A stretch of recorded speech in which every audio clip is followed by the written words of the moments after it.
sort of critique the unfalsifiable God, but there are still ways to critique it. You can do that through logic and reason, and mostly through logic. So you can still attack the idea of God through logic. So like the logical problem of evil, you can prove through logic that God doesn't exist. That's what I wanted to talk about, because I hear this a lot from Christians. A Christian was on the stage and he said that you can't prove nor disprove the existence of God, but you can prove that at least certain conceptions of God don't exist. So, for example, in 2010, there was an earthquake in Haiti that killed 300,000 people.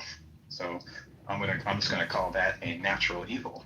So the way this works is, if you think that God has some greater good in mind that He's trying to reach, and if you think that it was necessary for that good to occur, that He must have done this earthquake, if that was necessary, then it means it just entailed from that He could not have done it another way, which means that He's not all powerful. That's just a flat out affront to omnipotence. He couldn't have done it another way. So there is something that He could not do. But if you say that it wasn't necessary, the earthquake wasn't necessary to obtain this greater good, then you're just saying that He's not all good, because therein lies an unnecessary or a gratuitous evil, unnecessary evil.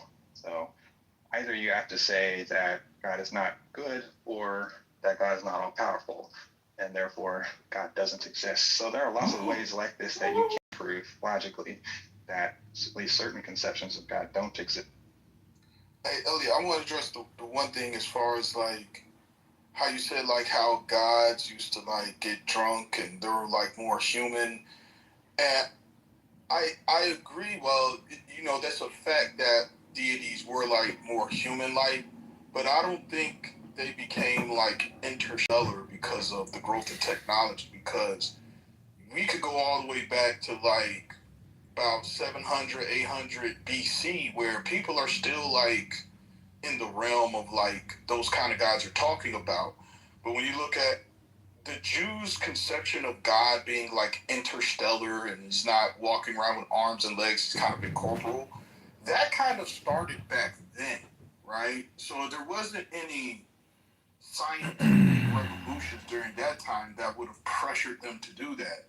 I think there's other reasons why they chose to make, Yahweh more incorporeal, as opposed to like more human-like. I think the main reason is just to like separate themselves from the other nations. Like, hey, our God is so above your gods. Your gods are still like doing stuff humans do, but our God transcends all of that, right? So. Okay, this is the Atheist Gong Show. Theist Loic, you read a book show.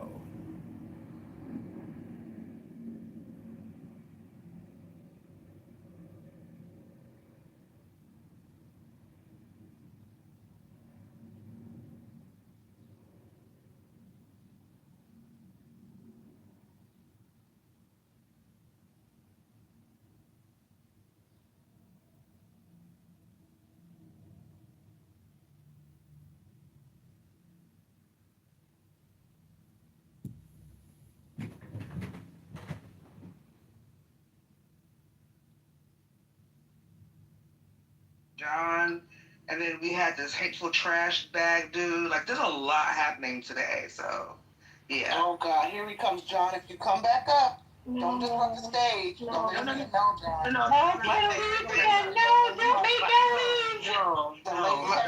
John. don't bring him back up here. Oh, you have to stay. I was like, I'm about to leave now, and you were like, don't go.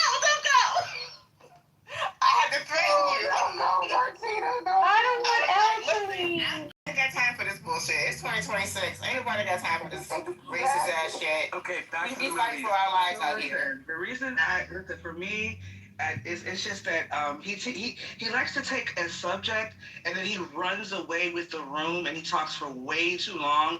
Finger up there and see if there's any nuts up there. Oh my God. Yeah, you have to take it really real dirt. Yeah. Moderators, it's Saturday night. The Shabbos is coming to a close. I'd like to request permission to read a 60-second poem, if I may.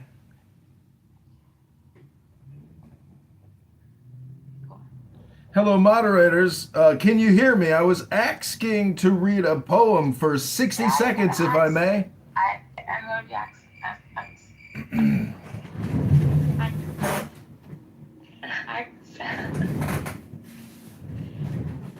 Leave your boy away. In poetry, especially in Japanese poetry, there are no nouns, only verbs. So, for example, in the two famous verse, the old pond, a frog jumps in, sound of the water. A frog jumps in is not a clause, but an adjectival phrase qualifying sound. Pond is poetically, vitally speaking a verb. Sound of the water is a verb. In the beginning was the verb, not the noun, the active and creative word, not the passive and created word. When Oliver Twist asked for more was a verb. It was the French Revolution and the Russian Revolution. But me no buts or humph is a language at its most powerful. In the Chinese language, there is no distinction of parts of speech.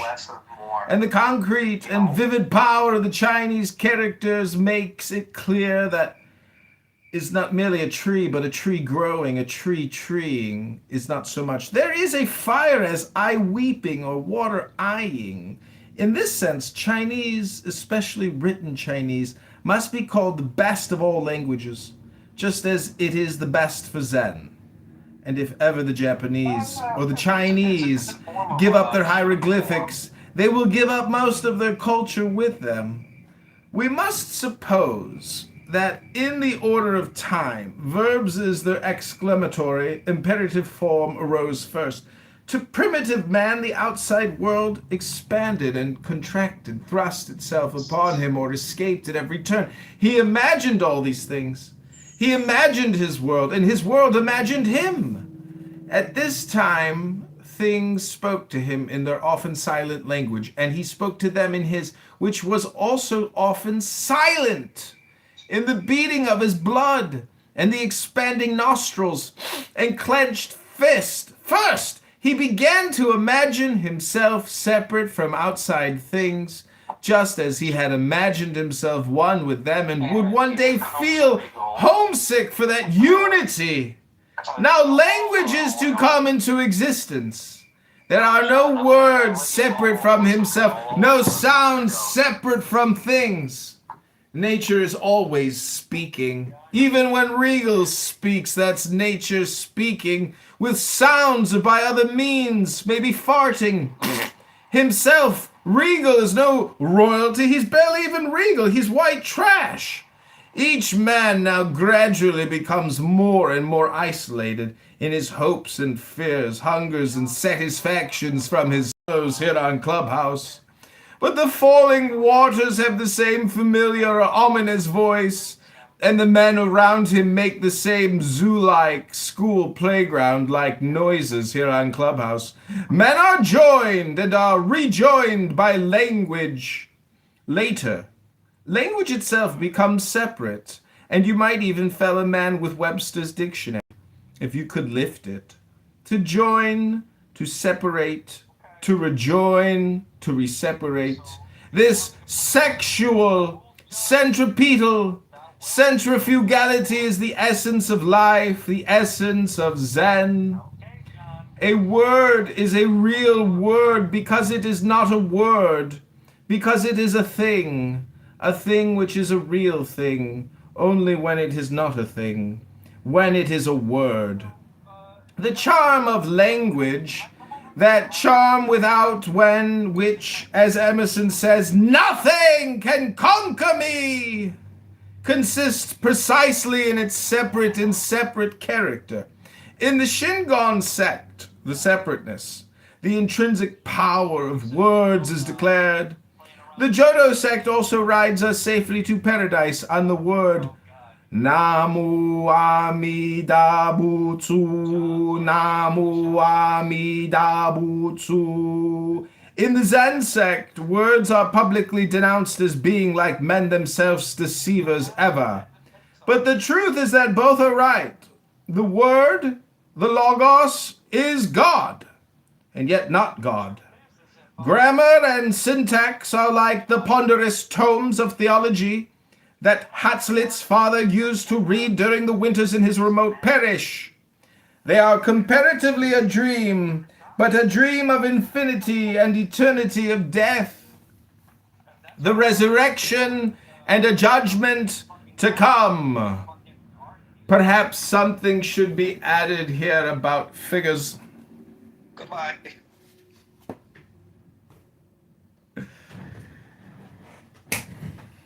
That dude is really afraid of people.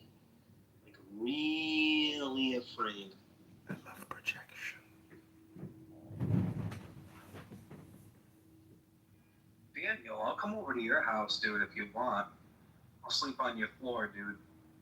I'll even cook you dinner. You know?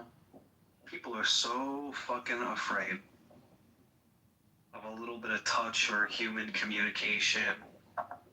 You know, sitting around the fire like we've been doing for thousands of years and cooking food. Oh, I apologize for reading a book instead of talking all the time here on Clubhouse. Some of us choose to read books, you know? We don't just talk endlessly forever. I've asked him nicely to stop adding me to his houses. But I keep leaving the houses, it keeps adding me. I don't know why. I asked him nicely, bro. Stop. Stop adding me to your houses, bro. I don't want to block him. Stop adding me to your houses. He didn't do it, okay? He just wants the attention, man. You just Can't want blame the him. He attention. doesn't get much of it at home. Oh, projection. I'm not a bad guy with him, but I asked him nicely to stop adding me to the houses. That's it. Projections. Never Don't add me to your houses. Any of those things.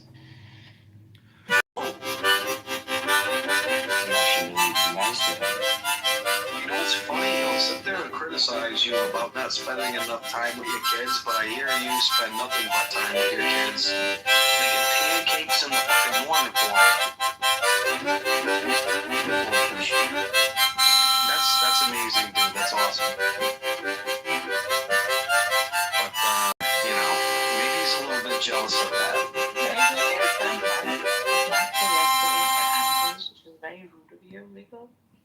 In a small room that's not addressing yet. My kid wasn't home. She'd gone to her dad's. Are you the she? The fire that burns? Oh, it is. Okay. Daniel. Oh, you guys don't know what I am.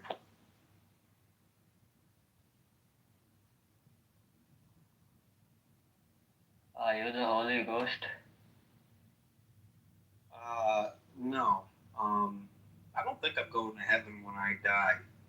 I think God's gonna give me my justice, and He's gonna allow me to torture every single you motherfuckers. Did you every single thing you ever done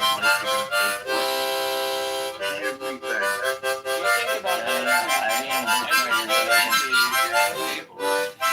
Everything. Yeah, I'm gonna be right there with you, pursuing you, chasing you. I'll be running from you. It ain't gonna happen. I'm gonna run faster than you. When you see me in hell, dude, How old are you? Like fucking 48? Yeah, a little bit younger. So I can outrun. I got better cardio. So. I hope you have good cardio. Are you really 48? I'm gonna stab you 25 times in the same spot. Holy moly, you definitely from fucking New York. You got that little fucking accent going on. Oh, I'm from Massachusetts, you dipshit. Oh, same shit, dude. Fucking I'm trying to see my PCR.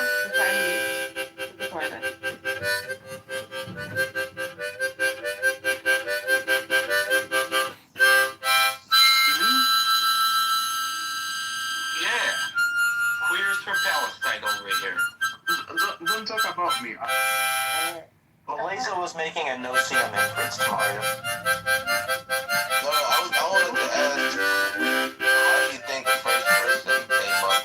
So do you believe that the first human to ever come up with the idea that there's a higher being was his way of interpreting an event that he didn't understand?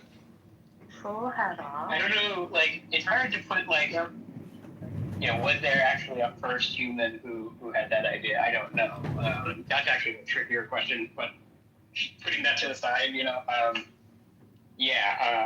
I think that they were trying to explain the world around them, and that's how the idea formed, right? But it was very widespread, so it had to start from somewhere. Where do you believe the start is? It could have happened in multiple different places, like independently.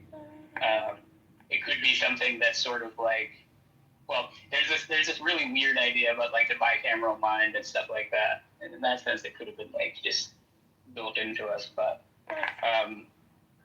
anyway, so if you're just asking like why was the idea common, yeah, like that's, some people think that that's true. I'm not saying that's true. I'm just saying some people think that's true. What I'm saying is that we have a bias towards agential explanation because of our sort of intimate familiarity with ourselves as agents, right? So like everything is like mediated to us via like our own mind. We're an agent and so on. So we have this bias to attribute agential explanations. What really happened, so I think that's one thing that I'm having a lot of trouble in trying to have genuine discussion on what's going on globally is just what's the game that's being played honestly, and what are the material conditions and what are they honestly. And that's the kind of struggle I'm noticing. Thank you. I used to host a lot of conversations in Minneapolis. A lot of, how do we work together across our differences, conversations for about, oh my goodness, about 20 years. And one of the things that wound up being really surprisingly useful was we'd start out talking about 4 kinds of truth. And then sometimes we would have concentric circles, almost like a fishbowl, where people would be having the conversation. The invitation was to sit on the outside and join the circle at any time, but to be listening for when were we actually talking about some kind of objective truth, where there was evidence that was measurable, that would be very hard to dispute. When were we talking from a subjective truth of what I individually believe? When were we talking about a normative shared truth? What do we believe? And then we get to define, who's the we and all of that. So, and then what's the complex truth? What's the truth that that somebody's gonna pick up on because it's really useful, and it's what we're up to. When you talked about, what I really heard you saying was, what are we actually up to? Are we discussing what's actually going on? In which case, it's helpful to be able to have some shared, if possible, narrative and understanding of what objective truth, and we know what's objectively going on. Is that even possible right now? Or who do we believe, which then becomes a normative truth. Oh, I believe this particular news source because they tend to agree with me and I agree with them, and that's part of what my tribe believes in. Is this a subjective truth because this resonates with what I've lived with and feels really familiar? And are we about trying to come to shared agreement, or to be able to tolerate each other's subjectivity so that we can actually be in the room together and move forward on enough overlapping shared self-interest that has nothing to do with what we share and believe or what we agree is objectively true. That was a surprisingly useful frame for being in dialogue and even realizing and even acknowledging, are we trying to build a shared consensus reality? And before we do anything together, in which case we're in trouble. So that's what came to mind. Yeah, I like that layering of different types of truths. I think I'd focus more, like, for example, in teaching in a didactic sense, on discussing types of lies. Lie through manipulation, lies through omission, lies through intentional deception, linguistic turns of phrase. There's all sorts of things that are lie that aren't just like, no, my name's not Briar. You know what I mean? There's different layering, and I think it's interesting to think about that truth. And I still, God, I love this quote so much. It was said in passing, almost as a joke. I think the person who said it even knew it. But there's this just YouTube chef named Babish. He goes by Binging with Babbage, and I just will never forget the line when he said, you know, the only objective truth we have left access to is our own subjective experience. And I think that's true. So we're trying to use other tools and develop things to leverage our subjective experiences to get to a shared reality that we can play and have common discourse and experience. And that's just so much harder than it might seem initially, I think. But John, I noticed you come on up here, and I'm curious if you'd like to add into the conversation.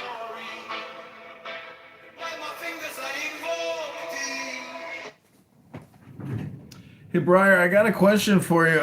In my PTR, I'm holding up a book by Ayn Rand, The Virtue of Selfishness. And I had never heard it put this way, but she writes, when I say capitalism, I mean a full, pure, uncontrolled, unregulated, laissez-faire capitalism with a separation of state and economics in the same way and for the same reasons as the separation of state and church.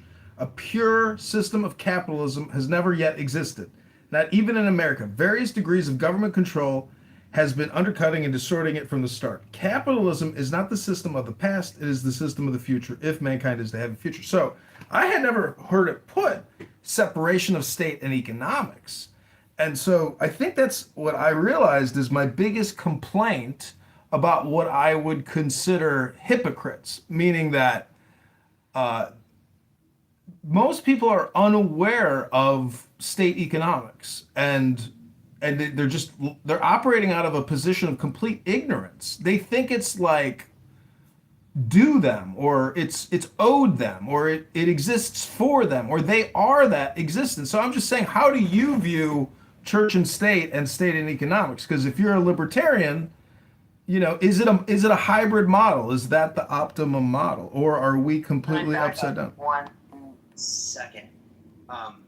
That sounds like an interesting thing to dissect when people are looking at models of economic and political and economic economies and rules and ways of governance. Can you draw the line, John, of how you are connecting there from what we were talking about? Like, how did you get from 1 to 2? Oh, just based on what I heard you two talking. Wendy went for a while, you went for a while, and you know, I didn't know I had to follow some type of like programming schedule or format for you, so I apologize if it's a strong juxtaposition. Yeah,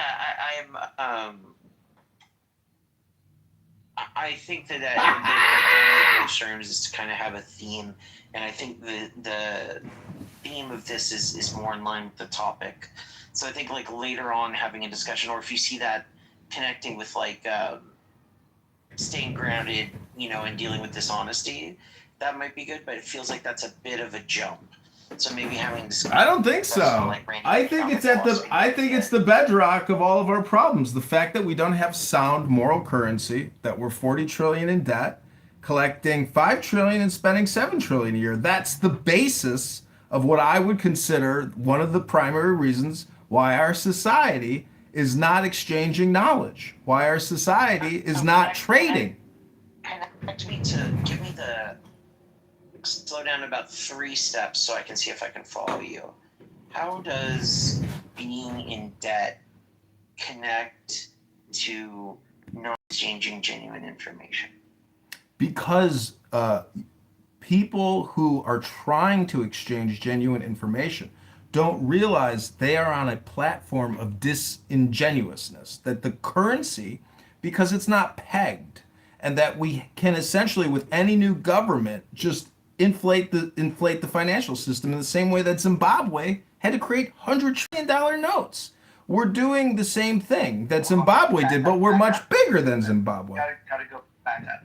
How does that affect, like, when Wendy and I are talking, right, and we're trying to exchange honesty, or or some other mode of communication. Can you connect to me how like sovereign debt or economics, just draw that one thread, not another example of Zimbabwe or even a negative impact. How does truth erode in correlation with, say, sovereign debt? Because it is a unified system, especially through property taxes. So if you don't support the education that the teachers union is putting out, you're forced into compliance. Otherwise, your county sells the house out from under you in a tax deed sale. So that in alone shows that there is no real representation or equality. It is a system, and it's based on law and precedents, etc. So I'm just trying to give you an example. If I try and do the best interpretation of what I can and connect it in, what I'm hearing from you is that you feel these economic systems are unjust and unfair and yield poor results. And I suppose the implication is that in those poor situations, it's hard to access truth. Yeah, Wendy, I noticed you flashing your mic, so feel free to jump in here too. It was a mistake, but I have been thinking about a connection, a dot connection I'm making between John, what you're saying and what we were talking about prior, which is it has to do with motivation. If someone's motivation is to preserve a pattern, in which case sort of a pattern of extractive capitalism or something, then everything, including truth, is in the service of that goal. And so it's not about connection or discovery. It is about setting the conditions for this pattern to survive. And this pattern,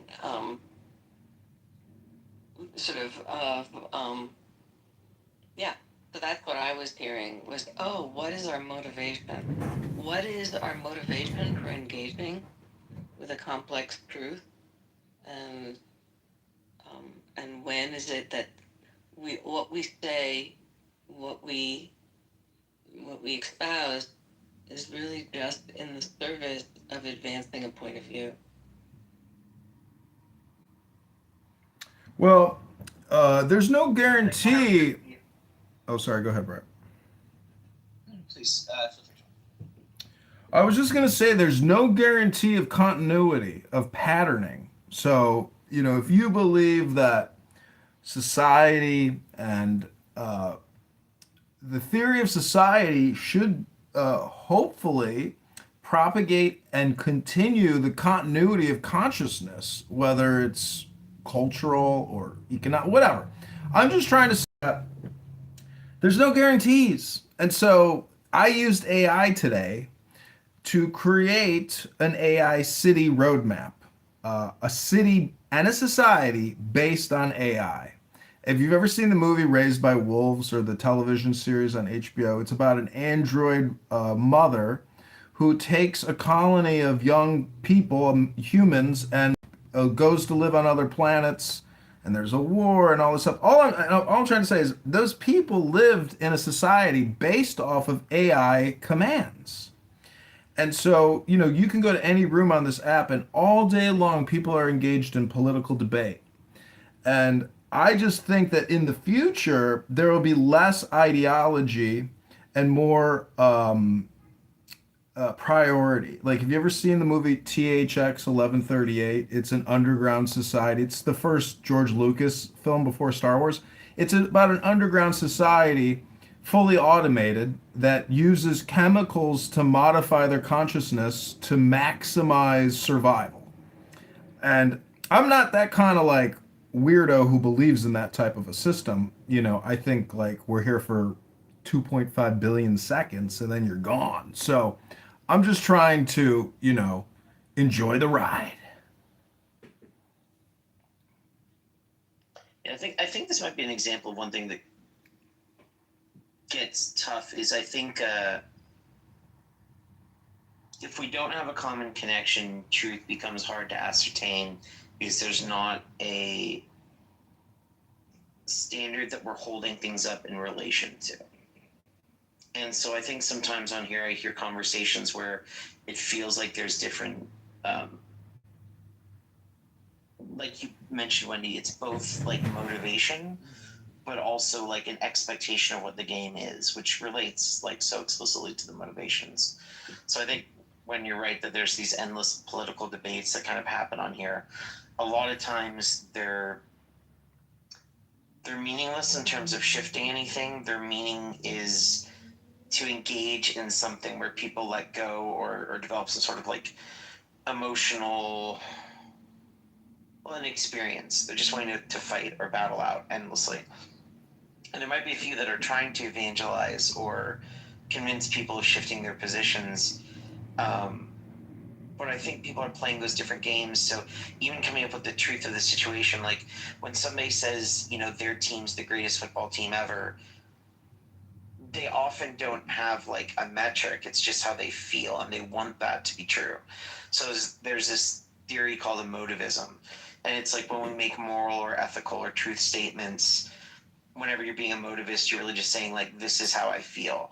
So if you say like, it's good that, I don't know, it's good that everybody has a house, you're just saying, yay, houses for everyone, I like this is fun. You're not making anything deeper than that. So if you say like, we shouldn't kill, it's the same thing. Like, I don't like killing, that's ugly, don't want. I think it's hard to ever admit that. And I think there's a degree in which we're trying to escape vulnerability. And so when the truth threatens our opinion, then we want to erase it. And when we want other people to accept our truths, I think we try and shape truth so it matches our opinion quite often, which is, I don't even think it's necessarily wrong, but it creates a world in which whatever's happening isn't grounded in a reality that we're going to have to face. And so I think we're experiencing that, like in the U.S. when, you know, there's so many wars over false pretense. And when we don't solve the problem that was there and there was no problem there and we create a new one, eventually you got to face that.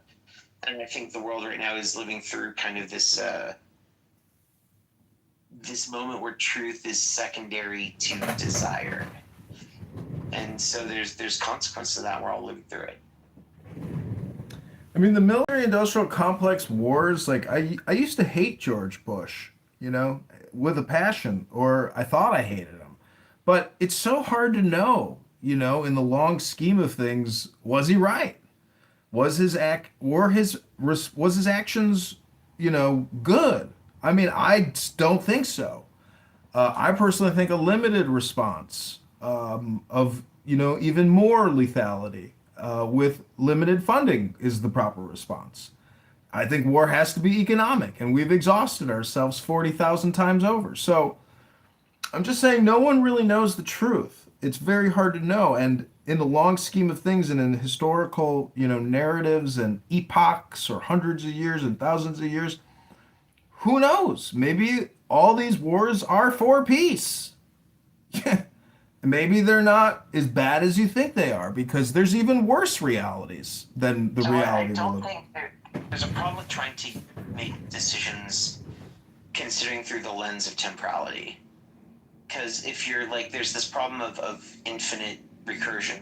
When you go in the future and you say like, okay, they said that this country was pursuing nuclear weapons.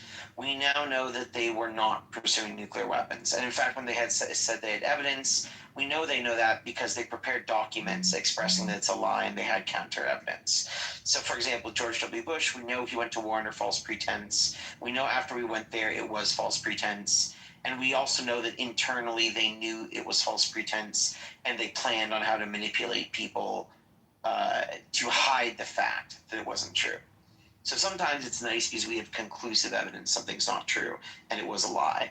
So it is a true statement that they knew there were no nuclear weapons. There were not weapons of mass destruction. They did not have evidence of that, but they did want to go to war and use that as the reason.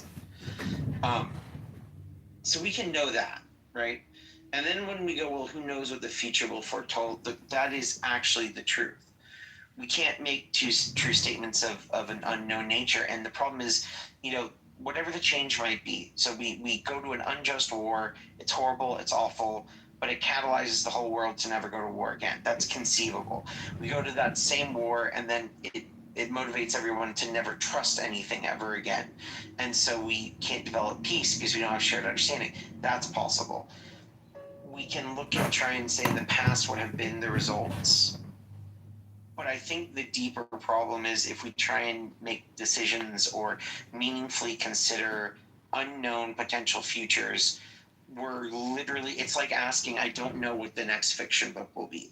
What might it say? No, I get it. I'm just saying it's still just everybody's opinion. There's really no facts. And Marcus Aurelius says life is opinion, universe is transformation. So people can spend years being hyper political and highly polarized to be left or right. And what I'm saying is that experience, in terms of we were to like suggest better experiences, I think it sucks. I like the world of poetry and, art and mixing that in with politics. But if you're, anyways, I'm just a critic. Wendy, any thoughts on this? Yeah, one is that, for many, many years, I worked mostly with artists and artist organizers, and I'd walk into any given room, and the shared assumption would be that there is nothing beyond our subjective reality. And then, although ironically, people would agree that there was nothing other than our subjective reality, which was then a shared truth. But then I would work with engineers, and the shared belief is there is nothing other than an objective reality. And yes, there is truth. There are facts.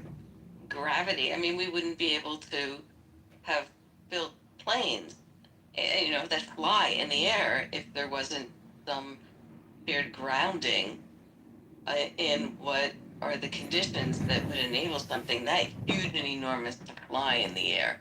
So, gravity does exist and momentum does exist. So there is, and on one level, and then there's sort of hanging out with a lot of deep meditators who would also agree that everything is a projection of mind, form, feeling, perception, mental formations, consciousness. It is all, and even that sense of self is a fusion of these different elements, and that all that exists is the individual component. So I feel like I'm rambling, but what I'm trying to say is that having worked a lot as a dancer, I have a lot of agreement with people that there's some objective reality. That we've learned that as a dancer, if you bend your knees before you jump, you're going to get less injured in a body. And that's based on, lived reality and, and just facts about how bodies function and gravity. So the idea that, I think, Briar, when you were speaking about, there's just one moment when I realized, when you were saying we know that there were no weapons of mass destruction, we have that evidence, and I thought, and we know that. And where my mind went was, who is the we? Because I'm sure that there could be people in this room right now who are saying, I don't know that. And that, I think, is so when you talk about staying grounded in post-truth, I think it's staying grounded. We are not grounded in a post-agreement about what is true. And whereas before we used to get all of our news from ABC, NBC, CBS, we all got news. There was one source telling us what was true, and people, depending on what news source you wanted, they were all saying the same things. And what we now call the legacy media. I mean, there was a lot of rigor in research, in investigative journalism, but everything was still being skewed through what are the intentions.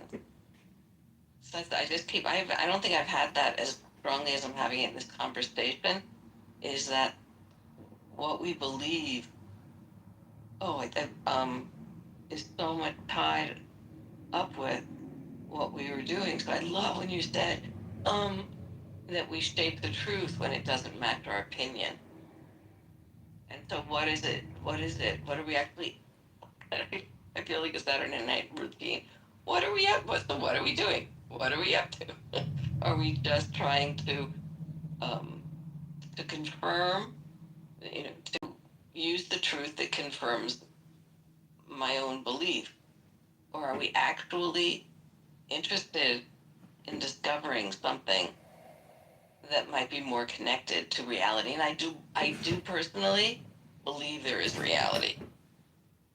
It's informed by perception, but that Wendy, pour hot water Wendy, and it's gonna hurt. Wendy, I've heard it said that life has to be pure chance, on like the infinite cosmic number scale, and therefore it's total joy. Like, I think people should be ecstatic that your existence for 2.5 billion seconds on average, is just total random chance. That all these people walking around who really think that, uh, you know, God in the Garden of Eden created Adam, and that is the genealogical and genetic till the now. I mean, to me, that's amazing that people really think that. But, uh, anyways, I'm just saying, Wendy, the good news really is joy. And I just think too many people ruin their joy experience with their ideology and their ideologue polarized position, and they don't see the natural order. And that's why I brought up currency and the debt, because we are inverting nature by doing it. We're spending people's generational wealth 100 times over. We've probably, just in the past, 10 years, spent as much as the entire American existence has generated in GDP. So I'm just saying that things have gotten really effed up since 2000. And it's all because of 9/11 and the actions that we have decided to plunge ourselves into for the 2000s. And it's historical. They wanted to control the Silk Road. I mean, that was the plan in the Zabrinsky papers. So it didn't work out. And they got chased out of town. Wendy, I think there's something to your point on how, like, you were talking about dancers, how they engage and the truth about the knees. And there's this book, I think the title is The World Doesn't Exist and Everything Else Does. And it's a weird title, right? And everybody's looking for an evocative title. And I started reading the text, and I got what he was saying. And basically, the idea in this book is that there is no unifying thing that is the world, such that it's a single thing that includes everything. But yet everything that we would consider real and unreal objects, all these different things, they exist. There's just not one shared domain. I don't know that I agree with it, but it's just an interesting idea to think that, like, oh yeah, everything out there exists. There's just not some singular thing it all exists in. It's disparate existence that can't be overlapped. No, there's not. It's the opposite of that. Just a second, John. And I think that's when you're talking about the dancers and the conditions, like, there's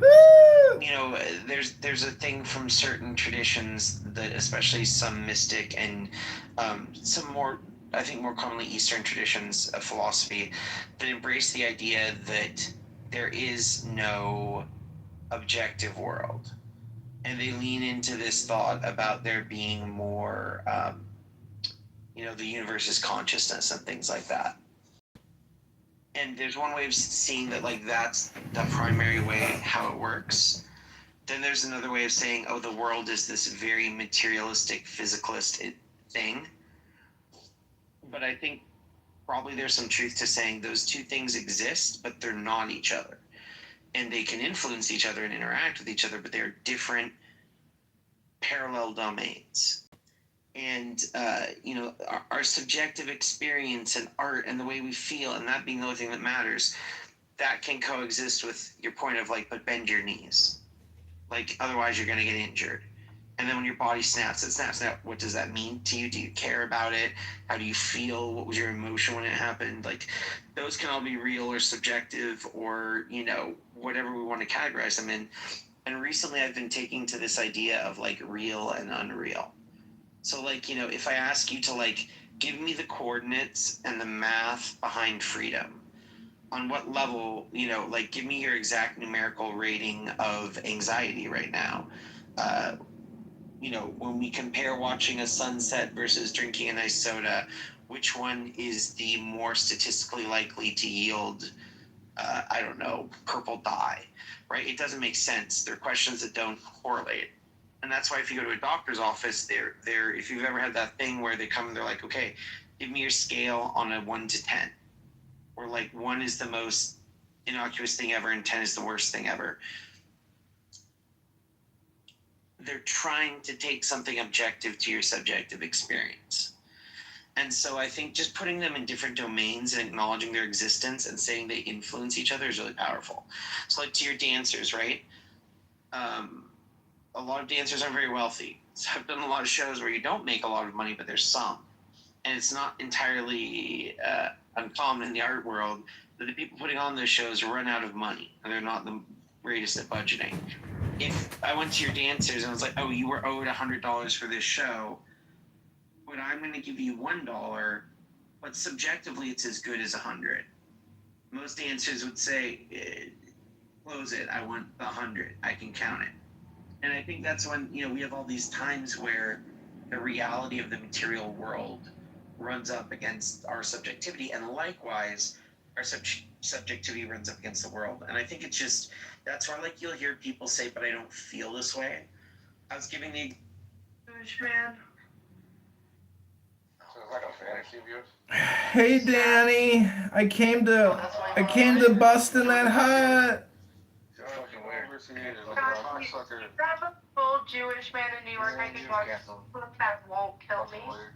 I don't know, Danny. You keep posting that I'm Anton LaVey on Facebook. What's the deal with that? Hello?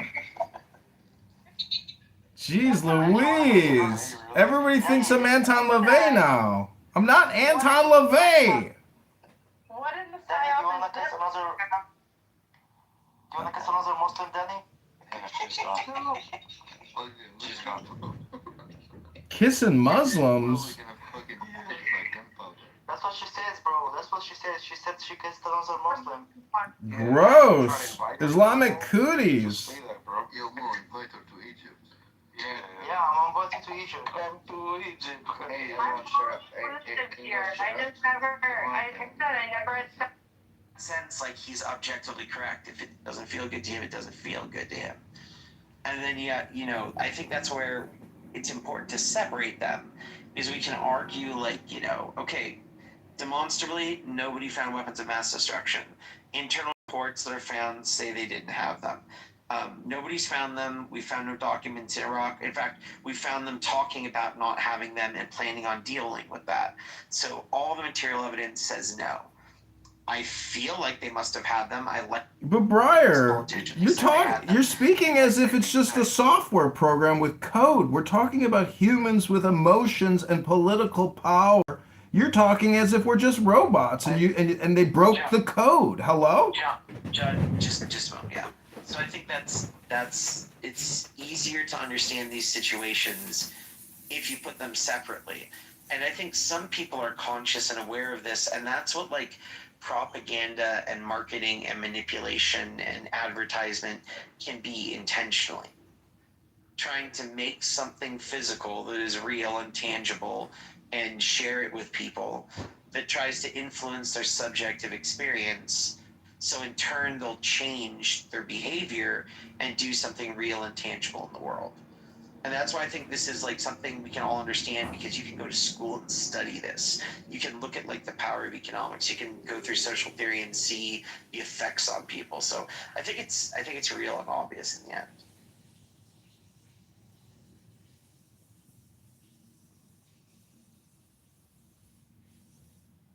John, if I think you'd wanted to say something, if you'd like to chime in on that, feel free.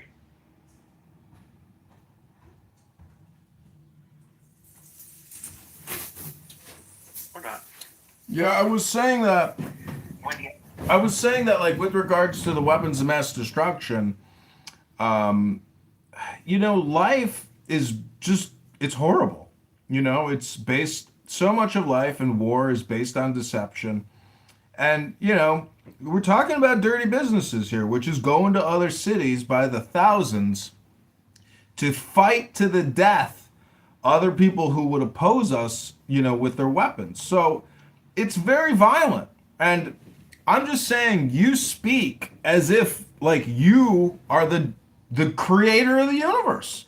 That, oh, we know that it was all a lie and it wasn't proven. Okay, well, you're talking still about millions of people, and it is a global community, and it is a global political community, and the world is very small now.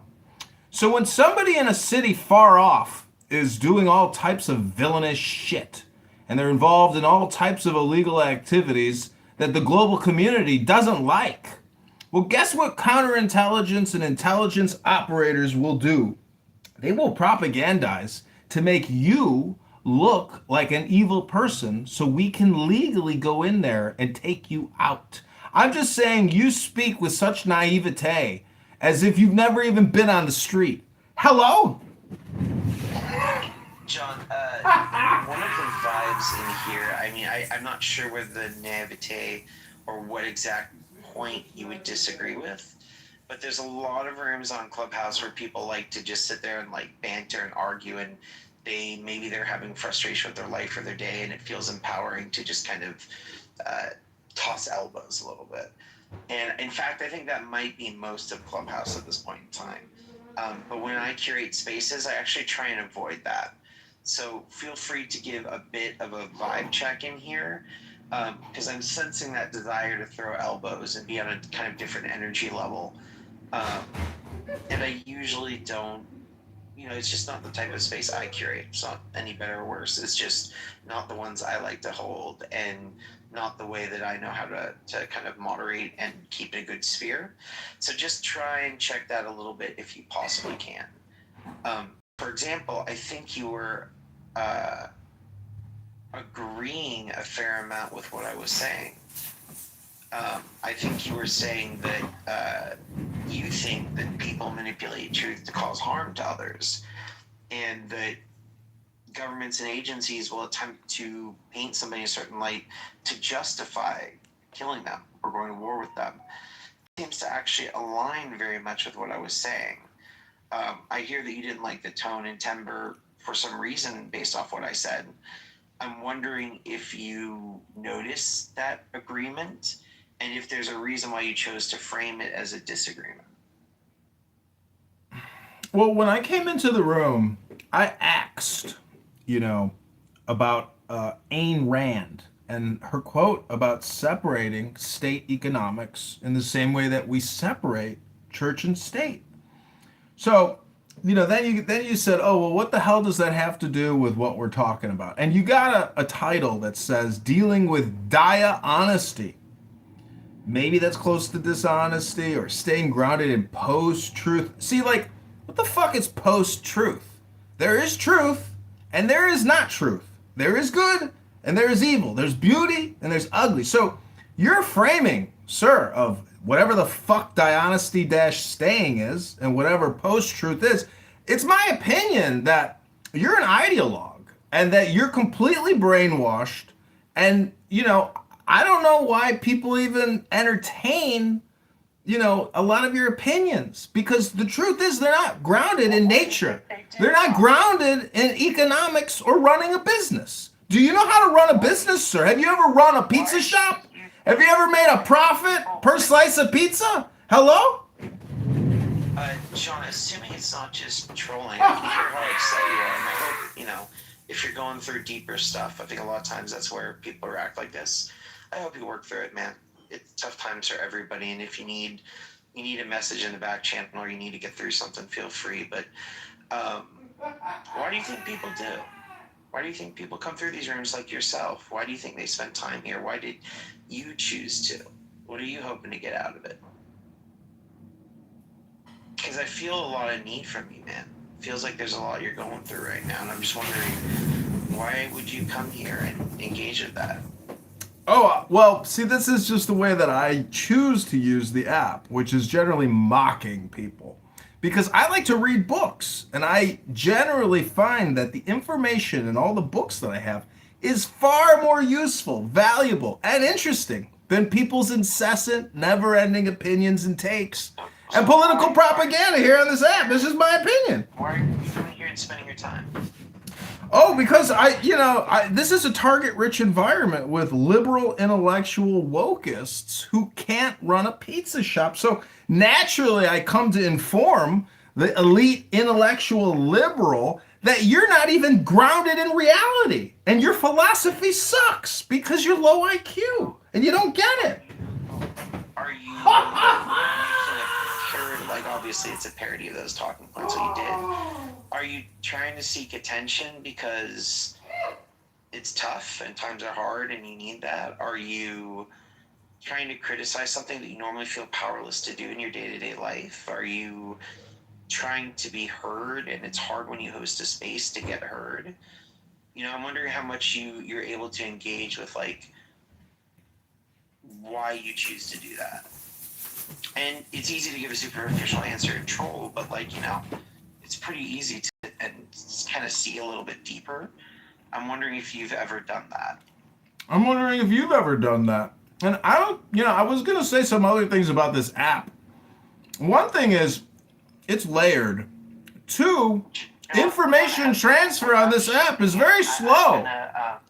Hello? Invite you very, very much, if it's in your flavor, to consider actually answering that question.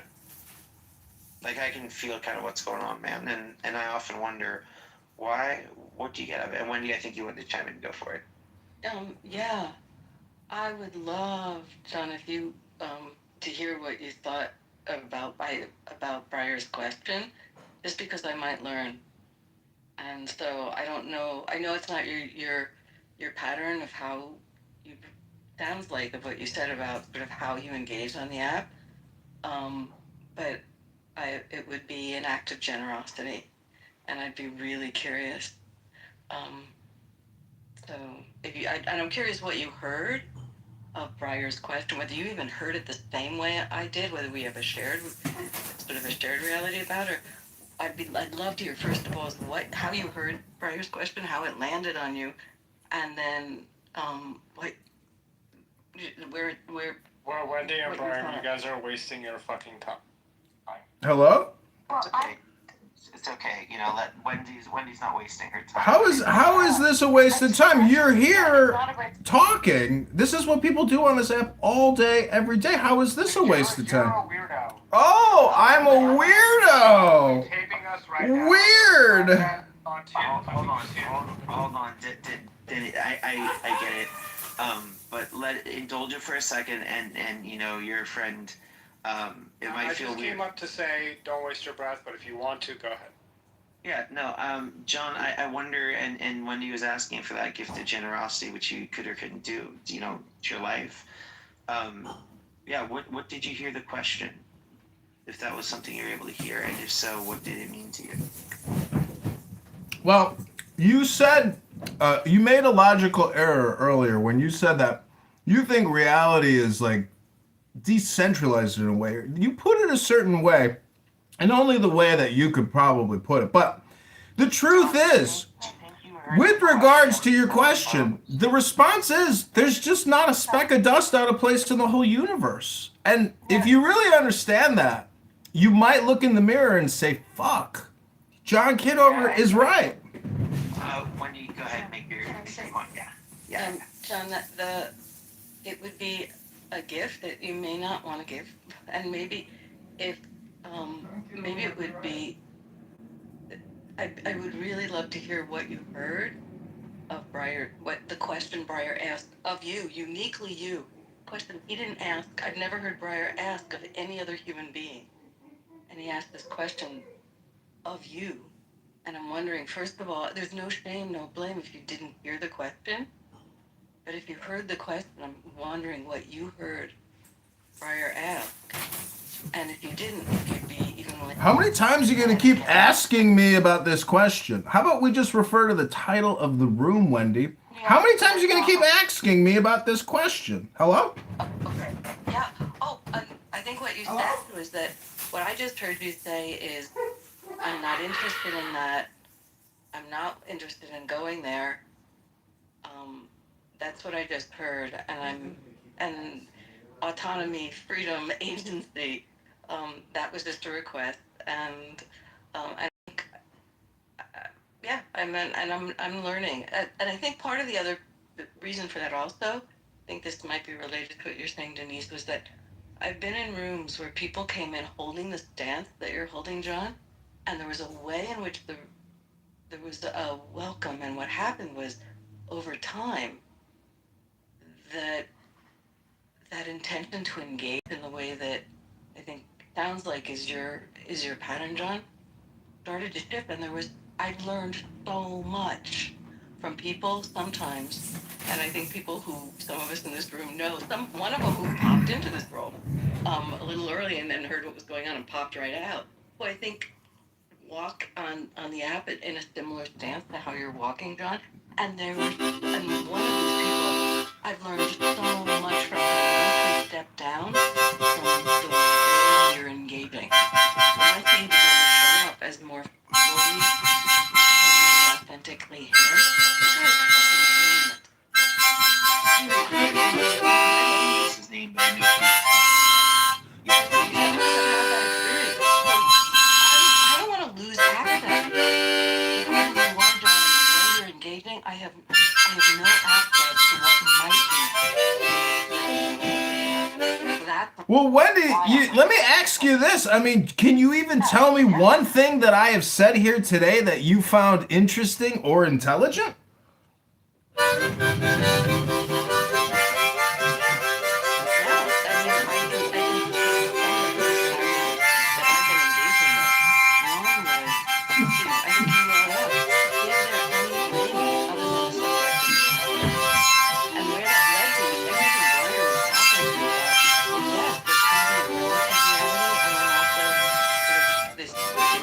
Reality, whereas a dancer, they're pay attention to not hurting your knees. But then there is this. Oh, here we go again with the bending of the knees to take a jump. Hello! There was something you had said about this larger reality. Here we go again with bending the knees to take a jump. But it's fact that when you said there is no fact, there's no such thing as fact. Like so there's that. I think when you said some of the things about this just leave the room. Between sort of this data and economics. And right now I've been taking a bit of a deep dive into market humanism, and so there's things that I'm listening to and saying, what might these mean for I mean, Wendy, you do realize if you ask the population, how do you generate a profit? Cost of goods sold minus expenses equals, basic concepts of equations, math, just basic math. And you can't get around basic math. And eventually, there will be no more government services because all the money will go to the banks in interest payments. There will be nothing left. The banks will control everything. I think that there's two levels for me of what's happening in this conversation right now. So one is, there's at least three levels. One is, what is the intent? And I thought, Briar, I was really curious when you said, this is the way I like to hold rooms. And it really brought me up to this whole about intention. What is the intention that we carry into being in these rooms? And I realized my intention is human connection, is to connect and to grow and to learn and to clarify my own thinking. That's kind of what I'm up for. And I have no idea, like all these other people in this room, somebody who's anonymous, you know, dreamer, and you know all these like what draws us, what keeps us. So there's that, and then so that's one level. What's the motivation for being here? Another one was the nonverbal dance that goes on. There was the one moment, John, when Brian was talking and you jumped in and you spoke over. Oh, that moment was a very revealing moment. It was like, what is it when we stop listening and I do it. I jump in and I take over because whatever's driving me is more important than the existence of the other people I'm in relationship with. So then there's a cadence of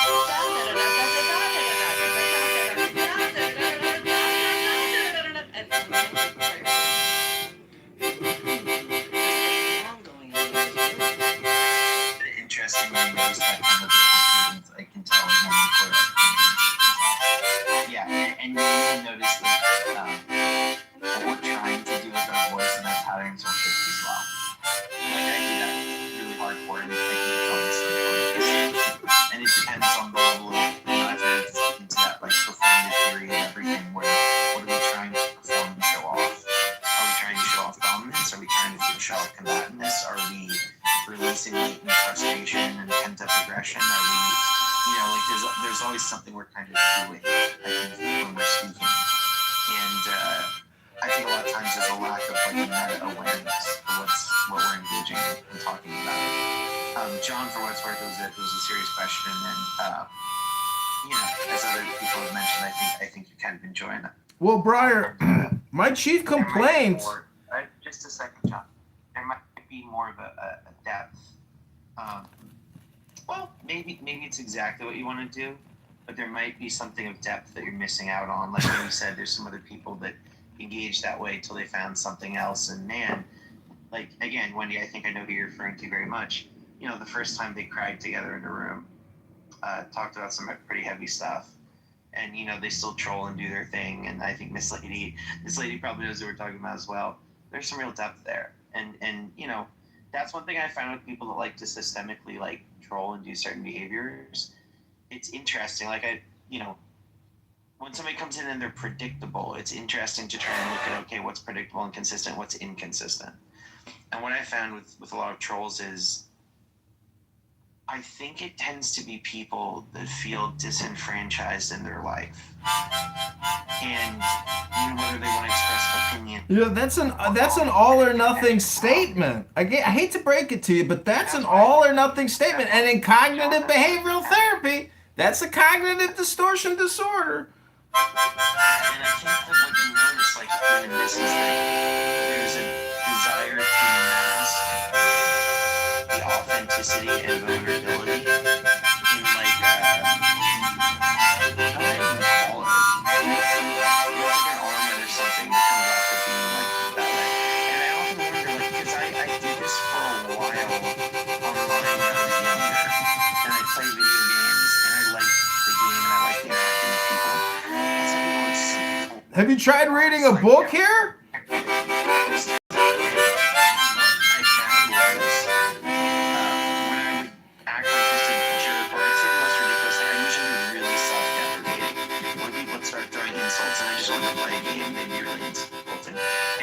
Say like the most ridiculous over the top self-deprecating things, and I just wouldn't stop.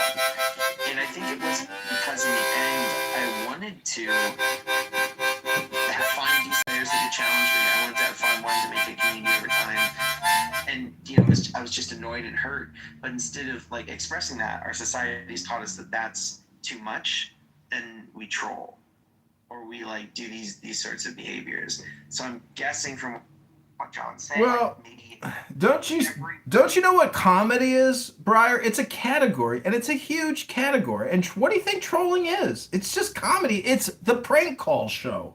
And some people do a lot of different shows. They do the Prove to Me God Exists show. It's always just a gong show. Hello? So is your desire to be recognized as somebody who's funny? Are you wanting to engage in the humor, or are you wanting to call out the humor in the situation because you find it inauthentic? No, not at all. I do what I want to do, and that is my will. And the point that I'm trying to make. Hello? Well, let me finish up real quick. Hello? All I'm trying to say is, I still don't know what the fuck your title, Dia Honesty Staying, grounded in post-truth even means. It just seems to me like an intellectual liberal reverse engineering words. Hello? You haven't even asked me my pronoun. There was a moment of genuineness, and I could hear it. Like, if you listen really carefully, you can catch that even with like the trolls and stuff. I think you are frustrated with other people's communications, and you want, I'm guessing, you can tell me if I'm wrong or right, and I think it might be too vulnerable, I understand, that you want attention and acknowledgement for who you are. But I think you actually might want to genuinely point out a hypocrisy that bothers you, and like acknowledging the hello bits. That could just be projection. I don't know if you ever, think about what you say. You just say it. But maybe if you listen to the recording of this on my YouTube channel, you'll say he was right. I was projecting onto him. I was just projecting onto John Kitover, and that was a me problem. It's not a John Kitover problem. That's a you problem. That's your projection onto me. And we finally got it out of you. Hello? Any other projections? I think the deflection is like, you have to pay attention. Oh, deflection. Okay, Green Bean moderator. Okay, Dr. Green Bean. Deflection. Okay. Where other people are annoyed or in the room or stuff. Well, deflection, that's again just a projection onto me, claiming that my deflection is my projection when it's really your projection and your deflection. So yeah, I'll avoid the crazy trolly behaviors, but I think Wendy and I are indulging in a little exploration here. So thanks for those of you that will. Oh well, don't just entertain yourselves with me. Talk to Jimmy. Jimmy's a real schmuck. Jimmy is one of the dumbest people I've ever heard on this app. Talk to Jimmy in his big stupid brown hat. It's too big, Jimmy. Get a new hat, or you gotta tuck the top down. What kind of hat is that, Jimmy? Got it dealt with. Okay. I have a policy on people not insulting others. I just didn't like the guy's hat. Kitty playground. It was just stuff. a hat. You know what's interesting when you get close, Wendy, to if you listen hard enough, like Chris will say, if you so hard. really practice intentional listening, you can find something out about those people. You can find out something secret they dropped. Some little secret thing. I think it's really hard. And if you just, I feel like I'm being so well analyzed. It's just shocking. Bully or whoever that they're running a rise to get that, it's seeking a call. That was response. a slow troll for this guy. But it can be interesting, like you said, to try and just super duper interesting. So, we got so close to his intimate if soul. Life is rough and you ever want to hit me up in the back channel. Oh, if life is rough, you can call me. We can talk. I'll be your therapist. And if I hope things get better. Oh, projection again. Projection again. Call me anytime, cowboy. Call me anytime you feel like you're sad. Call me anytime you feel like you're sad. Bye, Briar. Great room. What a waste of time. I thought it was hilarious. And then I saw Daniel up here, and I haven't talked to Daniel in forever, and I want to say hi to you, Briar. So I just came up to say hi. That's it. What a great room. What a waste of time. Gotcha. How's your day going? See, you know it was comedy. Fantastic, man. Yeah, I've been thinking a lot recently about. He's been thinking a lot. I know you're in the room the other night. Just the way right now, even in that performance, right? There's this way of engaging in, whether any of the comments are genuine or not. There's such a privilege. One of the dumbest people. Behind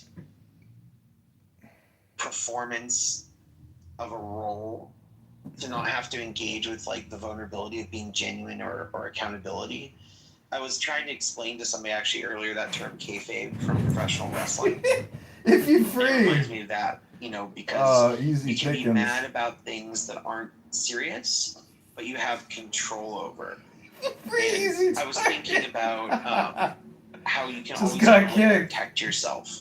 by having this degree of distance. So like it's not what I really mean. It's not what I'm really saying. And you notice this a lot, like actually very seriously with politicians nowadays. It was a move that I think we're evolving, particularly in the US, where it started with the "I'm just kidding, can't you take a joke?" And I think it's a move that a lot of people do, and it's like testing the waters. It's pushing that Overton window. And I think sometimes that might be the trolling as well, is to see like, what can I get away with? What's the window of possibility where you can explore and push things without like being vulnerable? It's a safe way of kind of testing things. I don't know if y'all noticed that. I'm curious if anybody has any commentary or thoughts on that. Yeah, I don't think it's. Yeah, I think you're overthinking it. I think it's just the art of bullshitting, and some people have it, some people don't. Some people are funny, some people aren't. Some people can make a joke and it offends some people, and some people they crack the fuck up. So it's, in other words, a joke is for 50% of the room. It's not for 100% of the room. Being serious is for 100% of the room. So it's risky. Do what you're talking about, but it could be deflection. It could be to protect. You don't know unless you try out the art of bullshitting. It's an art. You gotta try it out. I think you'd like it, bro. Think about the difference between bullshitting and compliment. I mean, like, when you're saying bullshitting, I assume you mean in a really colloquial way, but have you ever heard of the book on bullshit, or the very famous article about it? Like, no, I'm talking about like living in the East Coast and just sitting around with your buddies and just talking shit. Like, yo, get the fuck out of here, you fucking weirdo. Fuck you, you fucking fuck. Like that kind of shit. They're just hanging out, bullshit. yeah, so there's two levels of bullshit. There's kind of that, right, which is just most people don't mean what they're saying when you hear it. No, they mean it. There's 17 levels of bullshit. It's like saying like, what you doing? There's like 20 ways to say what you doing. It's what you doing. What are you doing? But so there's two levels. Check this idea if you haven't heard of it. There's a guy named Frankfurt, and he's a really interesting philosopher. And he talks about this. He writes this. I think I first saw him on Jon Stewart, to be honest. And he writes this book called On Bullshit, and he writes this paper that gets really influential. And in it, he talks about he coins BS and bullshit as a serious philosophical term. So not just like you're saying, right? And to him, what bullshitting is and I'm very influenced by this. I think it's an idea that's pretty interesting. Wisdom's right too. It's like there's lies, and then there's like performance, like on stage and in poker. But what bullshitting is it's talking as if you were saying truth, while acting out and performing where everything you say That's what you do. Truth or a lie. It's just a performance to an end. That's what you do. So like poker might be interesting because it's kind of like in poker bluffing, right?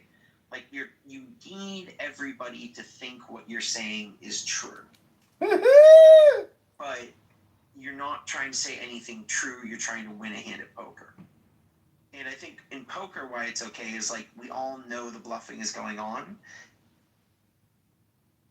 Okay. We just had a great session with Dr. Breyer, our therapist. He said we could call him anytime we need to.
Hello?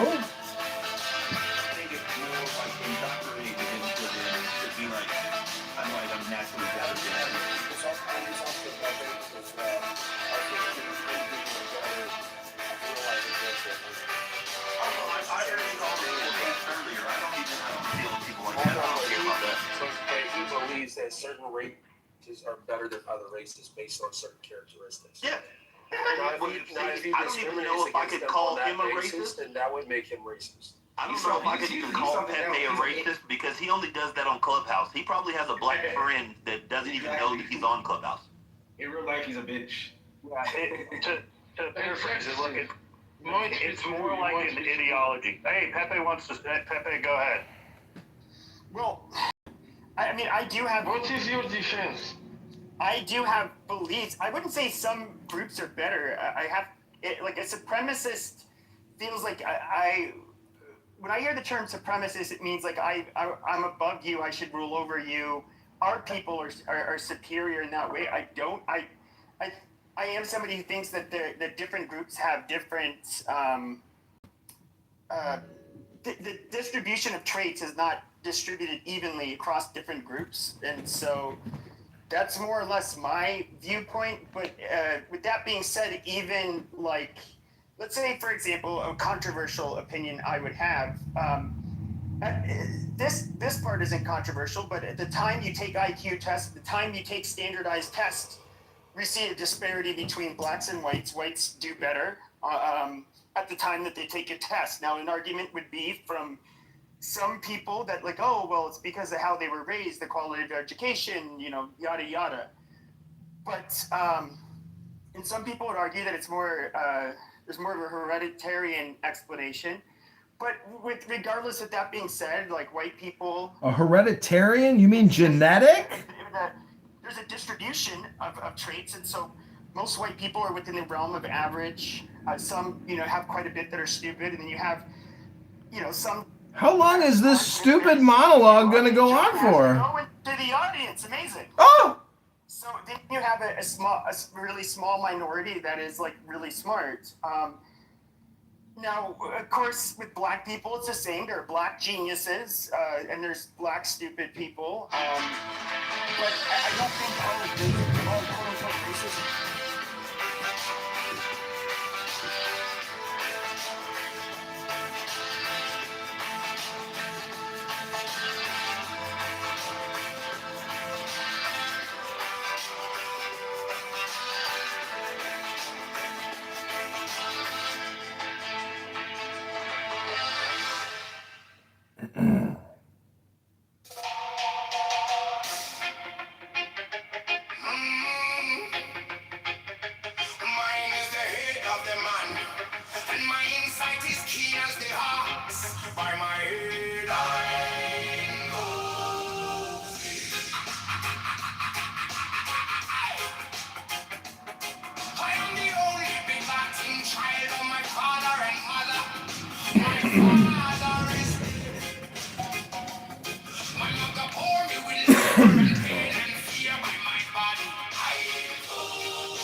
Shine the diamonds of radiance, white and pure by their brightness.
enlightenment.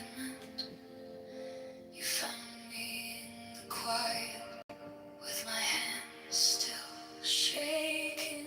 I was carrying the hurt like a name I couldn't drop. Then you touched my trouble, and the whole room stopped. Stop thinking and your problems. Take the deepest breath of the day. Hold for 10, not 11, 10, not 9, stay.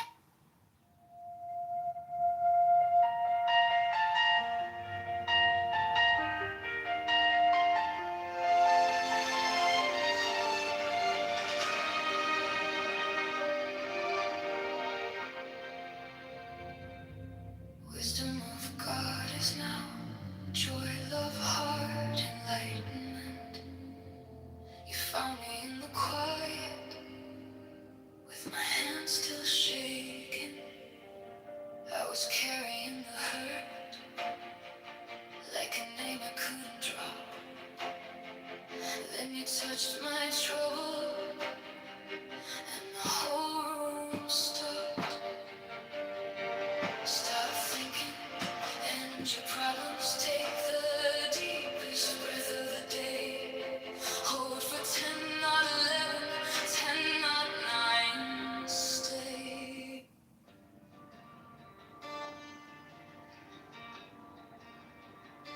Now ye shall know that the chosen priest, an ox of infinite space,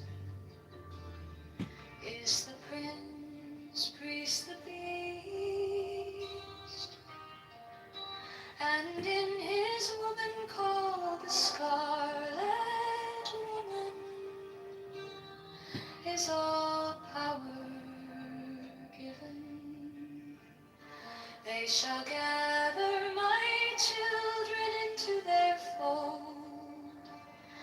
They shall bring the glory of the stars into the hearts of men.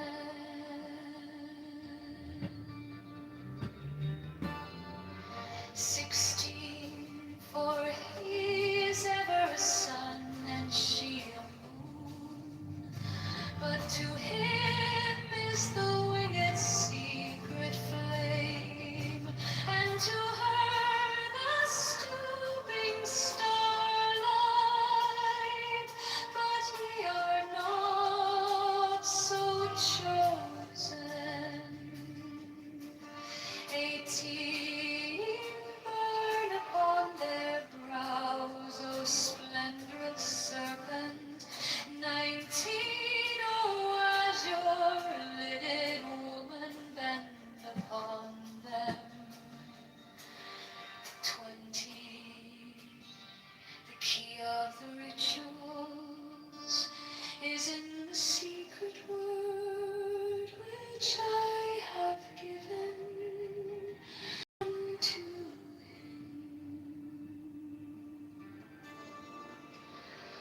Oh,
Now ye shall know that the chosen priest, as soul of infinite space, is the prince priest, the beast.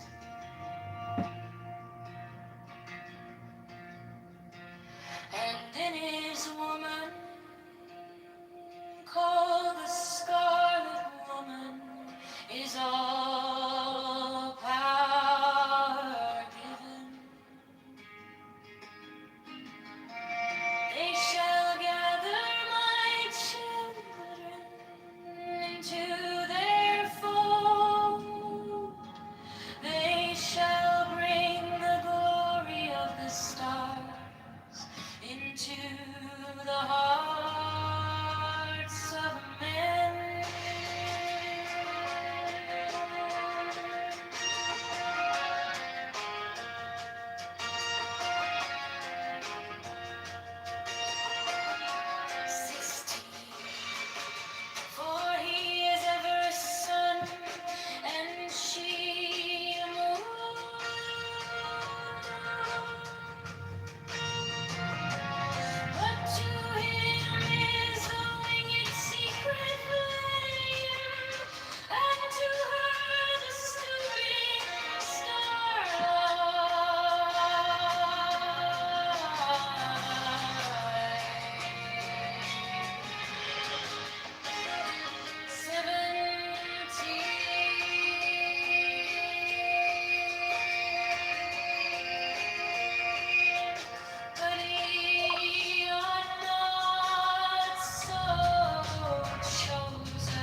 truth, their gods and their men and food. 12 come forth, oh children, under the stars, and take your fill.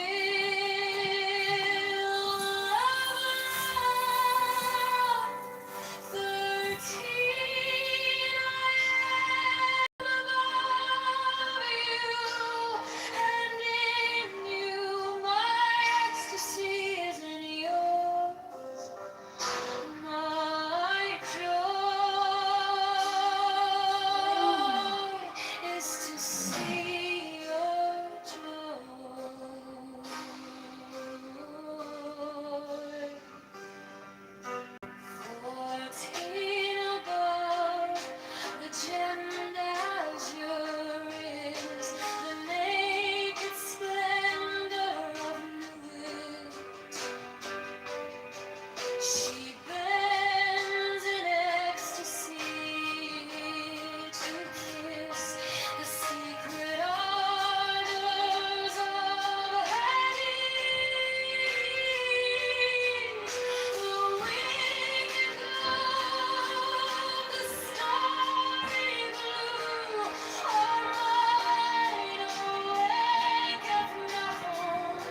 Mine is the head of the man, and my insight is keen as the hawks. By my head I invoked it.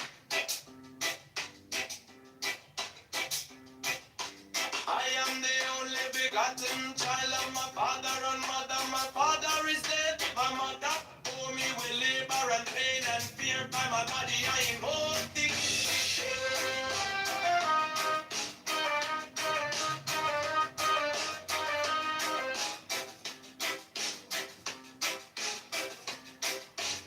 About me shine the diamonds are radiant, white and pure.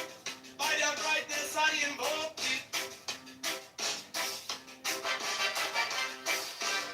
Mine is the red triangle reverse, the sign given of none. Save it be of thee, O Lord.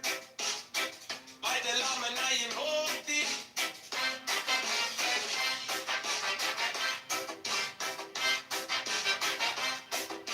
Free mine is the garment of white, sold with gold. The flashing of eye that I wear by my robe, I invoke thee. In mine is the sign of a prophet and typhon. By the sign I invoke thee.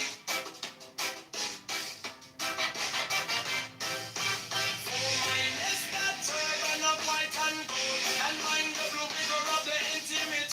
By my crown I invoke thee. My fingers travel on the beads of pearl, so run I after thee in thy car of glory. By my fingers I invoke thee.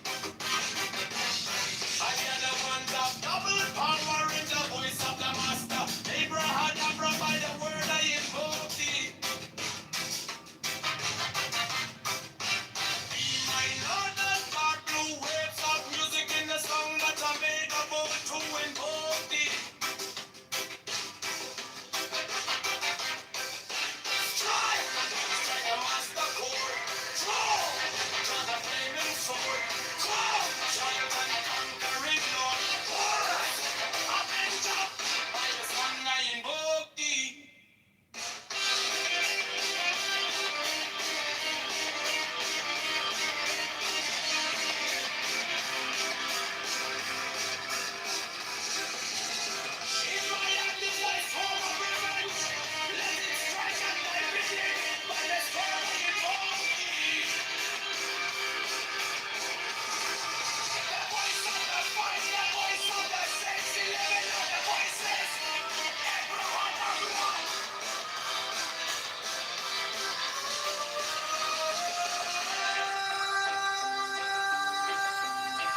by my body.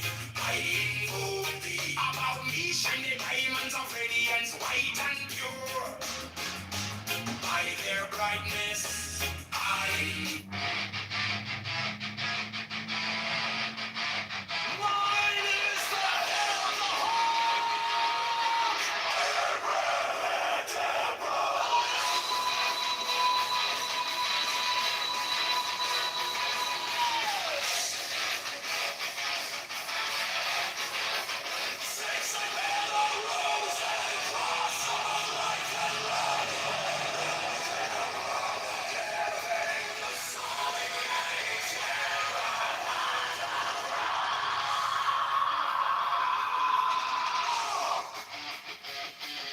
remaining in the sign.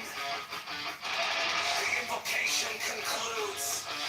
Therefore I say unto thee, come thou forth and dwell in me, so that every spirit, whether of the firmament, or of the ether, or of the earth, or under the earth, or dry land, or under the ether, or falling air, or of rushing fire.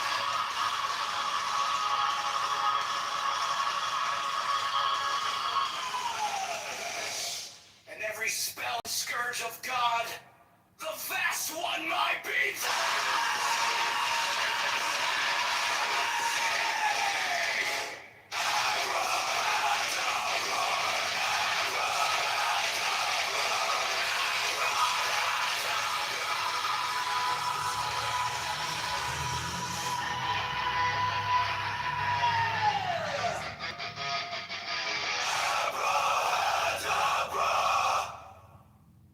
mine is the head of the hawk, Abrahadabra! And yes, I bear the rose and cross of life and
invocation concludes. Therefore I say unto thee, come thou forth and dwell in me, so that every spirit, whether of the firmament, or of the ether, or of the earth, or under the earth, on dry land, or in the water, of whirling air, or of rushing fire, and every spell and scourge of God, the last one, might be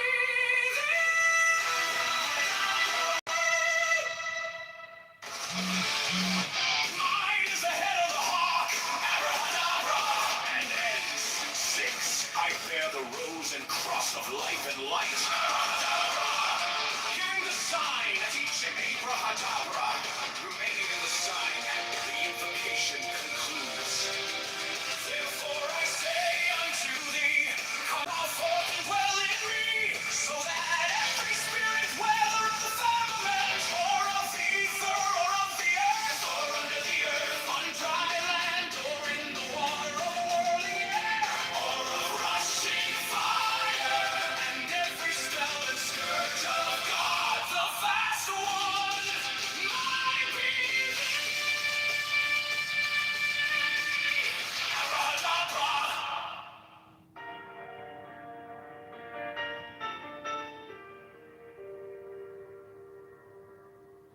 You came like dawn in my hands, soft but stronger than I knew.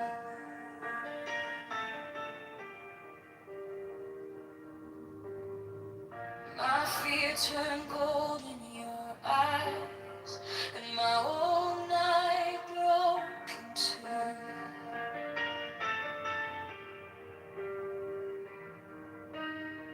I was lost in the noise, now I'm learning how to stay close to your quiet light in the middle of the day. Stop thinking, let it fall. Take the deepest breath of them all. Hold it close. Don't run from the feeling. On my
but stronger than I knew. My fear turned gold in your eyes, and my old night broke in two. I was lost in the noise. Now I'm learning how to stay close to your quiet light. In the middle of the day, stop thinking. Let it fall. Take the deepest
you touched my trouble, and the whole room stopped.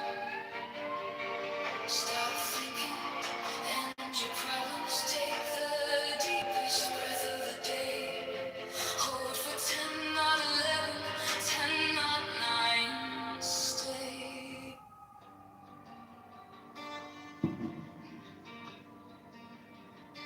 Now ye shall know that the chosen priest, the axle of infinite space, is the prince, priest, the beast, and in his woman called the Scarlet Woman is all power given. They shall gather my children into their fold. They shall bring the glory of the stars into the hearts of men.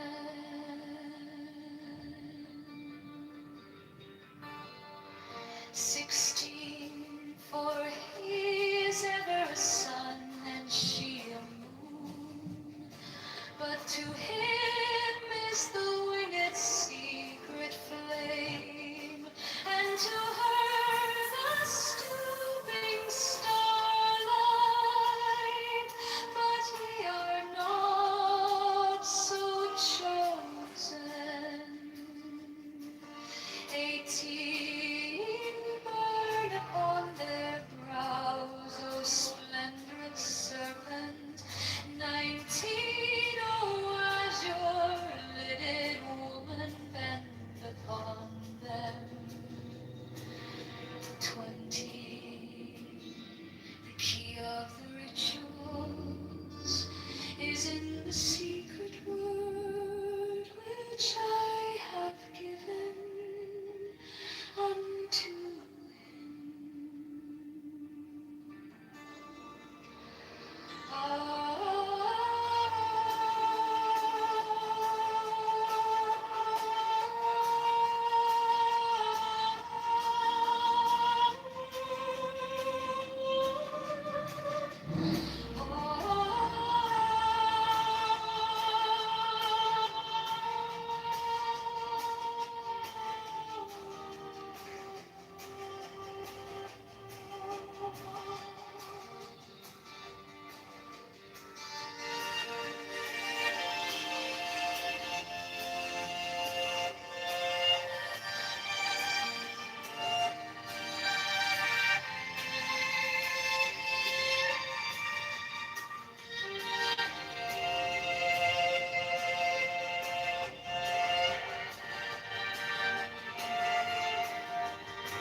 Now ye shall know that chosen priest, and soul of infinite space, is the prince, priest, the beast.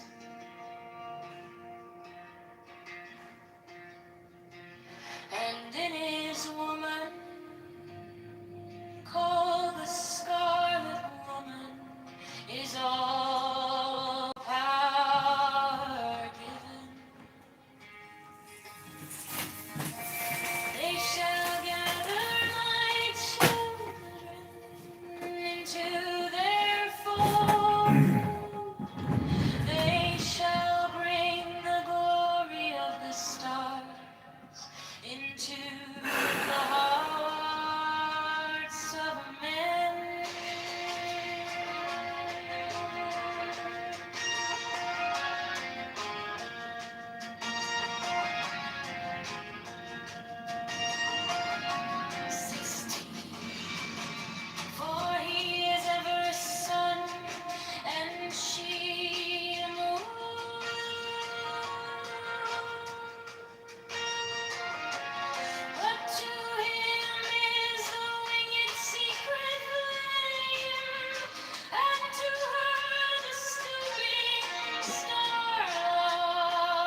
to is the idea that Trump was colluding with various Russian actors in order to help him win. And there's a ton of evidence pointing to Okay, that. what proof do you have of that? No, but you have no proof of that. You have the list showed nothing. You don't even remember the list. Let me just Tell me what the list said. Let me end this once. Hold on. Let me end this once and for all. Hold on. End this once for all. No, let's go through the list. Well, Let's there's go through no the list if you want the truth, right? Hold on. So let's go through the list. Don't make me Robert look dumb, Mueller, right? So if you're hold on, if you're honest truth, Robert Mueller said under oath. Now, if you believe Robert Mueller's lying under oath, that's a different story. Robert Mueller said under oath when asked the question, "Did you find any direct communication between Donald Trump and any member of the Russian government?" No. Said okay. So where did you say he colluded? Well, people in his orbit, we believe, spoke with members of the Russian government, and he went to outline. So when you say he was colluding, how was he colluding? Well, he was colluding because other people nearby him. So that's guilt by association. Got it. So a friend of yours is a murderer, and your friend, and he's a good friend of yours. That means that you believe in guilt by association. This is bad faith. Who's Paul Manafort to Trump? Who was Paul Manafort to Trump, and what were the alleged crimes? Robert Mueller lied under oath. Robert Mueller lied under oath. Well, hold on. Rerun what your own quote was. He didn't say he thought Trump was innocent. He said he couldn't find evidence proving he was guilty. I ask you again, is OJ innocent? He said, because you just want to deflect. You're doing a fucking good job of it. You're doing your best effort to not look at the because it's your God. Meanwhile, we don't know for a fact if this was a Democrat. No one would be bending over backwards like this. You are fucking startled right now. This is disingenuous as fuck. No, I asked you a question. Who is Paul Manafort to Trump? You have a question, and then you shut up. Who is Paul Manafort to Trump? I'll answer You said he's his friend. yours. He was his campaign chair. Are you serious? Oh, okay. He was his campaign chairman. What the fuck are you even? Oh, he was some random guy. He's like some guy that Trump knows. Shut the fuck up. You shouldn't even get to talk after saying that. You shouldn't even get to talk after saying that. You just said he was some random guy. Speak truth. Holy Hold on. shit. And you cut me off. By the way. You cut me off like some big fucking, Robert Mueller testified that he couldn't prove it. What? What does that have to do with what he was doing? You never testified he thought it was Once. Yeah, I never said Yeah, once. we gotta diffuse this. We need one mic. Yeah. So let me. We're gonna let King talk, then Truth. Calm down a bit, Truth. It's not that serious. Trump's won. So just to be clear, I said that Robert Mueller said under oath. He never said, so this guy lied and said, you said that, he said he couldn't prove it, guilt. He never said that. I never said that, he said that either. So that was a lie right there. So for a guy's truth, he just lied that I said that. So I didn't say that. What I said was, and the exact quote of Robert Mueller is, when asked, did you know, or is there any evidence or any communication? He said, no. He said, there's nothing that we were able to find. And he also said later, if you listen to his testimony, that there's no inclination that Donald Trump himself spoke. However, he did say people in his orbit did. And then he went on to explain the people in his orbit. Then, and a later question was, Donald Trump aware of these activities? He said he did not know if he was aware of these activities. Okay. Then a question came to him. If you watch his testimony, it's great. I mean, testimony right when the report came out. And then they also talk about John Podesta, who was the chair of Hillary Clinton's campaign. And they asked about conversations. They said, yes, he had conversations with foreign governments, including Ukraine. I said, oh, okay. Well, I mean, there's also evidence of things that the Ukraine did. He said, well, we weren't able to find evidence of any connection between Hillary Clinton and Ukraine.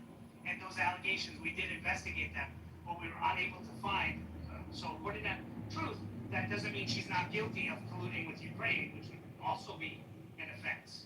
So the point I'm getting at here is that you have a person under oath who was in charge of investigation saying he didn't see anything, but there's people who were involved in these people's circles who had connections to some of the most nefarious people all around the world, and they were at high levels of their campaigns. These aren't random people. I was giving you an example, saying if you as a person are associating with someone, even a VP of your company or someone who's doing something nefarious, that doesn't mean that you're guilty of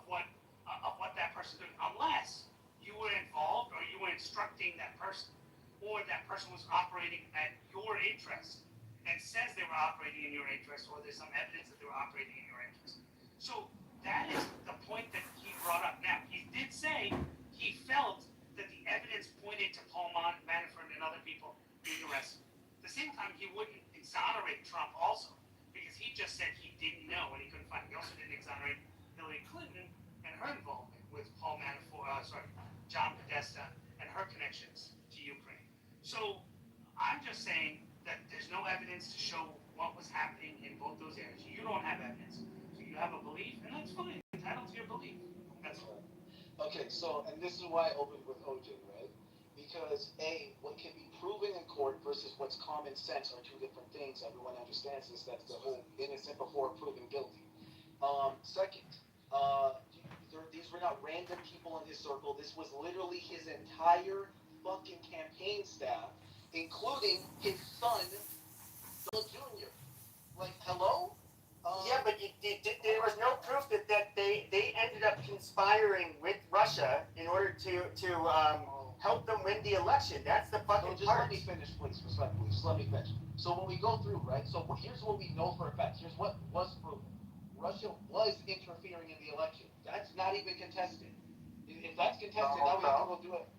With Donald Trump? Hold on. With Trump Jr. Hold on. With Russia in collusion with Trump.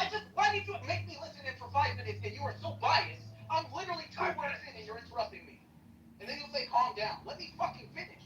Stop. I know I'm not here to say what you want me to say. I'm here to say what I had in my head. How good is that to throw me off, bro?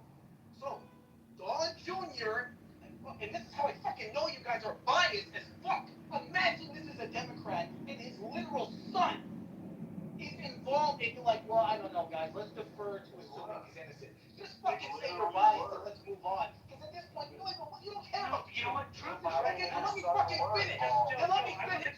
And let me finish. Can you hear me? So we got Trump Jr., Jared Kushner. Shut the. Let me fucking finish. Truth is right. Hold on, Truth. God damn it. To everyone, Trump listen to Jr., Truth. Jared He is Kushner, Paul Manafort. That's his wife, husband, his son, and the manager of his campaign. Wife's husband? No, but Trump didn't know. Trump didn't know. No, the person he's putting in charge of the Middle East knew. The chairman of his fucking campaign knew, and his first son knew. But he didn't know. He didn't know, guys. And that's me being unbiased and objective and honest. I swear I'm not just riding fucking Trump's nuts. Nothing he does is ever bad. No, actually, I'm conceding Truth. You were right. With Donald Trump's son being on the board of an energy company while he was serving in office is disgusting. And to say that he didn't know that his son was doing that and that his son was getting involved in these Chinese activities and Chinese companies and actually colluding with those countries and trying to ensure that the outcome that he wanted so he could protect himself from getting in trouble in those countries and using that, I mean, that's just disgusting. And that should, Joe, I mean, he is right that the fact that a president or any elected person's kid would do that kind of shit means that that person must have known. And thereby, the sitting vice president at that time must have known that his son was involved and that a prosecutor was going after his son, was there, that if he fired that person, it would benefit his son. I agree with Truth. I'm going to agree with him that Trump probably knew all this stuff. I'm hoping he's going to agree that Barack Obama and Joe Biden both knew what Hunter Biden was up to and what he was doing with all of these countries and what he was doing with the companies in these countries and was doing that shit. If he's willing to admit that and say that these guys sold the presidency and sold the vice presidency, I'll consider Truth an honest player. But if he doesn't, then he's just a fraud. Oh, bro, I'm no. Alright, it's my turn, Truth. Hold on, it's my turn. I get an opportunity. I mean, can I speak when you're done without being interrupted for 30 seconds? Anybody hear me? And stop being gasping. Like, why are you getting done? I'm only cutting you off after you listen for 5 minutes patiently. Like, what the fuck? Okay, Joe, go ahead. Or is it my turn? Well, I was just going to make the point, look, we know the whole Russia collusion story comes from the Steele dossier. At first, it was paid for by GOP operatives, largely associated with John McCain. Then it was hired by, then Fusion GPS was hired by Perkins Coie Law Firm, which is Mark Elias, which is a notorious activist lawyer. He was working on behalf of Hillary Clinton. We all know this comes and stems directly from being political opposition papers that were intended to try and frame Donald Trump as working in collusion with with Russia. He was colluding with them to win the presidency. Now, years later, we got to see that it turned into the fallout with Ukraine and the war between Russia and Ukraine, and so on and so forth. Actually, I'm in a bad spot now. Yeah, go ahead. Just keep going. Well, hold on, Joe. So now, King, you're not there. Look, I would like to speak for 30 seconds uninterrupted. And not told to calm down. Adults, we're adults. It's going to happen. Okay? Just speak your points and be quick about it. Notice that we're adults. I listened to King for 5 minutes on King, Joe. You're going to speak for 5 minutes. I never speak for 5. Hold on, Hold on, King. No, he's arguing against my moderating ability. If you're an adult, then don't interrupt someone asking to be not interrupted. I don't ever speak for 5 minutes. No, I said King spoke for 5 minutes, which is fine. I have attention. But I didn't interrupt him once. Yeah, but we try not to pancake, try to make points and pass the mic. Bro, no, this is bias. Just say you're biased. Just say it then. Did anyone interrupt King? Because you agree with him. So just say you're biased. Just say you're fucking biased. I've interrupted King many times. He just interrupted Joe. Never have I. You literally sat and gave this I don't know what for 5 minutes. Just because I interrupted the last time after I said we were going to try to do the one mic policy. You finished what I was saying. So you wasted your time. It was your turn to talk. He's obviously worked up. Pepe, let me just finish what I was going to say, guys, because I'm going to go in a second. Leave to you guys, I'll come back. But I just want to say this statement, right?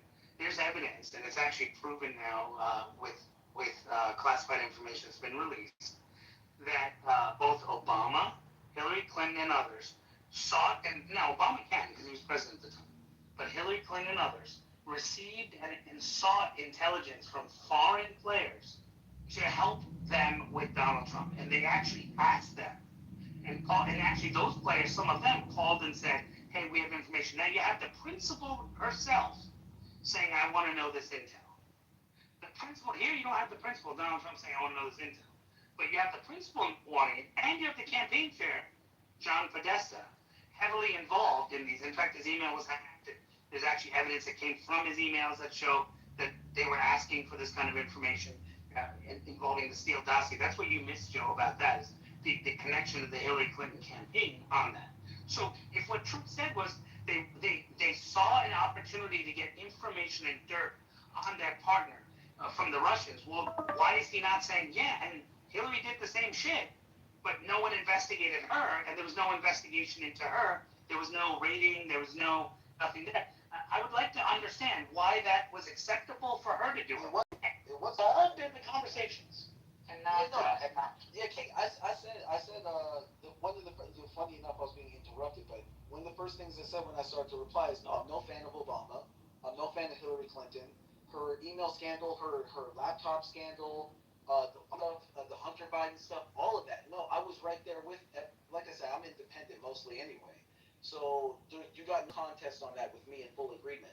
That's why I was getting frustrated, because it's like, on both sides of the aisle, it feels like you're chronically dealing with bias. If any Democrat was wrapped up in this kind of shit, no one would be, you don't have a smoking gun. That's why I opened up with OJ, because I'm like, let's just fucking lay our cards on the table. Let's say OJ's innocent. Let's just say fucking OJ's innocent. We can have dialogue. Because at I some want to have point, dialogue with you. What are you trying to prove? That wasn't a... That humans are biased? That people play sides? I don't play we have sides. a red team and a blue team? Yes, we have ideologues. What's it matter if I think the Democrat Party is the bane of the existence in our country? That they are the root of all the problems? Is that a problem? Whatever you want, just be honest. I can think whatever I want. But why do I have to practice it? I am honest and truthful. No, I say this no, all. the fuck you're not. I say this all the time. No, You're calling it a fucking nothing burger when people are in prison? The Russia collusion is a nothing burger. People are in prison, but it's a nothing We spent burger. millions of dollars How on do you it. go to and prison nothing on of it. Joe? It was a total. Nothing came How of it, do you sure. go to prison on nothing? Who went to prison? Yeah. Who went to prison? Paul Manafort was. Hold on. We need to clear this up. Hold on. And you like it or not, we're mods. Truth, that's just how it goes. Okay. If you don't like it, you can always go to a room and start your own room and be a mod. About mod bullying. Well, you're No, it's just how it is. Okay. So look, Paul Manafort. Let me read very clearly. All of the counts that he was found guilty of were tax fraud, bank fraud, failure of disclosing that he had a foreign bank account. This has been stated by Matt. OJ's innocent. He was not convicted for anything to do with the. Yeah, OJ's innocent. I heard that. You're being disingenuous now, Truth. I heard you. And by the way, now you're being there's no fucking disingenuous. bad faith. It's crazy. Now you're being disingenuous. Your question was who went to prison. I answered, and then you said, "Well, it wasn't." You're throwing stones from a glass house. Hold on. You're trying to establish that you have some moral superiority over us, that you're more unbiased than the rest of us, that you're more clean than us. Yes. While you are being disingenuous right here in attributing that the tax crimes and the financial crimes that Paul Manafort was found guilty of somehow also correlates to Donald Trump was in collusion. He was colluding with Russia to win the election. Because that's the accusation politically. Okay, so Paul Manafort, Michael Cohen, Roger Stone, Papadopoulos, Flynn, Gates, Alan Swan, all of those people went to prison. No, they did not. Not one. Not one of them went to prison. You want to bet $1,000? That's the Russia collusion. I'll bet $1,000. We didn't say Russia went to jail for Russian investigation. Not one. Not one went to jail for Russia collusion. That is a fact. Stop changing. Stop moving the goalposts. The question was. In fact, hold on. You're being disingenuous again. You're the one moving the goalposts. We're talking about Russia collusion, and now you're trying to bring up. Wait. You said it was. You are the one moving the goalposts. You're trying to bring up other people that have been in Trump's orbit, like Michael Cohen, that is a clear rat and has turned on him for political purposes, and he was bought off by the Clinton machine to go at. This is politics, and this has been the point that I was trying to make earlier with Letitia James' story. And this all comes from the boy who cried wolf bullshit. That was the reason I used the analogy in the first place, and that's what got you all worked up. If you keep staying on the Russia collusion story, you're the one moving the I goalpost. literally started yelling because you started interrupting me repeatedly because you don't like what I'm saying. Fucking 5 seconds in, even someone in the chat agreed. Like you can disagree, but for fuck's sake, have some decorum. Yeah, you guys did. Naveen in particular. Thank you, Pepe. Democrat agreed with knows you. I'm How does that make you feel? Hold on. How does it make you feel that I'm aware that a Democrat agreed with you? Yes, I'm an ideologue. Yes, I see people as red team and blue team. That's my. I just see Americans. Crazy. That's fine. Crazy. I don't believe you though. I don't care believe what that you believe. I was in high school criticizing Obama because my black family. because you believe Fuck the out of Russia here, bro. collusion You'll story. never have nuts as big as mine. I'd love to see you as a black kid telling your family Obama ain't shit. Fuck out of here, bro. I'm not you. Don't act. Okay. Okay. What the fuck? Bro, He's got a big chocolate salty. I don't even know why you just bragged about being biased, by the way. That's crazy. Well, then I'm an ideologue. Okay, so what I said was, and I'll say it again if I have to, that the person that agreed with a Democrat, does that make you feel better? That someone on your side agrees with you? Well, they didn't agree with my position. They just said you were interrupting him and being biased. You let him speak for 5 minutes, knowing that I spoke for 5 seconds. Is Pepe a Democrat? Even he co-signed that. I doubt Pepe even agrees with me. Do you have any ability, even if you don't know, to go, you know what, I'm probably being unfair? Or are you just like, well, fuck it, I will be unfair? Then don't tell me not to get mad. Well, I would say this though, the truth. I didn't like the analogy with O.J. Simpson. Not because yes, obviously most people realized he was guilty. However, these people that were running for office and they're basically, the AG there in New York, Letitia James, these are people that were openly talking about how they were going to go target him, and so it's like oh, it doesn't mean they're. It's not that we're being biased and we don't think he was guilty, but it's just like this was clear fishing expedition, and it's just like they had to find something that was like so fucking petty that um, I don't know, it rubbed a lot of us the wrong way, and the Russia hoax. I mean, the fact that we know it's like it's fruit of the poisonous tree. It's where you had this fucking dossier, and then that ends up leading into this whole thing about Russia collusion, and then it's like then they can't find anything, but he's found guilty, in the public's eye because it kept on getting repeated so often, and it was clearly all political, and there was no proof. There was not. What ended up leading the investigation into Russian collusion had nothing to do with something that was observed. It had to do with the fake dossier. That's why, like, a lot of us are kind of just we're over it. And, for years, that is an accusation that everybody swore was true. That was on the left. Yeah, I can 100% meet you on the middle on that. It was definitely a witch hunt.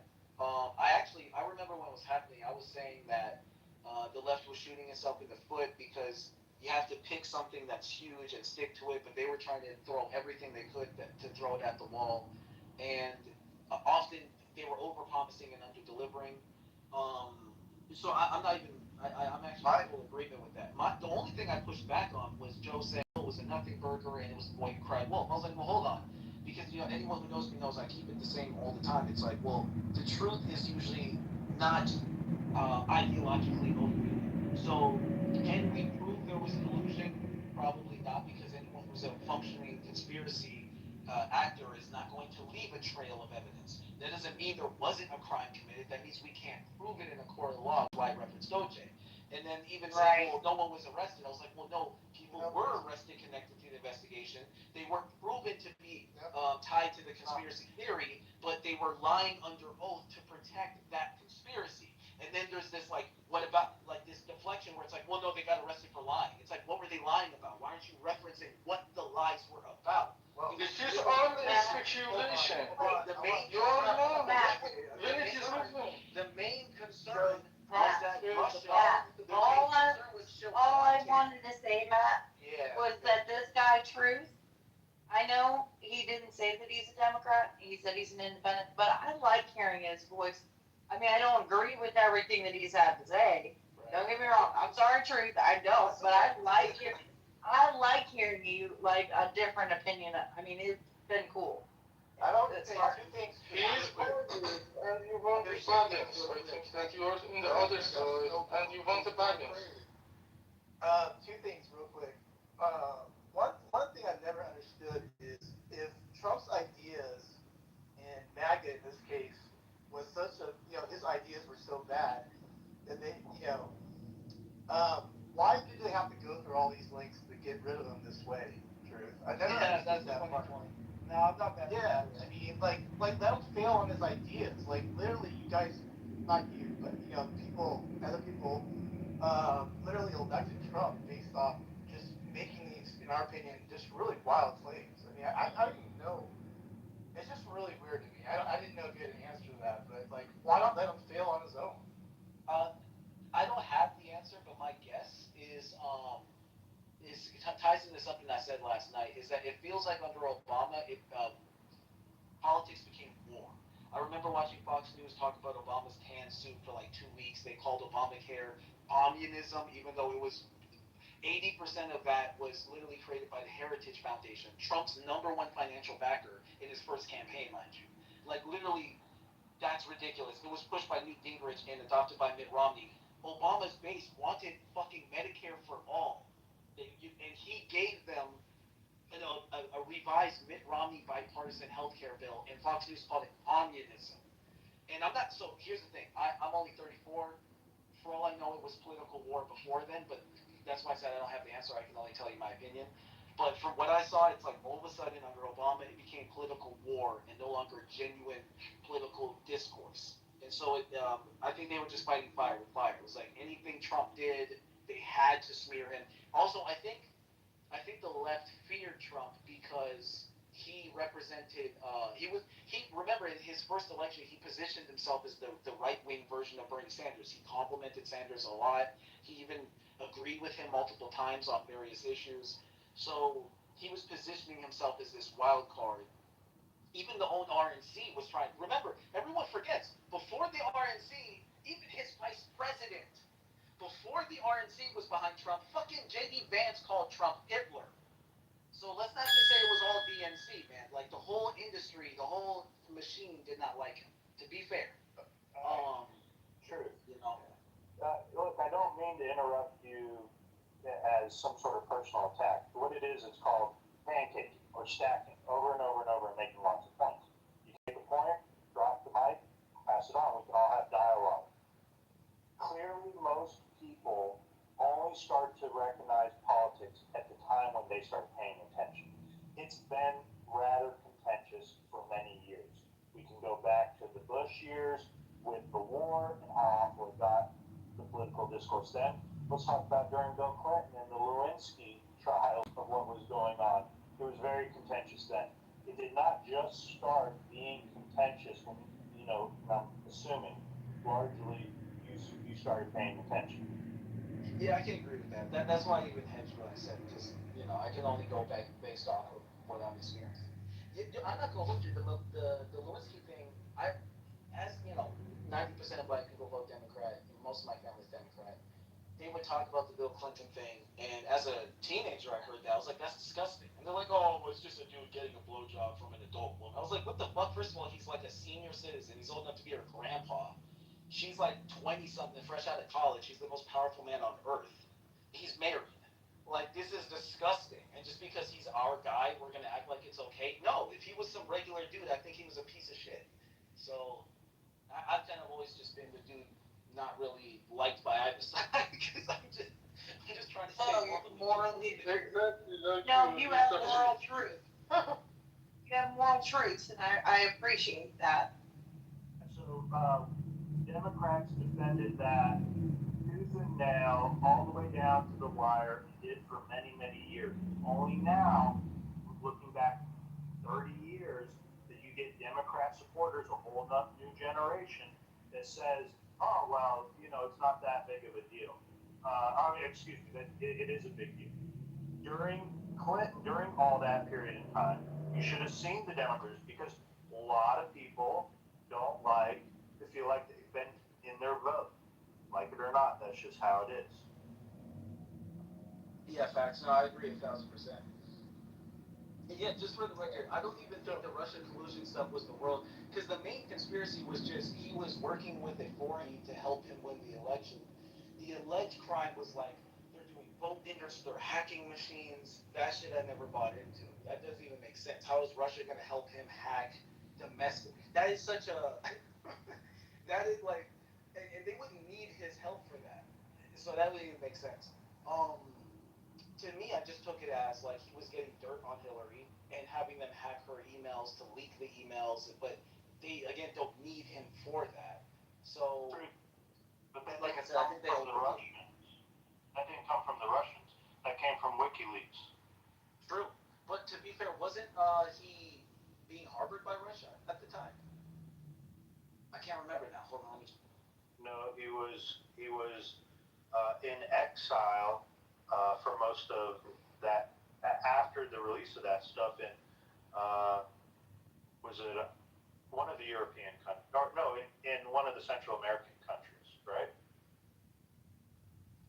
I can't remember. Ecuador or something, or Oh, he was in the embassy of Ecuador, South America.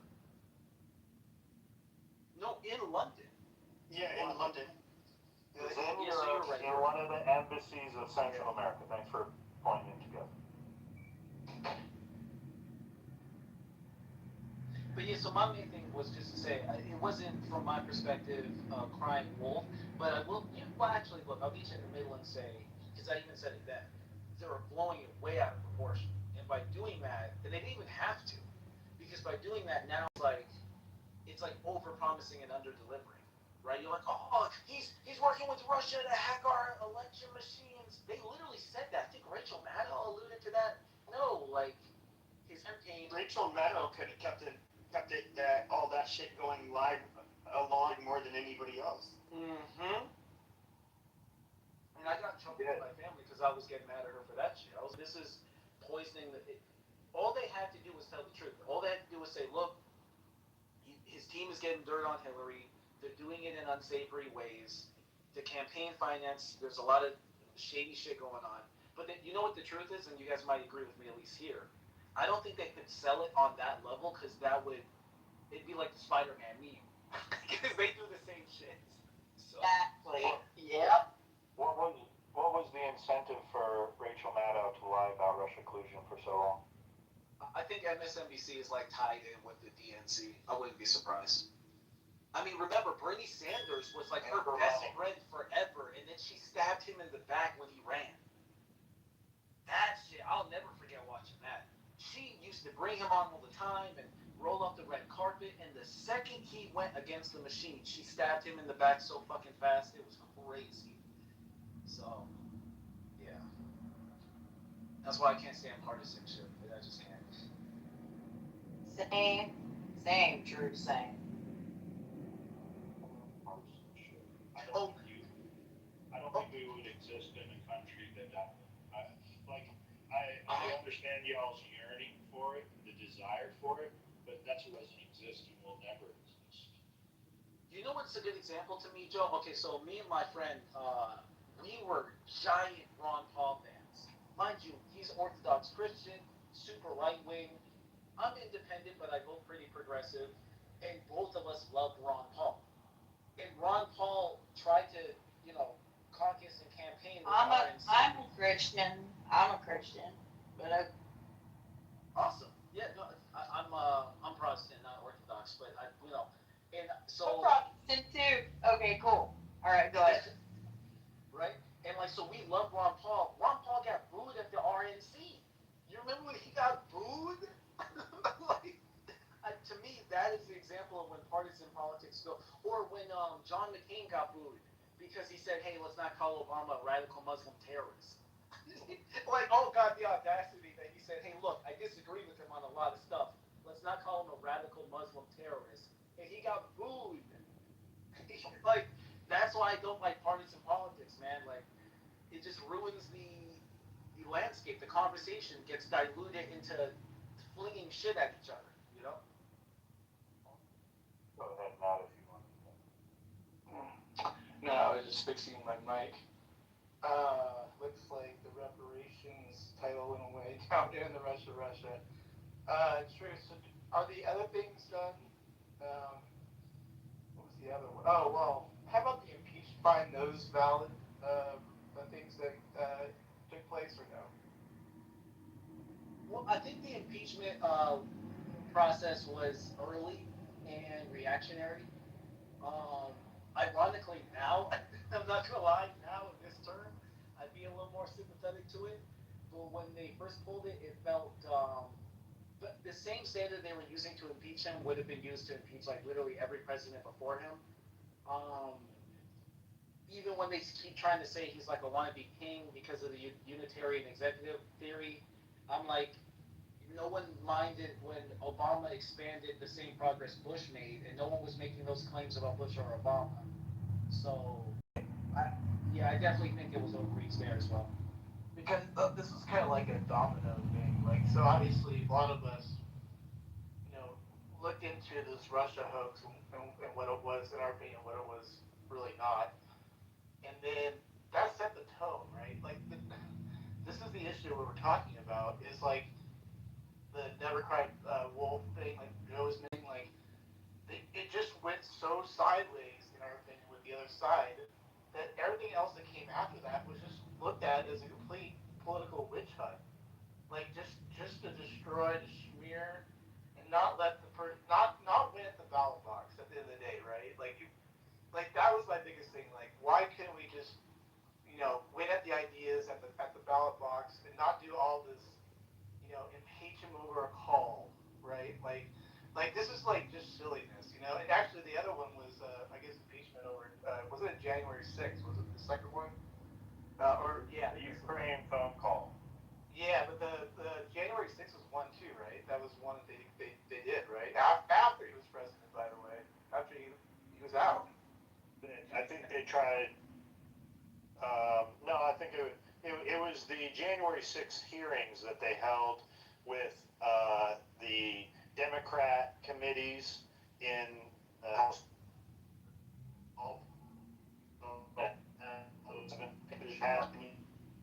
He is in the Matrix. I don't know. And here, Joe, then can you You're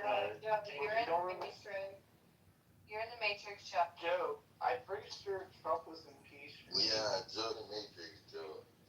Yeah, okay, that should be better. You don't remember the January 6th hearings that they held for the House on television at 7 p.m.? It was all a Hollywood show. Yeah, it was a theater, and they actually had a production for it. I remember all that. Yeah, but that was all that he got impeached over the election stuff. I mean, I don't know. Hold on, my dog is. And Joe, I'm pretty sure, if I'm not mistaken, he was impeached while he wasn't president. It was like a week after that they actually came down with the impeachment when he literally wasn't president. I don't know if you remember that. What kind of process do you have? Is it wrong that I wish Trump was actually my dad? Yeah, so I thought the one where he had already lost the election was the Ukraine phone call, wasn't that? No, so there was one in 2019. That's Ukraine, and then we had the 2020 January 6th incident, which he was impeached on. But it went, found not guilty. That was the whole thing. As far as I know, you double check it, but there was 2 impeachments, right, in total. Yeah, that's my understanding as well. And again, even in those, it's like, I'm not gonna lie, the January 6th thing was definitely sketchy. I don't know if it's criminal or impeach worthy though. It's definitely bordering on the line of it, but I've heard Democrats basically tell people to riot, tell people to fuck shit up. So I don't know. It's, to me again, it's not equal. They're not applying that standard equally. I like how you put that fuck shit up. That's fun. Oh yeah, like I mean, even this is kind of unrelated, but like even the Charlie Kirk thing, like Democrats constantly do this thing where they will hold Republicans to a standard they're not willing to live up to themselves, right? Like if We're saying that. definitely, and now, to be fair, now when I point the gun at Republicans, don't get mad at me because I pointed at everybody. But no, Democrats have this habit. They have this habit of the morally virtue signal when they're hypocrites, right? Like to be a protest, which by the way I support it to some degree. I don't support destroying people's private property. I think that's fucked up. But I did support the protests in general in the movement. But once it got to property damage, you didn't hear Democrats going, "Oh, that's going too far." It was like, "No, this is what's necessary to send the message." But then when the other side does it, all of a sudden now it's the world's worst thing. So, and they were like, I think we were talking about this last night, like the implication that a bunch of angry people were going to storm the White House and take over the U.S. government is fucking ridiculous. Like, it was never going to happen. No way we're going to overthrow the government, especially if they had no weapons. I mean, I'm not entirely sure you could take over the U.S. government without any weapons. So. Yeah, exactly, and as if occupying the White House now means you've taken over the White House. Exactly. Hey, Truth, how do we hold we the people accountable? We the people. I don't have an answer for that. Hold we the people? I mean, besides law and order. Our actually republic is built on we the people, not we the government. So J6 was not us going against government. It was the people speaking up for their government, saying that you're not doing what you're supposed to be doing by ensuring that our elections are free from corruption. 6, they talk about it in an entirely different wrong thing. We don't know what insurrection looks like. We've never had it in America. For us to go around thinking that J6 was us trying to overthrow the government, no, we were trying to tell the government that we, the people, do not like what happened with the election. Oh yeah, I hear you on that. But so no, I even used to make the claim, the statement that even if they were trying to do an insurrection, that doesn't by definition make Trump responsible for that.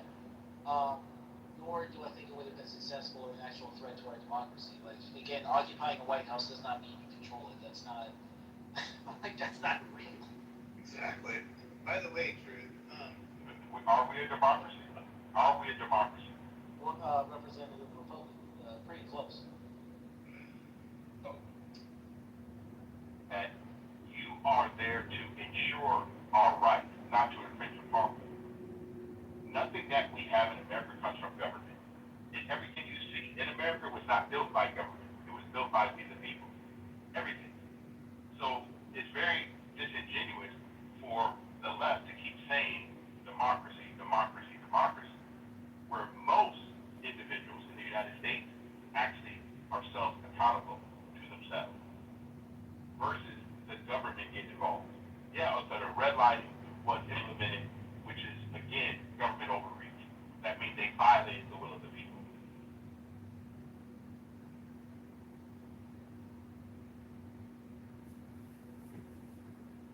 Yeah, I wouldn't.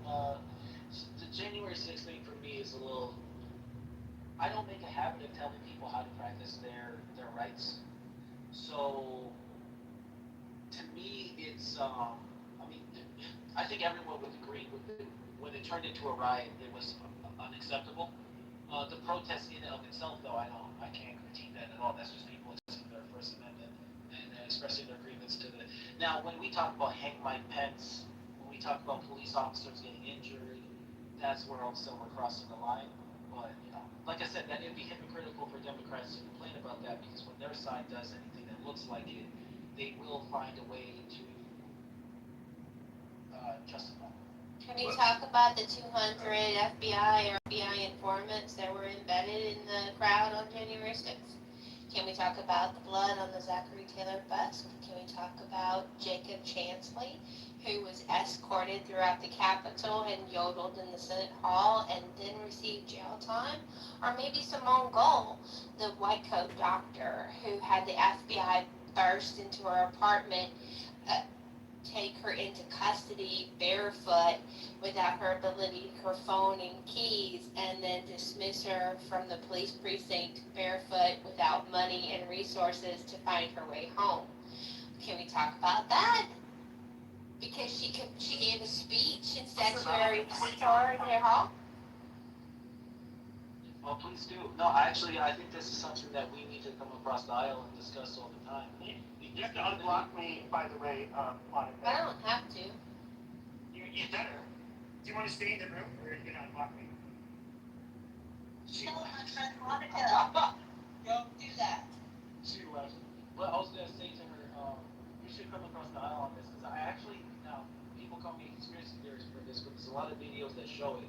I think a lot of the BLM riots that went bad were inflamed by enforcement agencies undercover, and they were like dressed up as what the fuck is that group called? The anti-fascist people. Oh, no, Antifa. I don't know why I blanked on the name. Yeah, Antifa. They were like, oh, let's use Antifa, it's Antifa, but there was even like footage of people taking bricks out of police cars and placing them for people to grab.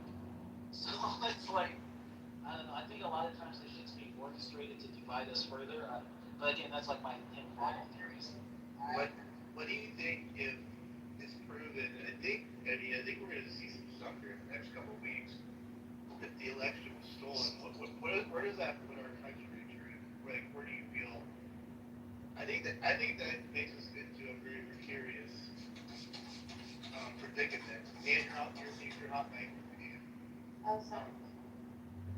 I didn't know. What do you think about that, Truth? If it turns out that there was some money business going on in the election, what would you say to that? Honestly, it wouldn't shock me, and I think it would really rock the country because right now tensions are so thick between us. But that would be the last thing we need. I'm not gonna lie. I think both sides do it. Now I will be honest. I think Democrats are probably more savvy and sophisticated with it, only because how do I put it? It's like I think they're more tied into money interests. So any way that technology or finances can converge, I do think that's changed recently though. But I don't know. I just don't put anything up against how do I mean to say it? I don't put anything past corrupt politicians or their benefactors. They'll do whatever it takes. So I'm not gonna lie. Connected to that point, I'm genuinely scared for the cohesion of this country because, like, I'm an actual political nerd, so like I just love policy. I love ideas. I just love talking about ways to solve problems. And I feel like we're getting into culture war territory. We're no longer having respectful discourse a lot of times, and it's almost like Democrats and Republicans now live in total different reality of ideas of what truth is. You're a policy guy. What are your top three policy issues? Yeah, thank you, Joe. I was gonna ask the same question, Joe. Go ahead. You're gonna hate me for this, but no new wars. Okay, I love when Trump said no new wars. So I'm really disappointed. And trust me, I get it. I get the nuclear concerns. I think there was other ways that, to be fair, even out of Trump's own, no, I don't think Trump said it. Marco Rubio said it. That we had no intent on launching what's it called, a kinetic war. Like there's other wars to do. I mean, other ways to do war without making it actually kinetic. Until Israel said they were going to do it if we didn't do it first. That's what Rubio said. Now I don't know if that's true or not, but I trust Rubio, so I don't think he's lying. And it makes sense already. Israel's been talking about doing it for fucking like 40 years. So I just feel like there was better ways we could have ensured they didn't get it, short of like, causing all this global chaos. To me, it's like if you have to go in, if it gets to a point to where you have to go in and actually do a proper invasion because they're getting dangerous and they're like on the cusp of actually getting a nuke and which they weren't really capable. They have a vehicle system. It's like, okay, you do a proper invasion then I guess if you really, really have to. But yeah, I get what you're saying. Like this is just fucking stupid. This is beyond fucking pointless. Yeah, it could have been done so much better. And then so protectionism, and then balancing the budget. Before you move on this one, see, I know that we all say it could be kinetic or different things. Guys, for 47 years, I have friends that live in Israel. Do you know they've been living in terror for all? It's not. We're beyond the. Hold on. Let me. I don't care what you think. I don't really, at all. I didn't say we were Israel, but Israel is our ally in the Middle East. Okay, it's our ally. We don't send into a war and then have fallout. But why are you yelling? For their benefit, like that is bullshit. Pepe, why are you yelling, bro? Pepe, you can get your point across without yelling, bro. Well, I'm not my place. Pepe, this racist program. He's arguable. He's performing good. Okay, hold on. So truth, what I was saying was that at some point, whether we like it or not, we have allies that we want to protect. We are a sovereign country. Israel's a sovereign country. But the most important thing, there's 25 nations over there that are not pro-Republican. They anti-West. They hate Israel. They hate America. At some point, they have destabilized the whole region over there, Iran. So let's not make it as though kinetic or we could have done it something different. This is the approach that we had. This is one we took. Right or wrong, I'm still standing with America. Where I can meet you on that is I understand that we have interests in the region and they're relevant for global concerns. I'm with Pepe though that like this whole world police thing, I think largely it's an excuse to protect our petrodollar status. Like we don't actually try to save the world. I'm not even mad at that, by the way. Like I'm kind of black pill on that, where the comforts that we enjoy in I think it's America. just disingenuous. Yeah. And so one thing I actually liked about Trump was when he said that we need to encourage more of our UN members and especially NATO members to take more responsibility for the world. Like we can't just keep deficit spending, having these military bases around the world, and playing fucking Captain Save America. Like, I'm sorry, what was that name of that hero? Captain Planet. We can't play Captain Planet, right? Like, it's funny because Democrats got me so mad at him for that. I was like, he's right. What the fuck? Like, why are these NATO members aren't even meeting the threshold of what they're supposed to be contributing to various funds and military ratios of like soldiers ready at any time, et cetera, and even those levels aren't climbing nearly as high as they should be. And so I think if we put more pressure on other nations to keep stability, just to keep stability, then we would be less expected to put so much of our budget on the line. Because, our deficit spending is getting out of control. Now, our military is not the only thing. I think, unfortunately, we probably have to roll back some of our social policies, like our Medicare and Social Security has to be reworked. I'm not saying get rid of it, but it has to be reworked. Like, it has to be. That's another thing Democrats don't want to hear. But yeah, protectionism, balancing the budget, I hate deficit spending, and reducing the interest on our debt as well. It's fucking insane. Like 15% of our discretionary spending, 15% is just paying the interest on our debt. That's unsustainable. And it's getting higher. And that's one of the things I'm really mad at Trump about, is our inflation is out of fucking control. And, rightfully so, Biden was criticized for that, but it's not getting better. So I'm just like, and I blame Israel, not blame them as a country, but like they're shitting Iran. I blame them for a lot. Well, because they're shitting Iran is part of why it's about to blow up. Because now the candles getting burnt off both ends now.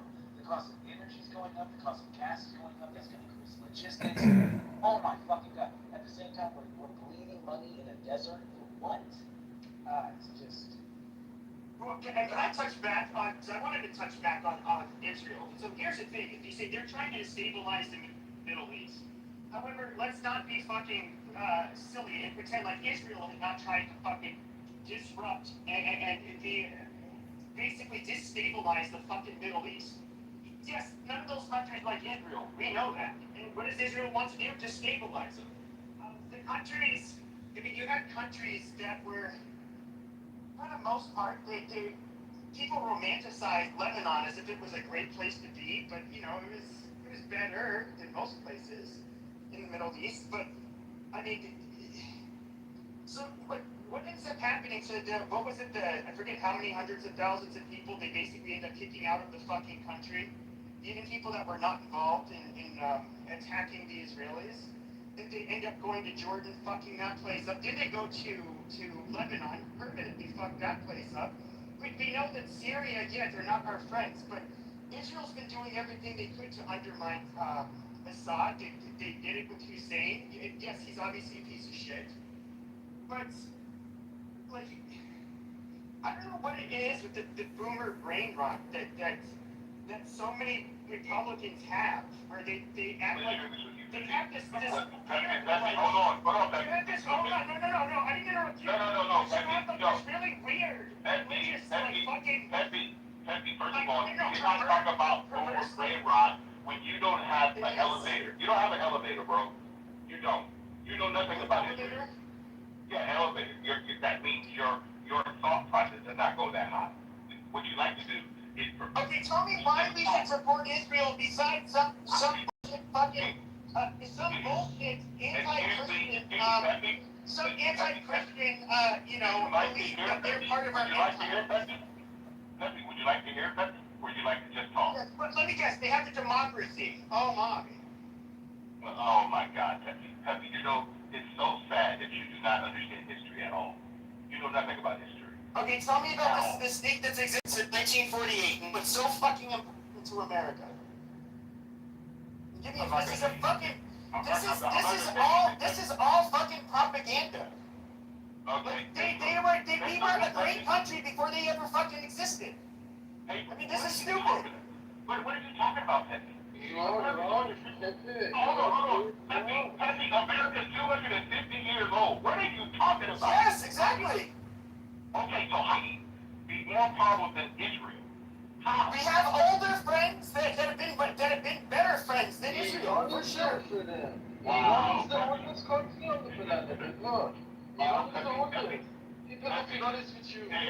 Peter, one second. Pepe, you just say some stuff just because you like them. It's so interesting, Pepe.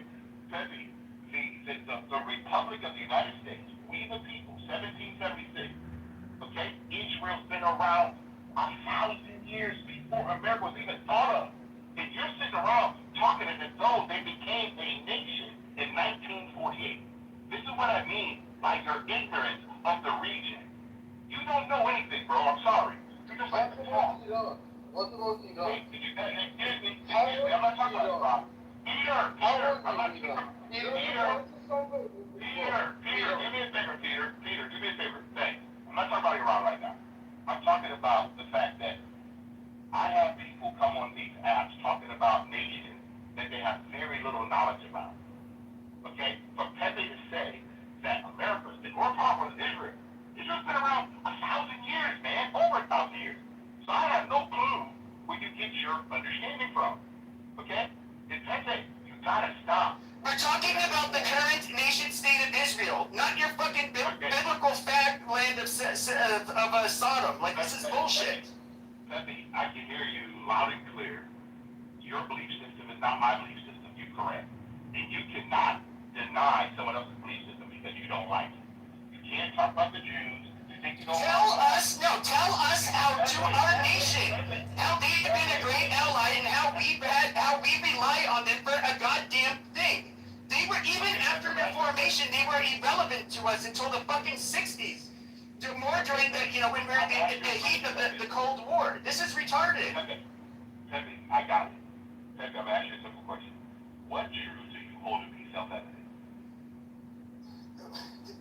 The sky is blue when there's no clouds. No. I'm asking the same question again. Hold on. I'm asking Pepe the question. I'm asking the same question again, Pepe. What truths do you hold to be self-evident? There's a bunch of different truths out there. I'm asking which ones do you hold? I can list off millions of them probably. No, just give me one. Just give me one, Pepe.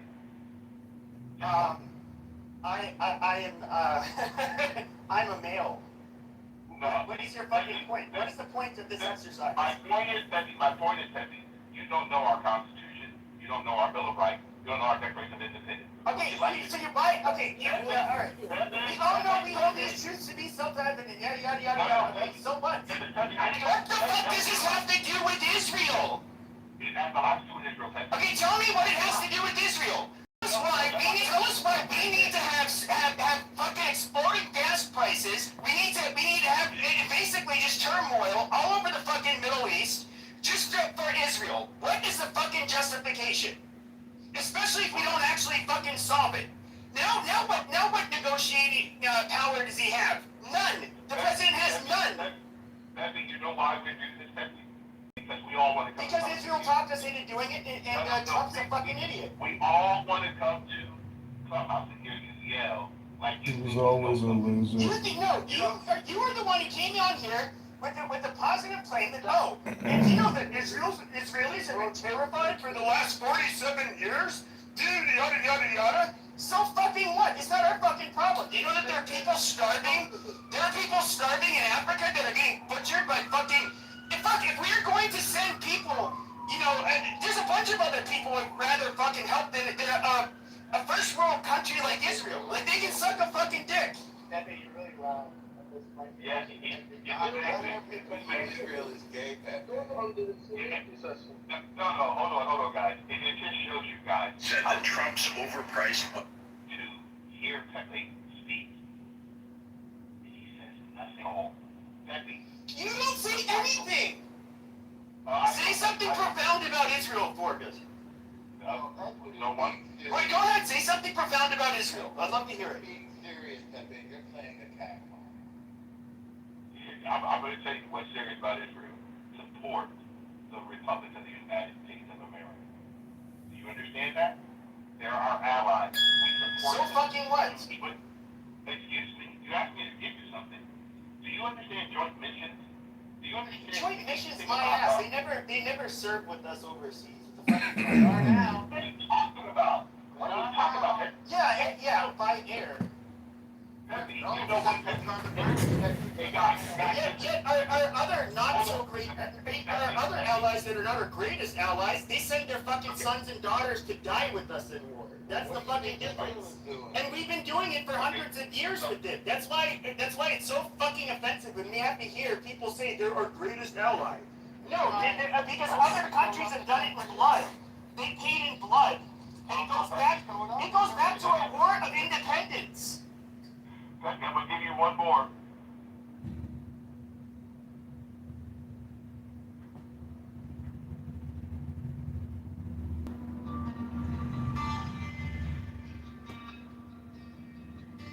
Now ye shall know that the chosen priest, an oxen of infinite space,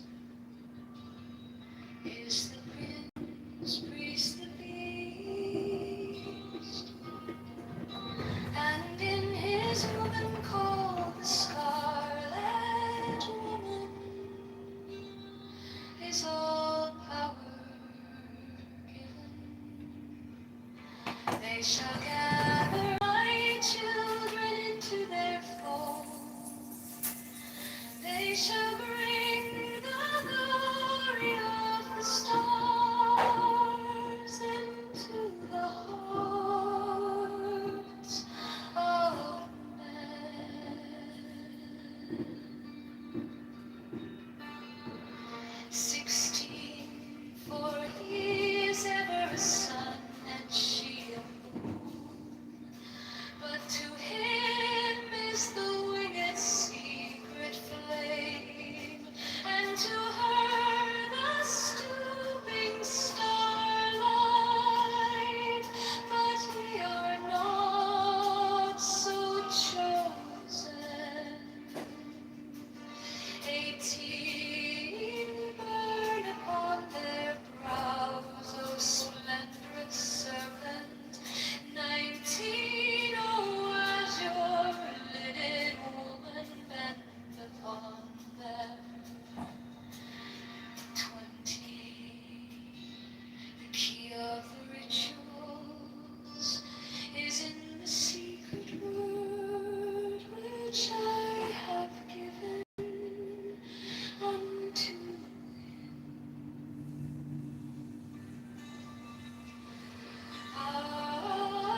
about Iran.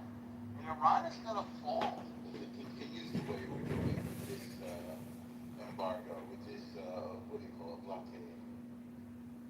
That's what I think is the result of this. So Trump is as wild and crazy as he is, he has figured out how to deal with barbaric enemies. Maybe because he understands the New York real estate / barbarian mindset. I think he is like when Mark Levin called him an honorary Jew. I actually think that's right. And I'm not gonna, we looked at who's close to him. His daughter, I think, was it one or two daughters? They're Jewish now. One. And of course, the brains of the operation. Well, Jared obviously is a lot of it, but listen, my dad had pointed out, like, to be in Manhattan of all places and be a real estate mogul. I mean, that's like the most Jewish job ever. Yes. And it's cutthroat as hell.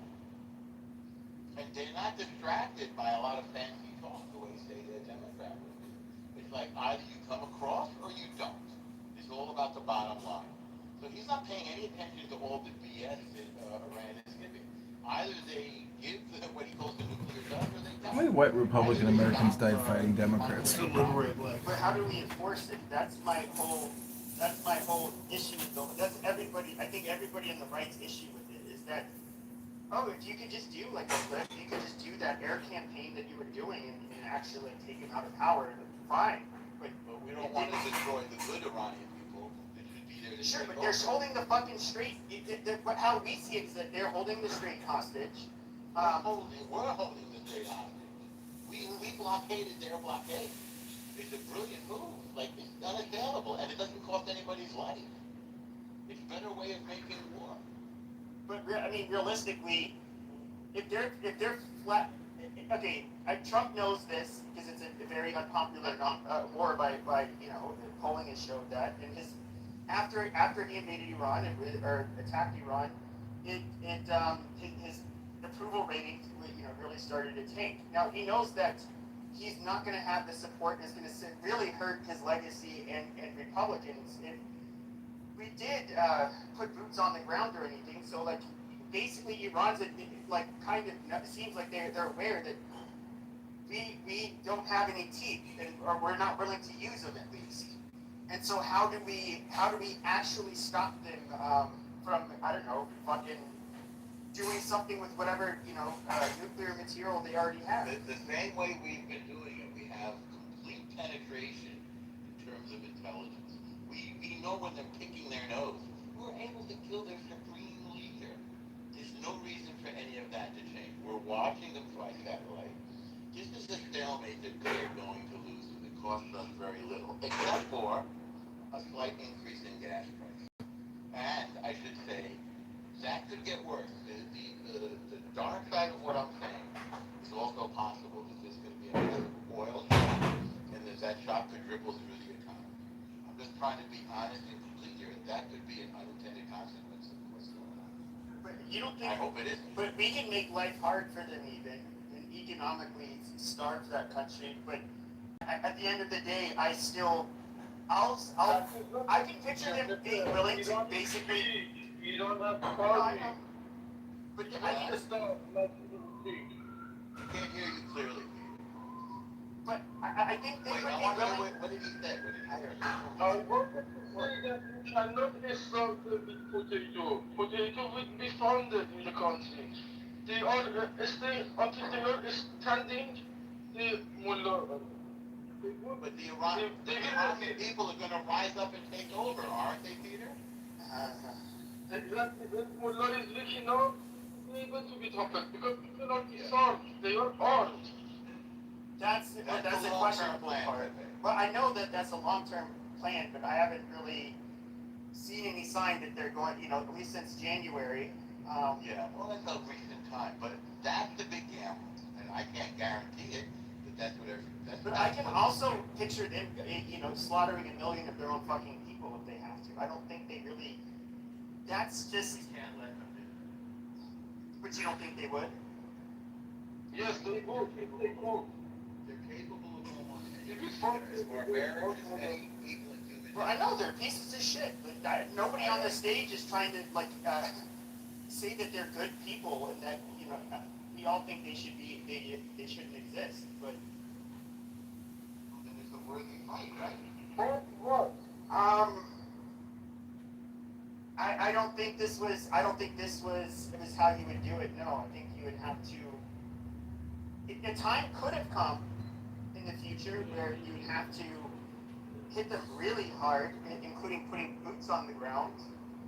But I think everybody's been kind of trying to avoid that, because even if we do a large-scale invasion, it's not, we can't say that necessarily that what would be a result of it would actually be that much better, and that's the reality. But it is kind of like a last option.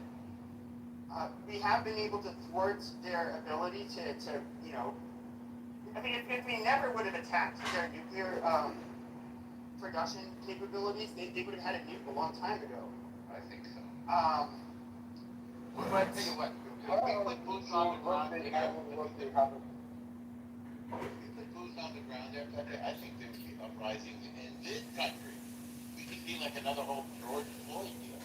So I think Trump is very smart not to put boots on the ground. oh yeah, well I know that. It's not, that would be so unpopular. So it's very clever for him to do this, right? Well, I don't know, can he actually get the weapons into the country? That's the other thing, because I know he tried to arm the Kurds in Iraq, and they just like kept the fucking guns. The ammo. Well, in fairness, we have good races. You know that better than me. Those guns. But who's dodging? I'm not sure what he's saying. I think he's in We Iran. almost never, yeah, he's in Iranian, that was in Germany. And he's on our side. Yeah, yeah. But nobody understands him 90% of the time because they're cool friends. For the specific group of people can make the division circumstances. What do you think? It's the worst fucking idea to arm the civilians. Take them, for example, have this kind of authority over the capital. You're gonna bring the country backwards in 10, 20 years because it's the worst done thing possible regime. We have a lot of weapons on the streets. There's gonna be no gangster strike. They're gonna fight for power. There's gonna be unrest in the streets. It's gonna be fucked up. We don't want the bloodbath of war, right, Rob? Yeah, I don't know But that. we need to disarm Munda. We disarm Munda. Did you ever That's the point. Did you ever see Russia in the 90s? What happened to Russia, though, like, I'm not somebody to ever side with Putin, but he did say that the fashion in which the dissolution of the Soviet Union was a catastrophe, it kind of was. I mean, they basically told all of these, I forget what they did with those vouchers, and then they started selling them, and then the amount of immediate corruption where they were selling, you know, big industries to whatever bidders, and you ended up having this oligarch almost immediately. No. So that's part of it. They were selling them off to people. And then there were gangsters that were coming, fucking, and the owners were putting them in a room with these other gangsters, these guys that had some money tied to acquire these facilities, these plants and everything that the government collected tax on. And then these gangsters came and they gave them signed papers to sign over the companies because they had the weapons, they had the grenades, they would fucking Russia in the 90s was a wild. No, they had murders everywhere, and when we hear about the Russian mob, that is, what is it, like Huntington Beach, or I forget where in New York? Brighton Beach. These were like this motherfuckers in the 90s. Now they're sitting in nice little clothing and All-Star and wearing khakis, David Eurovic and everything else. What if these wear fucking leather jackets and walk around and give the owner a fucking grenade in the Sound City? He's gonna sign or he's gonna fucking blow up what he do. Yeah, no, I get what you're saying. You had the exportation of Russian, it become Russian mob, Russian crime. There was unrest, a cops, school, because it was like a flip-flop. It was a traditional government from like the USSR that was now becoming these other regions right now, and they're trying to establish government. And this is exactly what happened in Iran. You give civilians guns, you're gonna get that country back. I don't know that that's necessarily the case. Oh, I guarantee you exactly. But here's the difference though, because Russia was a place where, or excuse me, Soviet Union was a place where it's my understanding everybody did whatever they could to skim from the top. That's how people got by. And so like you had people that, in a weird way, Russians were extremely shrewd people, very, however they could get an edge or profit from something, they were very keen on how to do it, because it was hard to survive in the Soviet Union. I am aware, like you ended up having gangsters that ended up getting a hold of their military weapons, and they were and they were selling them to criminal networks all over the world. Iranians are exactly the same. I don't think it, but They were both oppressed for many years. They're all hungry. How do you know Iranians? Who do you think you are? There's some bad information. Sounds like some kind of assurance that you might know something. This might make it recorded. I think them having weapons would be a problem, like with any group, but I don't think that I'm just going to be honest with you. I don't really I have a hunch that they're not going to be, and no offense, nearly as criminal as the Russians were. I guarantee you. You know why? Because after everything, listen, at the beginning they're all going to be united because they're all fighting for the same cause. After it's done, they're all going to start tasting that freedom. There's going to be a lot of hungry people. It's like, trust me, personalities change. Opportunities. Don't worry, they are resilient. Right? It will be harder than for them. I mean, the mentality of the people from the region where they come, they're hustler type of mentalities. It's flea market kind of bargaining. They're always hustling. The main concern was energy. It's gonna be a shit show. But didn't you guys already had like in the Soviet Union, you guys already had like like even during the Soviet. Okay, so even but in the Soviet Union, even during that time, which is kind of hard to think of, it's my understanding that you did have gangs were still fairly prevalent. You understand? Iran is operating right now until today. Well, they're in power. It is like the Soviet Union. They're looking on the brink right now to break up like the Soviet Union for the government to stop fucking controlling us. So the governments don't control businesses, everything, and so on. Yeah. So this is exactly how the Soviet Union looks. They're living. Yes. Like basically, how your standing with the party was going to dictate your what you were allowed to do, what kind of jobs you could get. It's not the party. It is more love. Yes, but you have to be in his good grade early to survive. You understand where I'm coming from? It's gonna be. Yes. It's gonna be a big shit show. It's good to topple it, but it's gonna destabilize the country with its side. And whether they're gonna have a strong enough leader after fucking to rule it like with an iron, like to put everybody back. And they need somebody like Putin to put that country back. I'm just gonna have to be racist and come around with it and say it. Okay, the Russians are kind of act like monkeys. They always have in comparison to Persians. They're a more dumb, more criminal, more violent group of brutes. I just have a. I mean, even in Russia today, despite them, I don't want to be more racist, but they have a lot more violent crime and problems than our country. Like more violent crime. Their murder rate is more than it's historically always been more than double that in the United States.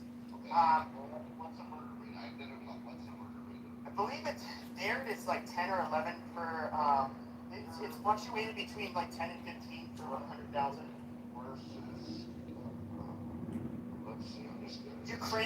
Ukraine historically has always also been much higher than the United States.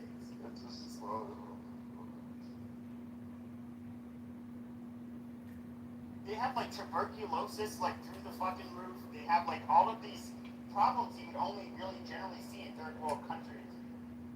So the rate is 5.7 to 6.0 homicides per 100,000, and the rest is 6.0 to 7. So the same shit. Okay, historically, they look historically. I understand in a war right now. But no, this is not the murder rate of the war. This is I'm saying like they also are sending a lot out there young, probably poorer criminal types to fight in the war, so they're probably not nearly as prevalent out on the streets. Pepe is right. If you look up like 2010 or 2005, it's like 25. They've historically always had a much higher murder rate. The reason I'm saying that, particularly with Russia, is Russia's, when they get conscripts, they go about it quite a bit differently. Now, all countries go for their young males, but they deliberately go after the poor people, especially if you're ethnic and poor, and of course they release criminals, from jails and say, hey, you want to fight on the front lines, or that's so basically these people are going to go out and re-offend. They're going to get like fucking killed in battle, basically. And so you're going to have artificially low numbers of people that are, or I should say, young male criminals, which are the ones who generally commit the overwhelming majority of homicides.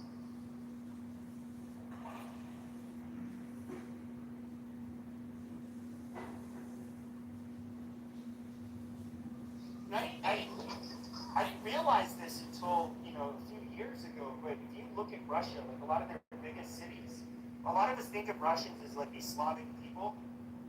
But like so many of their big cities, you have the fuck do you call those people?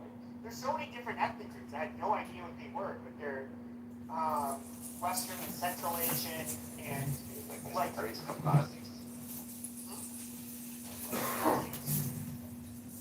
No. There's the people from the Caucasus, and then you have like, is it Tartar? And then you have like the more yeah. You have Mongolia, Tatars. They have Uzbekistan. A lot of those. But it's a much more diverse country than I think most people would think. When looking at the demographics. That makes sense. It's in Asia and Europe. Yes, Pepe, hello. I'm from Russia and I'm Slavic. I'm sorry, but Repi is not Slavic, so that's why. I know he's Jewish. No, he's not Jewish. He's not. Repi not Jewish. He's from Russia, but he is not Slavic. I didn't say he wasn't Slavic. I said he was a fucking Jew. No, he's not fucking Jew. What? He's not a fucking Jew, he's someone else. No, Rafi is definitely a Jew. I've talked to him a bunch of times. He's always in the Jew rooms talking with Jewish people. I'm pretty sure he would have been found out and called out by now, so. Just saying. Really? Okay, maybe I mistake, but I'm.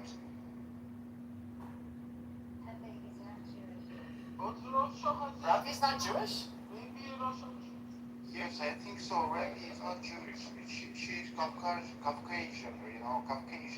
Like someone Asian, Caucasian, not Slavic, but Caucasian. Are you talking about Russia. me? No, Rafi.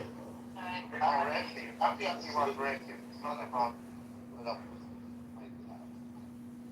Wait, Rafi, are you Jewish? Yes or no? Let's put it to rest. I'm a Russian Jew.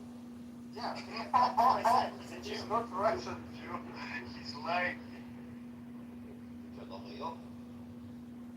No, you're not a Russian Jew. You're Caucasian.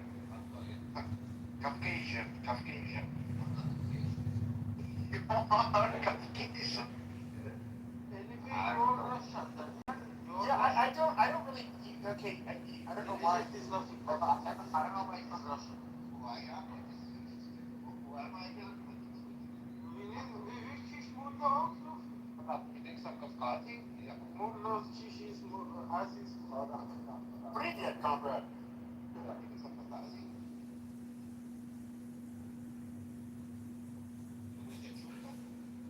I'm sorry, Rafi, I'm compromising, but you're not, of course, you're not Jewish, you're Caucasian.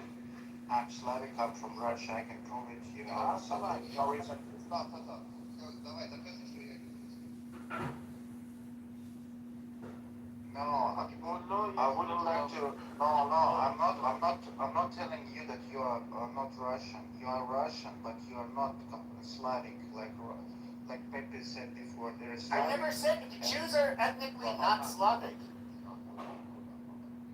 No, because he thinks, you see, because I'm darker skin color, he thinks I'm not Russian, like from the region. He thinks I'm more like from Pakistan, because like Georgia and Azeri are Armenians. They're more from those regions where they're more darker colored. I thought you were like pale skinned. I'm actually a darker, that's actually my skin tone, the PTR. Yes, see. I am, but I am Russian. Oh my gosh, Rafi, I like you even more now. I mean, I don't get it. Like, do you ever see like a pic? He's actually a really good Netanyahu. I'm not a fan, but you know, there is a picture of him. Like, he's like amazing. Okay, thank you, Peter. Okay, thank you, Peter. But there is a picture of like, you know, Netanyahu when he was younger, and he's like holding up this. I think it was an Uzi, and it was just like, dude, that dude looks like he could be like a supermodel or some shit. Like, whoa. And he kind of looks badass because he's like carrying a fucking. And he was a special forces guy, you know, so he was kind of badass. But, you know, he, you know what I think is really funny is people say like, oh, that fucking Polak flirting as a Jew, as a Middle Easterner. I'm sorry, dude, but like looking at Polish people, I don't see anybody with those fucking eyebrows and nose and those baby black eyes. I mean, that is like, he looks like a fucking Jew. I'm just being realistic. And so, I don't know, like, the ethnic Jews in Europe are, Hitler was right about this. They are racial foreigners. They literally are, they're part of a diaspora. And yes, they do have different looking.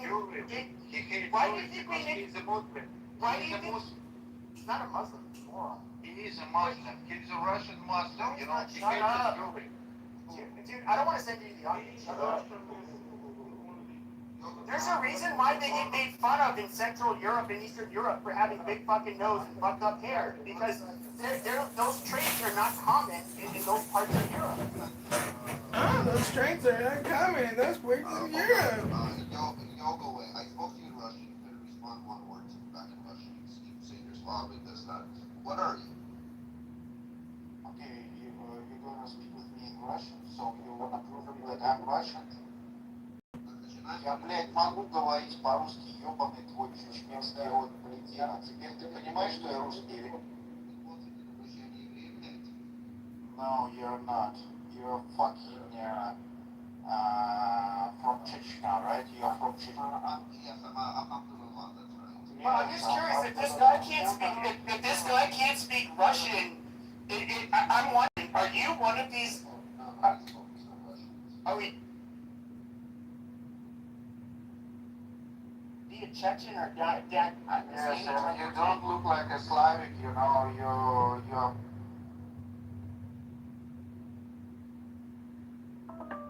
Was doing like we were reviewing his upcoming manuscript where he's going to be defending external world functionalism, which is like a new version of functionalism, which I'm pretty sympathetic to after reading what he wrote.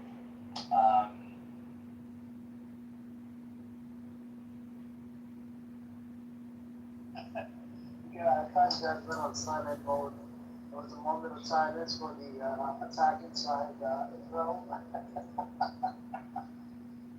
They need to get more attacks. Seriously, man. We're all watching the videos. Let me ask you guys this, okay? Let's try this. So, when Iran was attacking Israel, let's say if they would have killed thousands of these, you know, these tiny, chubby, bald, you know, some are ugly, some are good looking, you know, tall, short, these tiny, you know, Jews, like thousands of them. Do you think that would have been a problem there? Do you think it would have been a problem? instead of killing like 30 or 40 of them. You think that would have been a problem? I missed the first part of the question. The whole question is, if you know when Iran was attacking Israel, right? And going back and forth, okay? Yeah. Now imagine this: they were only, they only killed like 30 or 40 people, okay? 30 or 40 people in Israel. Now, let's say if they were to kill these tiny, small, big, fat, chubby, baldy, white, brown, black, Jews, right? Would it be the problem? I mean, would they put the blame on would they claim it like genocide? It's genocide of the Jews? Probably not. It would have been justified, right? What Iran? Just Yeah, if Iran was, when Iran, I guess you're not getting the question. The question is, would they have taken it out of context and called it a genocide of Jews? If Iran attacked and they end up killing 1,000 Jews, or 2,000 Jews, or 5,000 Jews? Because they did. These motherfuckers, they killed almost 2,000 to 3,000 Iranians. Well, yeah. I mean, they're going to accuse Iran of anything they can accuse Iran of. Like whether they're not going to let the facts get in the way of their accusations. So, But would they have called it genocide? Israel? Yes. Yeah, I mean, if one person died, they would call it genocide. If one rocket, Hezbollah launched rockets, okay? These rockets fell into fields, empty fields. What are you gonna do Maybe with it? Maybe an odd rocket hits a building or a car or something, okay? It's all live. And they're all scrambling, saying these things Yeah. want to erase us. So you don't even have to kill someone. Hello? Accused of genocide. Hi, it's me. How are you doing? I'm good. How are you doing? Let me just cook the steak.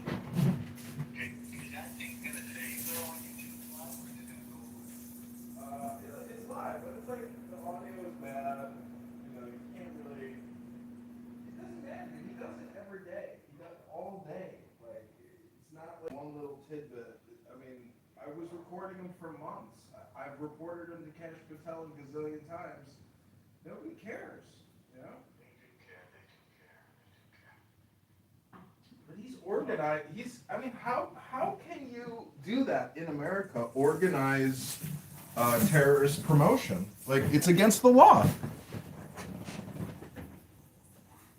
He does terrorist promotion 24/7 on a public app. Like, and in UK they arrest people for saying little tiny things, posting a meme, and we can't get this motherfucker shut down. Jesus. Fucking, there is no power. We have no power. We've got Shmuley Bateach roasting his former friend, what's his face, Cory Booker, who has always been a piece of shit. All right. Thanks for letting me know. And Pepe is a joke. What a mental midget retard. I mean, poor thing fell out of the nest when he was just like a little baby, I guess. Anyways, all right. All right, there's a cute girl calling me. I'm gonna go. Rabboni Shalom. Peace. Chubby, moronic, fucking Zionist terrorist Jews inside Israel, would they have taken it out of context, and would that have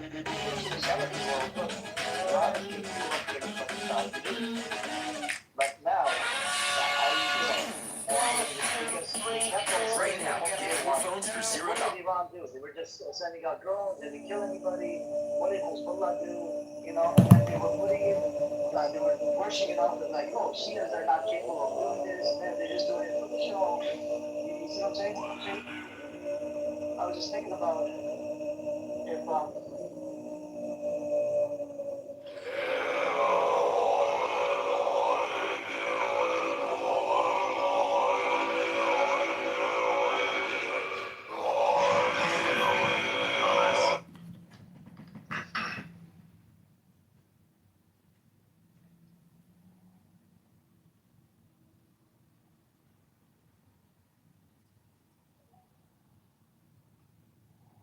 Okay, this is Elon Musk. He goes by Adrian Dittman on X Spaces, but this is 100%. The username is cracking me up, man. 7 minutes to build an S720 and the FP4BF16 kernel? What? Why does it take that long? Oh, because we're shooting This is it. I see. Still, that's a little strange. Bro, what the fuck are you doing?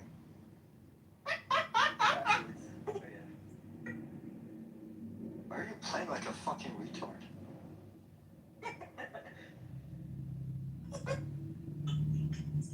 It's funny, man. Why are you playing like a retard? It's because I am one. He's playing like a retard, so I'm responding like a retard too. Right? Like all of these moves that I'm making are literally worse for me, but he's also like doing such bad moves. This is That Elon I'm like, Musk. you know what, fuck it, I can afford it. Yeah, exactly. That's the whole point, right? Yeah, I'm just being retarded right now. It's funny. Bro, what the fuck are you doing?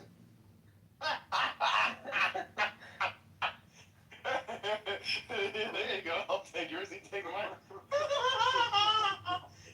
This is Elon Musk, aka Adrian Dittman on a Saturday night, giggling like a schoolgirl. Oh man.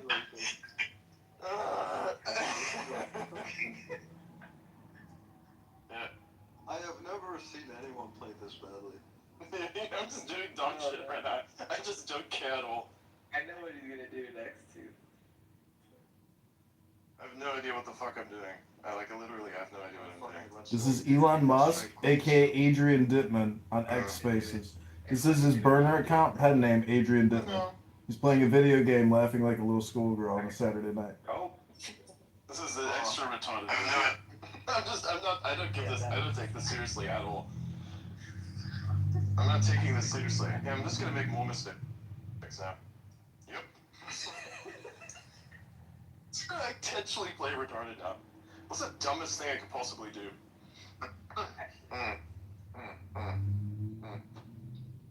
This is Elon Musk on a Saturday night playing video games.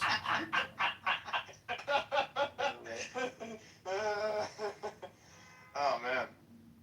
That is really insane. I am gonna prolong the fuck out of this, by the way. Okay. I don't even know where I'm gonna move. I literally have no idea. Where can I even go? I can't go anywhere. That's right. This is Adrian Dittman, aka Elon Musk, on a Saturday night playing video games with a bunch of R words, giggling and laughing like a little schoolgirl. Oh, actually, I have no idea. you can move. Okay, yeah, you can move there. There we go. Go anywhere.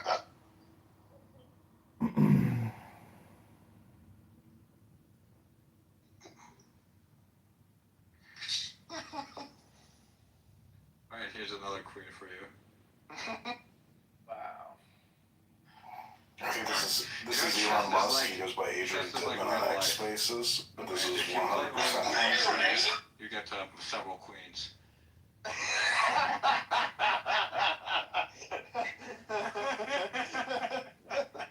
If you make the right moves, you get several queens.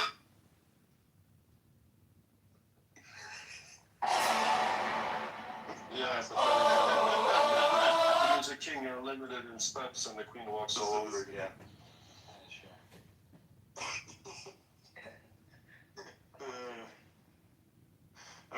I'm just gonna do extremely stupid shit. Yeah, fuck it, here we go. It's over, Gene. No, don't shoot!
small content creator. Ah, fuck it. Ain't nobody gonna tell you. What do we do now?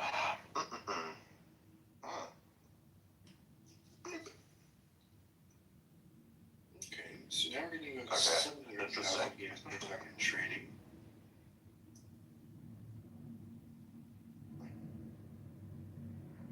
This is Elon Musk, aka Adrian Dittman, on a Saturday night. That is actually crazy. I'm like not even thinking.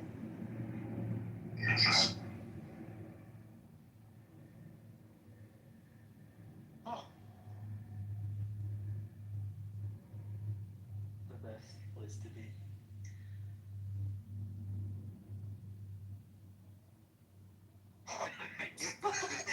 I just thought I'd try it. I was like, hey, I want to do something really stupid right now. Oh man. This is Elon Musk, aka Oh, that's pretty Adrian good, actually. Dittman, on X Spaces. Yeah, it's called Pen. He's like an R-word autistic loser who plays I was video about to say games something all really fucked day with a group of R-words. It's pathetic.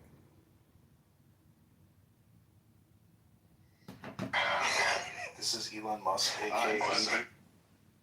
Interesting. Okay. Ah, neat. That is pretty good. Fuck it. It's tax fraud time. Bruh.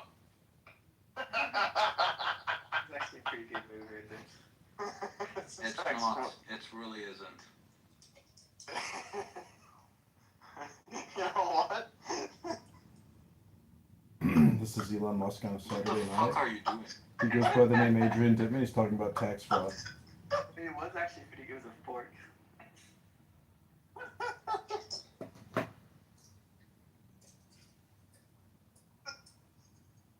Wait, whose move is it? Is it your move? Yeah, it's my move. Yeah, you gotta move the king. There's nothing else you can do.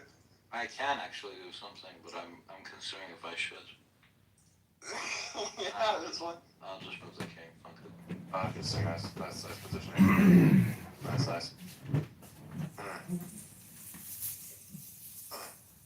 Okay.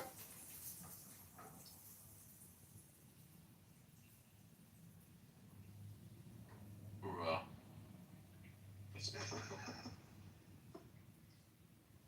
Huh? That doesn't make any sense. How so? I don't know. I did not think that you were gonna do that. That's weird. Huh. Interesting. Okay.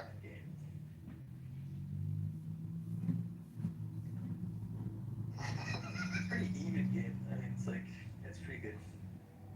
Bruh. What do you mean even game? He's not taking this seriously. I'm not taking this seriously either. Lies. If you think this is an even game, you need to get better at chess. He can still come back from this. It's not that bad. He plays like me. It's boring as fuck. It's like, oh, I gotta eliminate the opposition. You realize, like, I don't even think right now. I'm just, like, doing market reason. Just, like, not thinking about this at all. This is Elon Musk, aka Adrian Dittman, on X Spaces. Interesting. So when I use insanely large shapes on this map, I'm getting 88% speed of light utilization. This is his autistic video gaming show, Elliot the Retard. When I use a very realistic shape using modern models today, I only get 73%. Oh yeah, no one cares. Bro, how long are you waiting, man? I know, it's your turn. Oh, it's my turn! Oh, I didn't fucking know. My bad, I'm sorry.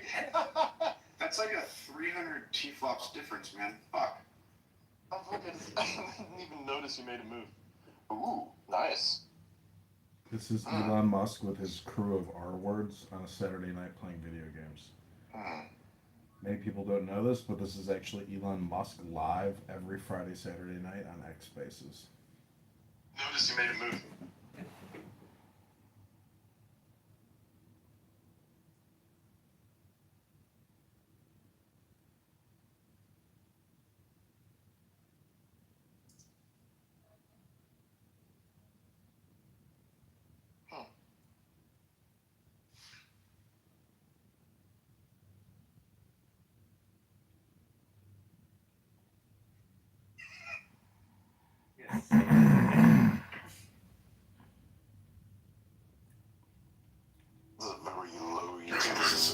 is Elon Musk. YouTube alert. This is Elon Musk's live stream. Nice. On a Saturday night, he's playing video games with a bunch of artistic R words, and he himself is pathetic. Plays video games all day long. Elon Musk, live on X Spaces. Adrian Dittman. Adrian, are you doing Noetic today? Huh? Are you doing Noetic today? Noetic? Am I doing If you're Noetic? in Violent, you're fucked. How am I fucked? Are you? You'll know. You'll realize soon enough. Uh-oh. I think you might be fucked. Bye-bye. Oh no. Yeah, I know you were gonna take the tower. That's all news to me.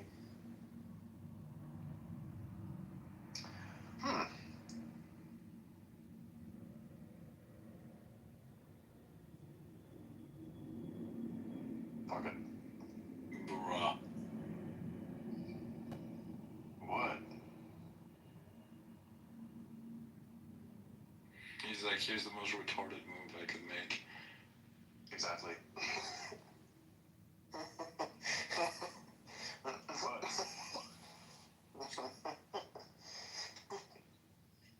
I take that shit.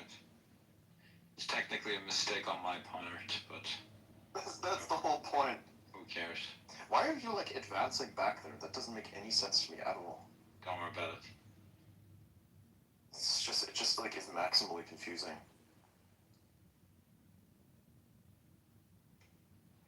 I guess. He's gonna take the one on the left, though, anyways. This is Elon Musk live on X Spaces. He goes by the name Adrian Dittman. He plays video This is a games. really interesting, interesting setup, isn't it? It's come down to the last couple of pieces on the board here. He's gonna take the one. Yeah. He's got the bishop, Adrian's got the, or no, Howard's got the bishop, Adrian's got the, the horse. I'm like chunking myself in here. I'm actually not worried about that. Ah, good one.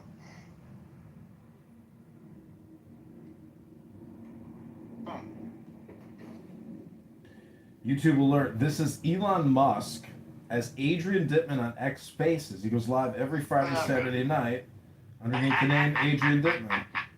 Right now, he's playing chess with a bunch of R words. The richest man in the world playing video games on a Saturday night. Loose ends, remember?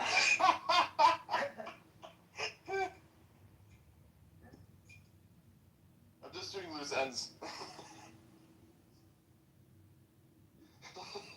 That's not bad, not bad.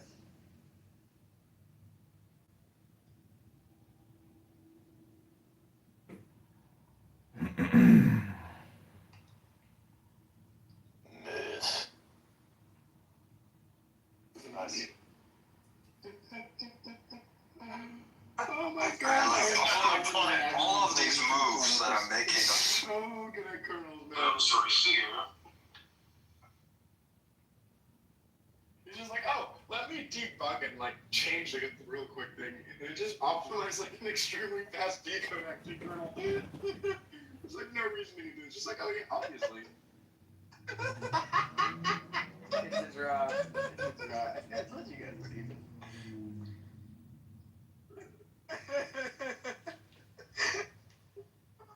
That's so funny, man. There's a couple good moves there, like.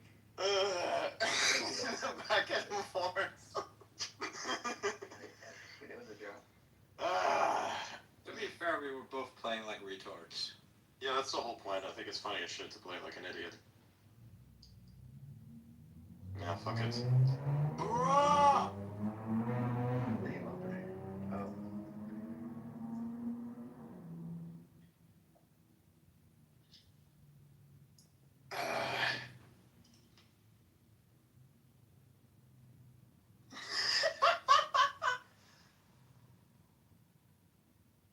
You know what, fuck it. I'm not supposed to do this, but fuck it. That's the whole point, isn't it? This is Elon Musk, Yeah, fuck it. the richest man on earth, playing video games with a bunch of autistic R words on a Saturday night. It's pathetic. Okay. Yoink. What? That was good. That was good. That was good. I like that. That was really good. Yeah, that was good. That was good. Yeah, both queens are cooked. That's right. That was fucking funny. Like, the way we yoinked each other's shit there was really fucking funny. Man, I'm gonna jump off. You guys have fun. Alright, man. What on earth is this going to amount to? This makes no sense. Anyways, fuck it. Yeah, existential crisis. Yeah, you gotta find it. This is Elon Musk and his group of autistic R-words on a Saturday night playing chess, giggling like schoolgirls, richest man on earth. It's understandable. It's pathetic. It's understandable I do this too. Guys, I might get grok mode for free. Okay. I might get grok mode for free. They're asking for me internally. Let's go. Bruh. I love XAI. XAI is the best company. Like, why wouldn't you refer about them, dude? You just don't get it. SpaceX, bro. X-Algorithm, Xstata, fast neighborhood sleep. Friends with Jensen, bro. Like, life is good. Just the only thing. This is Elon Musk's live space with Elliot and XAI Why are employee. we at 11% MFP? They're playing chess. It's pathetic. Just, you guys care for me to explain what the data center utilization term MFP means? No. I appreciate your feedback. I appreciate your feedback. Oh, man. To anything I say, Adam will just be like, no, you're gay. And I'll be like, thanks, you're really supportive. I am. I'm the most supportive friend you'll ever have. This is actually true. This is an Elon Musk X space. Actually, my sister might be just as blunt as Adam. But that's about it. Every day my sister's like, you never go outside, you never touch grass, get your shit together, you don't clean up. I'm like, you're right.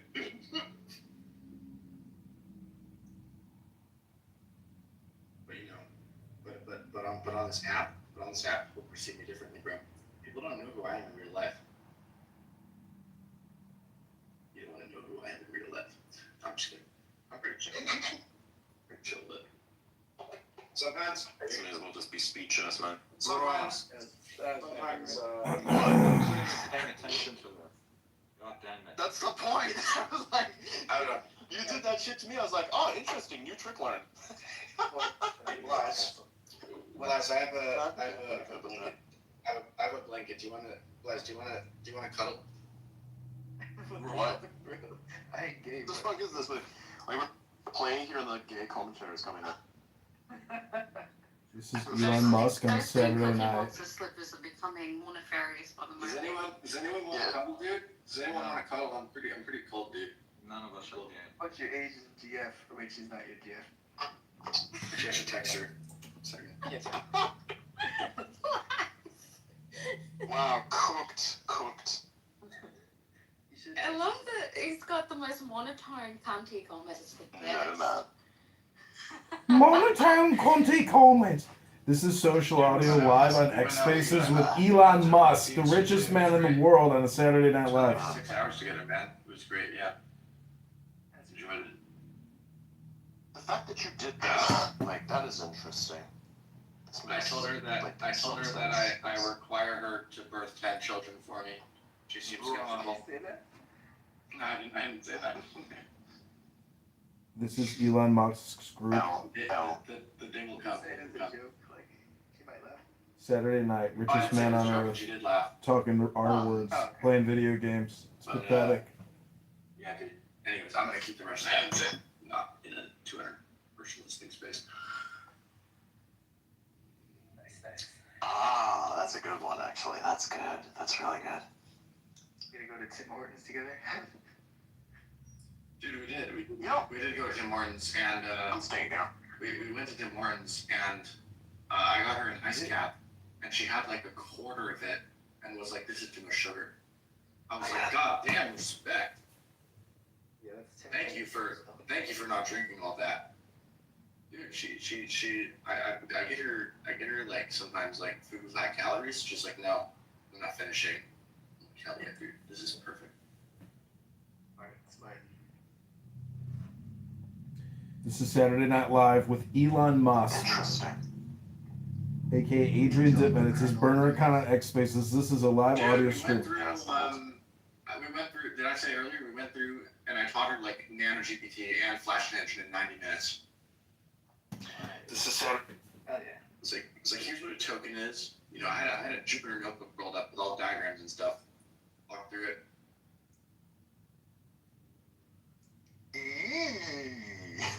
Nice. This is a funny post from a French person. Single men who live alone without a wife or girlfriend. What do you do in the evenings when you're alone in your apartment? One comment is, I trash talk the noobs on League of Legends. It's what they deserve. One said, I stare at the ceiling every day, 24/24. I don't know what that means. Oh, that's cursed. This guy said Skyrim. This guy says jerking off, playing COD for 8 hours, and I'm eating sometimes all three at the same time. Bruh. I'm listening. These are funny comments, dude. I don't know. I think I stopped liking a bunch of posts. I just started like scrolling without liking anything. And now X algorithm is just like, oh, you're a normie. We're gonna feed you slop that's like 15 IQ. What's below you? Now it's just like slop. It's all these crushing videos of like hydraulic presses and shit. I'm like, no. Get this away. Yeah. Dude, you know it's over for you when the hydraulic press videos start showing up. That is true, yeah. I've seen those ones. I've seen those in a very long fucking time. Yeah. Big.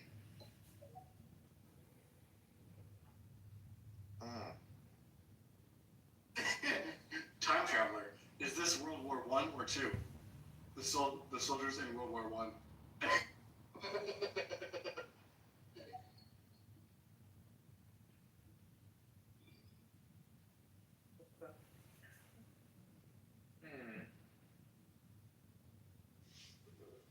Get rid of this slop on my feet. That's like.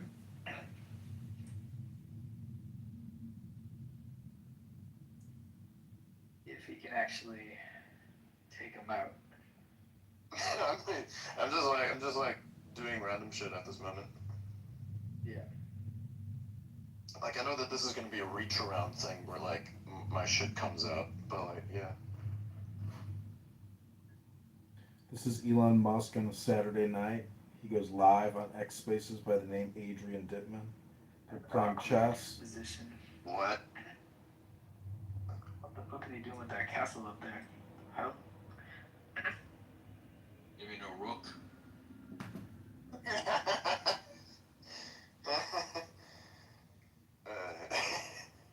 Fuck it. Oh, you're right, that's right. I can't do that. And that would lead to that, and this one would lead to the other thing, which would then lead back to that thing, doing that thing with the other thing. Fuck it. This is Elon Musk live on a Saturday night. Richest man in the world playing video games with a bunch of R words. Giggling like an R word, like a child.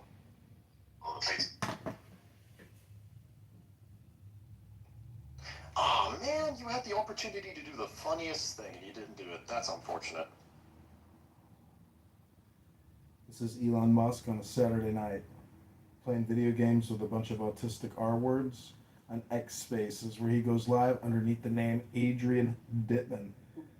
Yeah. I sealed the deal there.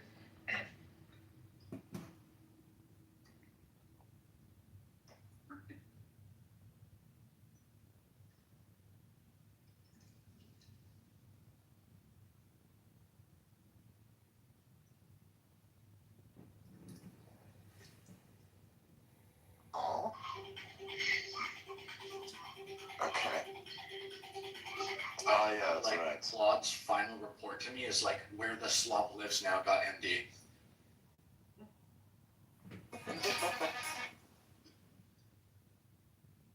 Fucking tax fraud. the slop coming from? .md. It's not where the slop is coming from, rather where it is going to be I going. fucking hate software.md. Let me just append .md to anything. It sounds funny. This isn't Elon Musk. There's gonna be a whole ass fucking essay inside that MD file. It's the richest man on earth, Adrian Dittman, aka Elon Musk, wasting his time at a Saturday night with R words. The MD file, bro. You better watch out. You better watch your token spend, bro. Miles better go crazy. Your tokens, bro. Tokens. Oh yeah, you figured out that would have been a better idea. Yeah, by the way, the reset on Satipo, because OpenAI did a great performance, they reset rate limits today. It's not relevant, it's really anyone, but just, yeah. It's relevant to me, because now, my subscription utilization, wait, what? Yeah, I need to burn more tokens. Oh, fuck yeah. So in the last 30 days, I've used 3 billion Codex tokens, and 3.5 billion clock tokens. So, Bitcoin. This is the most fucked. Like, this is the most fucked setup here, like, in the entire 5 billion tokens. But I had to give you more. Did you see P. Steinberg? I have no idea what we're doing even. Claw. He's burning 600 billion tokens every month. He's costing OpenAI $1.3 million a month in GPU costs. Just from his fucking token burn. Turn the game around. Yeah, the cushy up next to you, or whatever the fuck that Like, is. imagine being so autistic that you are burning. This is the most raped like match I've ever seen. Every month. I know, right? This is just so stupid. Yeah, it is. What are we even doing? Imagine sitting in your terminal every waking hour so obsessively that you're burning hundreds of thousands of dollars in electricity every month just from GPUs. Like, that's gotta be so fun. This is Elon Musk live on X Spaces. He goes by the name Adrian Dittman. They're playing video games. You got like 3 They pieces. do this every Saturday night. It's pathetic. Elon Musk is a loser. I'm gonna make it better. Having a higher electricity bill is now a flex.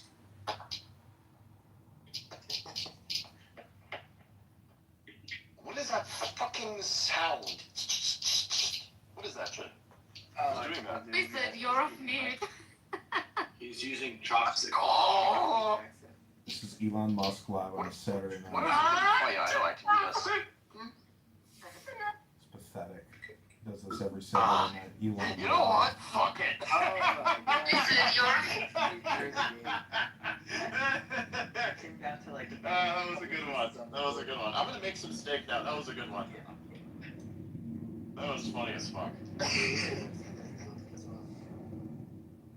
Like, this is so fucking hilarious, man.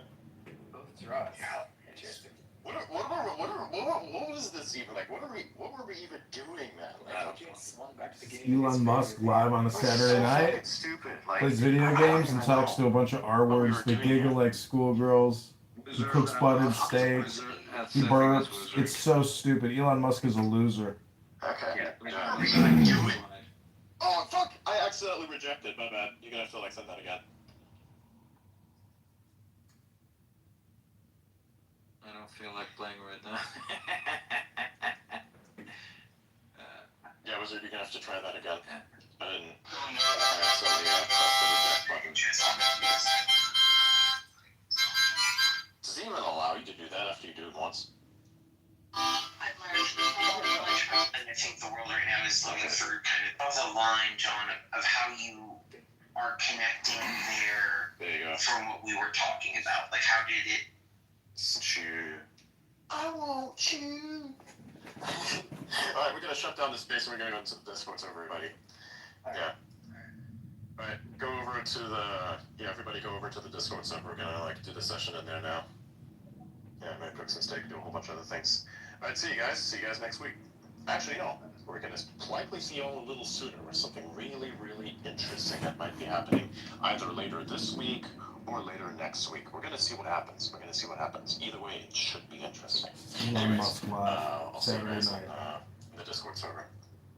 Going to Discord because he knows I'm recording. Pinned post is on my profile, by the way. That's the pinned post on the profile. Go check it out if you like it later. That's what the link is. Alright, see you guys.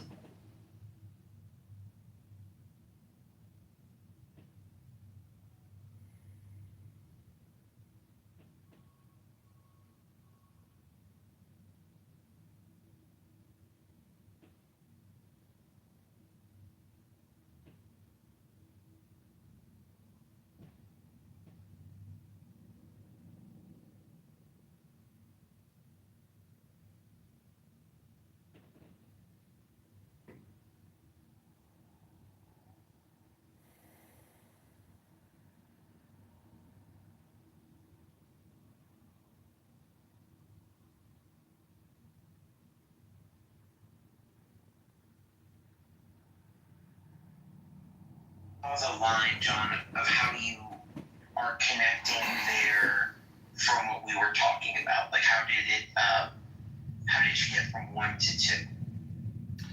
Oh, just based on when I heard you two talking, Wendy went for a while, you went for a while, and I didn't know I had to follow some type of like programming schedule or format for you, so I apologize if it's a strong juxtaposition. Yeah, I think that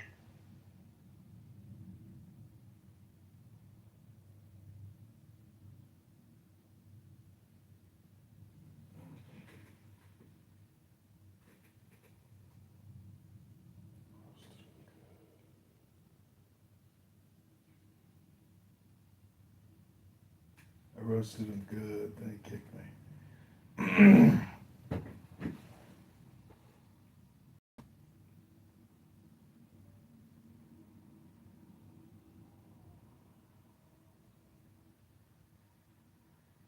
They could come up. the line, John, of how you are connecting there from what we were talking about. Like, how did it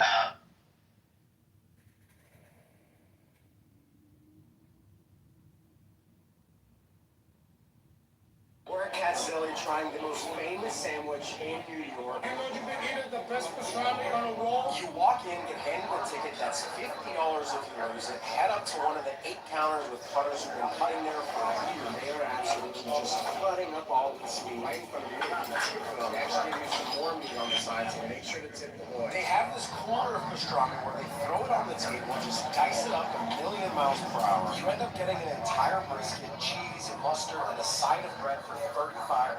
Not a lot of people stack the pastrami and the corned beef. I only had one chance, so I had to try it. This thing looks insane.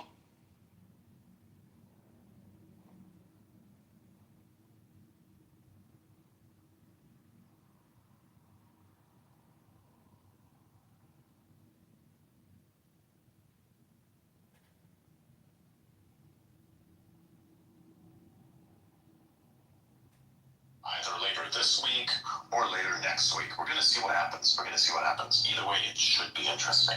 Elon Musk live Saturday.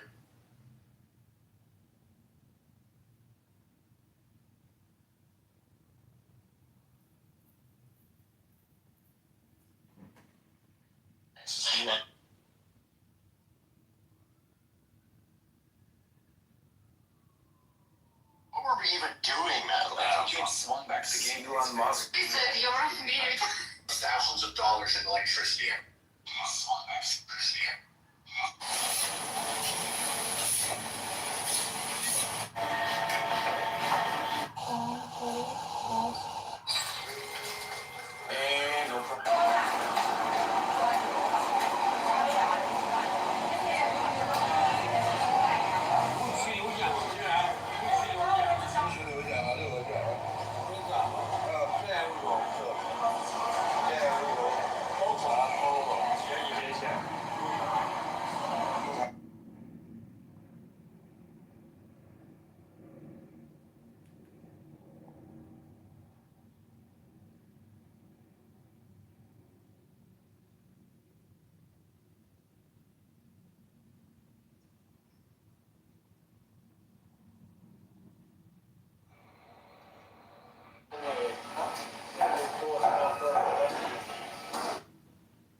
not going to sit here and play games, and it just shows just how political theater this is for some people. Like, this guy voted to convict Trump.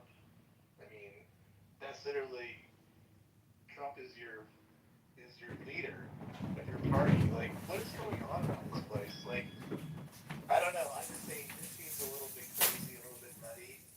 And I think everything you mentioned there, Joe, just to me, in 2026, that might have worked in 1994 or 1998, whatever, jockeying around like that. But I think nowadays, I think everybody can see what's going on.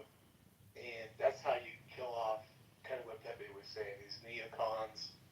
And yes, the rhinos. I think eventually they'll just have a dying breed. These guys will just be run off. And I'm not saying MAGA is perfect either. I mean, we might see our end too soon, and something else will take its place. But what we do know is just what I said. I don't think these folks have any. In my opinion, they don't have any future. I'm just gonna say it. I don't really care. So at least for me. But I think MAGA dies with Trump, and it.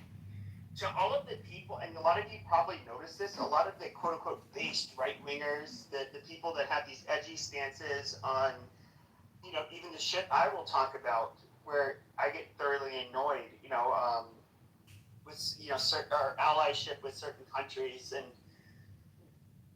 the reality is, though, is that the amount of infighting and toxicity and just, the grifting, and I can kind of see, that's where I could, like, when Nav was talking about Massey and Joe, he kind of echoed the same opinion. I do see a lot of that, and Marjorie Taylor Greene is a very interesting example. She is somebody who I thought was like, why do we have this lot lizard looking bitch that looks like a recovering meth addict, running for Congress, and she's like super MAGA, ew, get this dirty fucking whore off the screen. Like, maybe, she's white trash. I don't care what she has to say.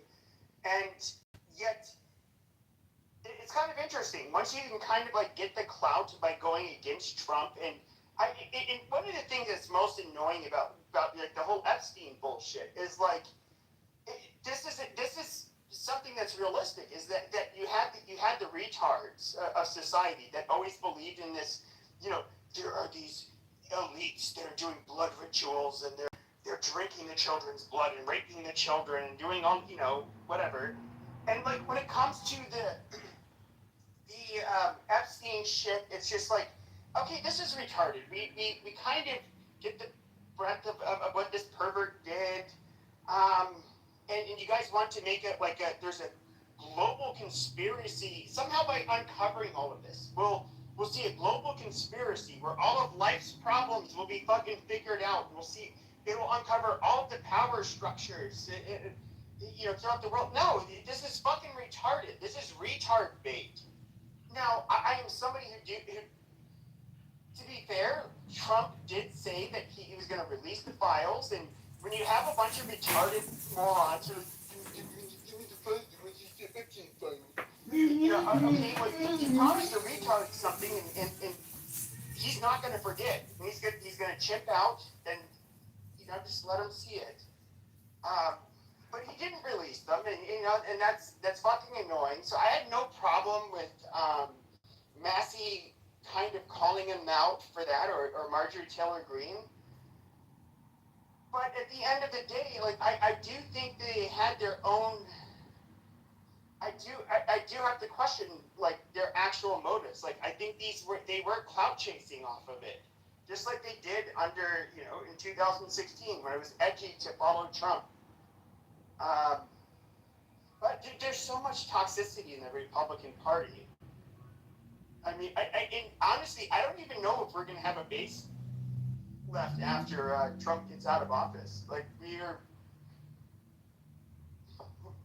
I don't know. You have the populist right, the neocons, people that are further to the right, but not crazy. And then, of course, more libertarian-minded right-wingers, and who's actually going to lead the party? I have no fucking idea. A 40% of the population base for the Republican Party is pretty easy to achieve. see that going away. Where the Republicans have struggles with is getting up to the 50% and having a message that wins those people over. And why do you think that is, Joe? That's kind of how our country is. Same way the Revolutionary War was. 30% of the country wanted to go to war, 10 didn't, and 30% didn't give a shit. And I don't think it really changed much. It's just the nature of humans.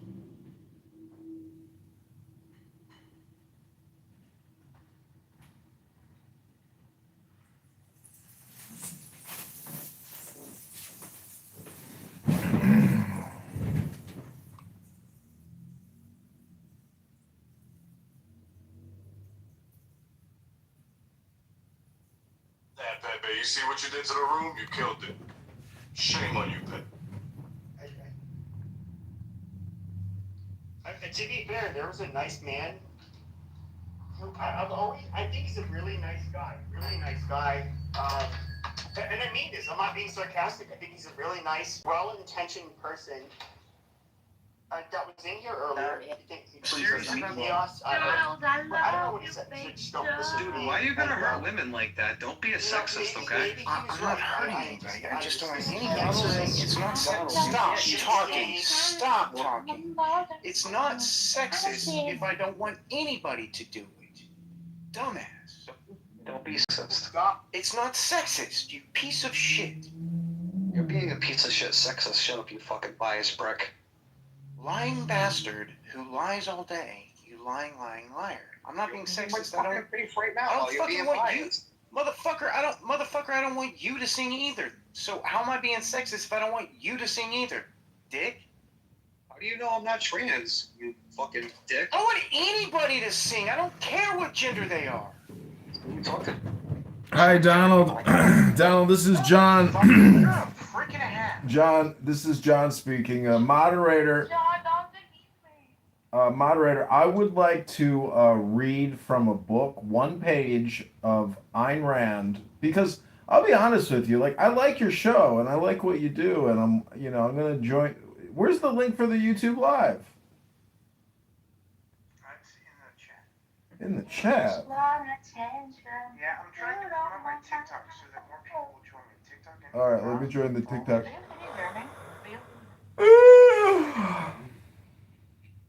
So let me ask you this, because this is what I've been reading in Ayn Rand.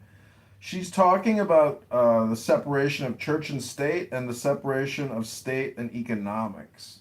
And so my theory is, well, not necessarily. My theory is, okay, please hold. My theory is that the Revolutionary War and our founding fathers was actually all about state and economics, not church and state. And but slavery.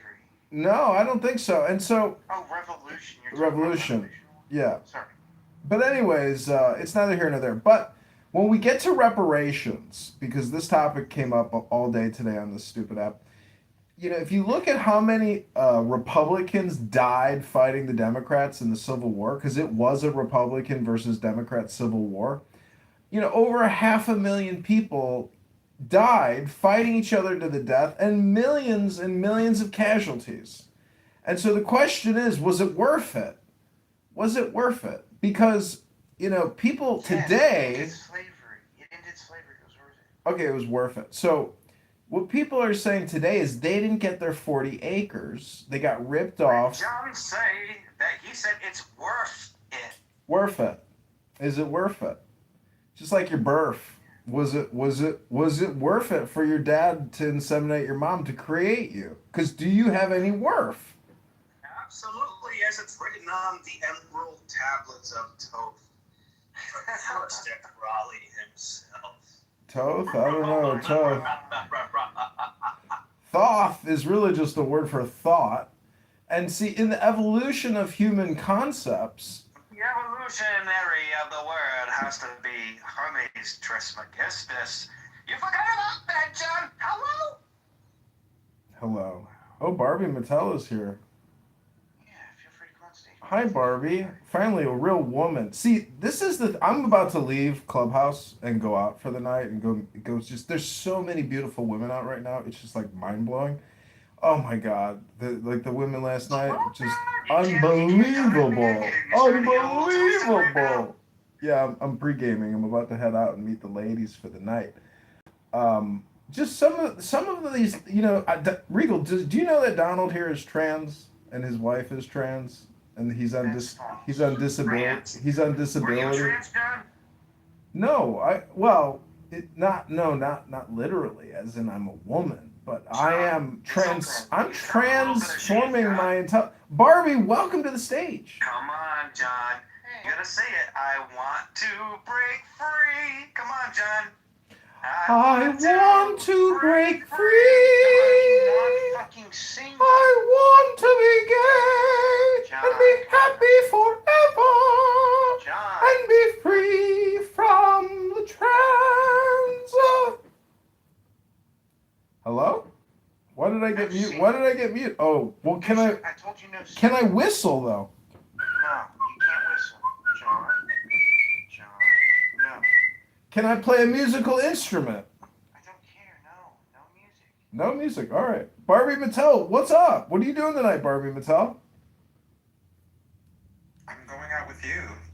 Oh, shit. Well, don't forget to bring your cigarettes. I don't smoke. Oh, you're not an F word? What's an F word? A fag? No. Feeling frisky.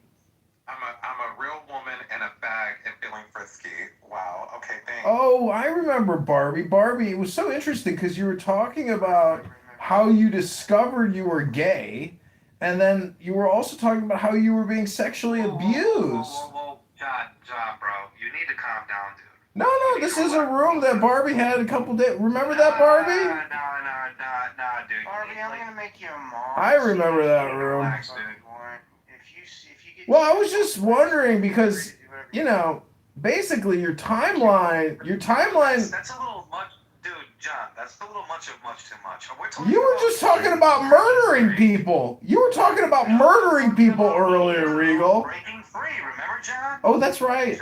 I'm ready to be gay. I'm ready to be gay. I'm ready to be free and happy forever. I am gay inside of my tuchus. Put it in my tuchus. No fucking singing. No joy in here, I see. All right, well, if you say so, Donald. It's your show. I call it the Prove to Me God Exists show. It's really just a variety of the Gong show because after you're fully entertained and exhausted with an annoying person, then you just kick them.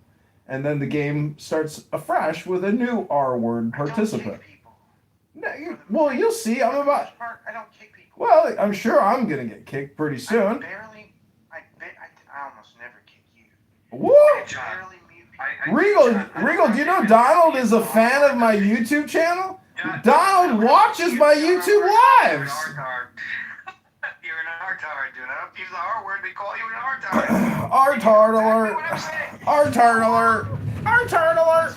Let's not even, refer to that word, please. Hey, somebody put a bunch of happy faces. Thank you. I appreciate that. So, anyways, Donald, you said that it's impossible to separate state and economics. I don't understand. Why is that impossible? I said it's pretty much impossible. Why is that pretty much impossible? Well, because John, is it impossible for me to drag my nuts across your face? Talk to Barbie. Maybe Barbie's into that. I'm not down with that. Talking to you? Is that okay? Why? John, why don't you want to talk to me? Come on. Don't want to talk to you. Well, are you a homosexual man? Are you a homosexual man, Regal?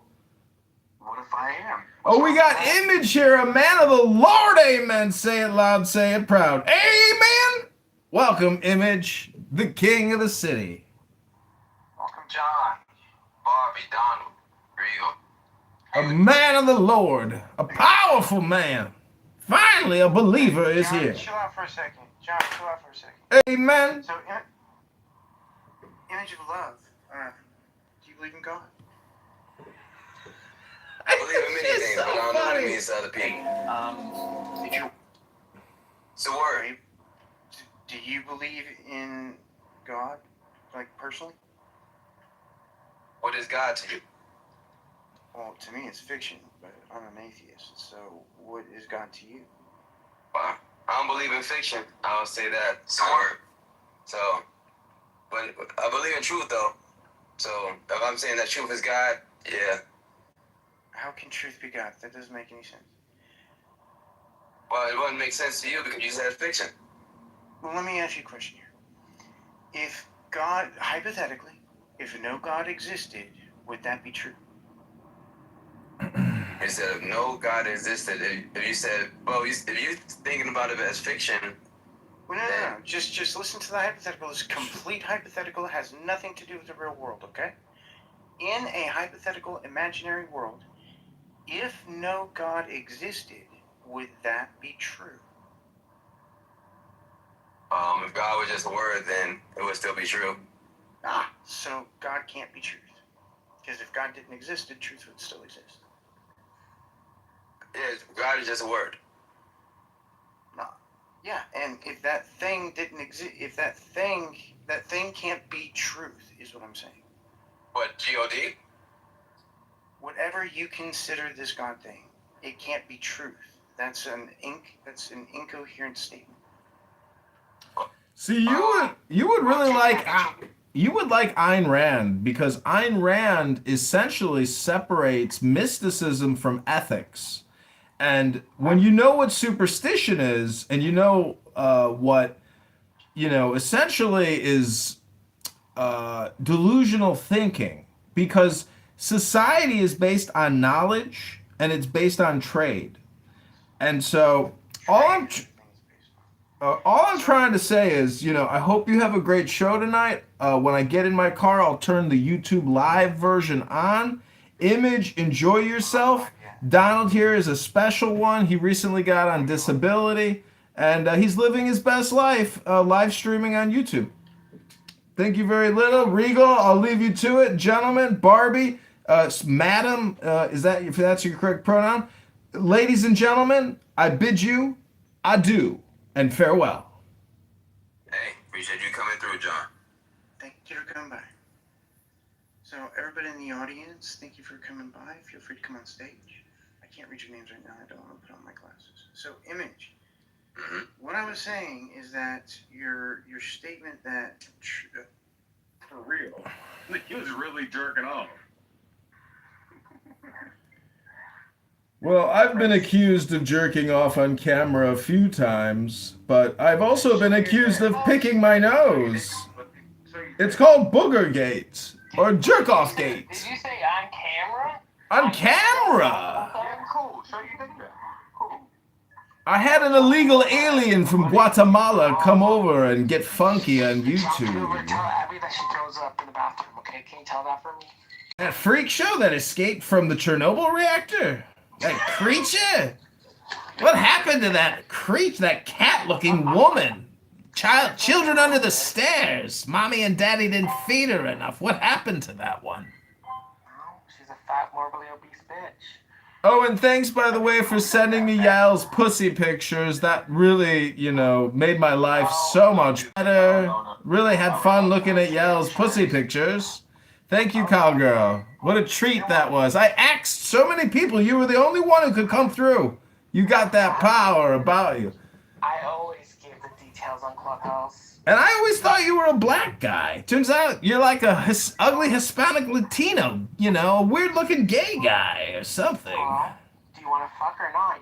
No, not at all. Maybe Dr. Adams and you can meet together sometime. You're just jealous. At least I look better than Abby. I'm just saying, I think everybody always thought you were black. Isn't that interesting? You sound black. How do I sound black? Tell me. You tell me. Does everyone here think he was white or black until I brought it up? No, definitely a fucking Asian. An Asian? Like he's Asian or something? I'm Filipino, you stupid ass. Oh, he's a flip. He speaks Tagalog. Kapun kan, talagalaga ba? Babalabadabada. Filipino. I'm not Mexican, you stupid ass. Who told you that lie? No, buddy, I don't know. I saw your picture and I was like, oh my God, I thought he was a black guy. Anyways, I'm going out for the night because there are so many beautiful women out tonight and the weather is great. Give me a good pickup line. What do you think I should say to the first beautiful baby? So you broke up with your girlfriend? Oh shit. If I told you doggy style was my favorite position, would that turn you against me? Who the fuck is this? Is this John? Oh, this is John. You think that's a good one? I was going to say, excuse me, can I ask you a question? And then she'll say, ask me a question. I'll say, yes, ask you a question. Do you believe in hypnosis? Phones in your area, and she's like, "What the hell is this?" And yeah. Why do you have so many cell phones in your apartment, John? What are you doing? Oh. Well, I come on Clown House, which is a social conference call where people from all around the world waste all their time. Like, you guys, the fact that your name is you guys bastardize that name. Well, John is a great name. Not many people know that he was the forerunner to Jesus. So it's really the cult of John. And Jesus was just one of the cult members of John. There's probably Richard. Not a cult. Zach, how are you, Zach? I didn't see you there. Who modded Zach? Don't mod Zach! Hey, buddy, how you doing? I'm good. Good to hear it. John, did you get the message, the pictures of Abby? I sent you the back channel a long time ago. Yeah, as soon as I saw him, I had to run to the bathroom and puke in the toilet. So what did she say when she saw your camera? Well, you know, actually, I just want to say one more thing about Abby's photo. When I saw that, I actually ran to the bathroom and diarrhea exploded and puked at the same time. I was that repulsed. I was like, I always knew there was something going on with this girl. Why didn't she ever post a PTR? Did you tell Abby this when you threw up when you saw her picture? She knows all about it. She knows she got outed. There's no fixing that. When you are born in Chernobyl and your face is basically like chicken noodle soup and you look like a cat creature from under the stairs, well, you know, life's cruel. Not everybody's born beautiful and symmetric. Some people are born and they look like a melted Snickers bar. Hello? Are you a beautiful human being? I don't know. That's me in the PTR. Look at my big nostril. Look at my nose. Just look at it. Would you look at it? Just look at it. Look at it. Just look at it. Look at it. Look at it. Look at that nose. Look at it. Look at it. Look at it. Stop talking and look at it. You're talking. Look at it. Pretty too. Who's pretty? So he brought a girl over, Kristen, and she like fucking said. Oh no, he had a girlfriend and everything. So I'm kind of wondering, like, what the hell? Who are you talking about? I mean, what was someone date him? Like, look at him. Hello? I don't know. I bet she was like, oh, he's gonna be the next senator. He's gonna be a senator's mouthpiece. And then she opened the closet full of bones, and she's like, oh fuck, I'm going to have this. Oh, you know what Cowgirl taught me to do? You put your chin down low, and then you say, no! I never taught you that. Yeah, you did. My burp. Oh, yeah. Well, that's what it is, basically. It's the same thing. Oh. Oh, cum burp. A cum fart burp. Dude, I thought that. I heard that. That's my ear. Clip it! Clip it! Oh, okay, I'm out. See, I thought because you were black, that was okay that you get an N-word pass because you are black. But turns out you're a gay Filipino man. And you're just jealous that I'm a fucking little Manila faggot. I like Zach's laugh there. Zach was like, ha ha, good one. Ha ha. You know, John Kitover, you're in the military, and guys like you go after Filipinos, so by all means, we're not going to marry you. Oh shit! I bet you're his son. Oh shit! Oh shit! Oh shit! Well, let me get that PA money. Oh shit! Well, if you want, just go to your local VA hospital and go chat up a bunch of veterans. I'm sure you'll have a date every Friday night. I heard this guy at the VA hospital the other day. He didn't even sound American, and you know what he was saying? He was on the phone with somebody. He's like, "Oh my God, thank God for America, man. Fucking thank God for America. I wonder, Oh my I wonder God, if he's thank God given for a America." sample to 23andMe. What do you think? You could No, match up I never did it. Daddy. I never did it. I never did it. Sure. Nope, not in the bankruptcy filings. He's not a Jew. You know Were you it. in the military? I'm just wondering. Yeah, yeah. Okay. Yeah, you were definitely with that. This is public knowledge because he was going to run. He's running for mayor, and they have to know all the information. No, actually they don't. Believe it or not, like when I ran for Congress, I didn't even post a resume. I didn't have a LinkedIn account. Nobody knew where I worked at. Running for mayor. I know, it's the same thing. I'm just saying, when you run for office, you're not required to disclose your resume. Yes, I know, but they're going to dig stuff up and they're going to find information. They're like, oh, He was live on YouTube for all those years. Who was he talking to? What was he talking about? he's a stand-up man because he's what part of the military. A little bit deeper. Digging deeper, deeper, deeper. All the way to my high school academic career and sport career. Wow. Well, that's what you're signing up for. Like a fucking personality of like a fucking 14-year-old. 14-year-old? Well, you gotta come to one of my book club rooms where I read a book. I read a book on Clubhouse sometimes. Good dad jokes. Can you believe that? Oh. Hey, have you ever heard about the new pirate movie though? New pirate movie? It's rated R. That's a good dad joke.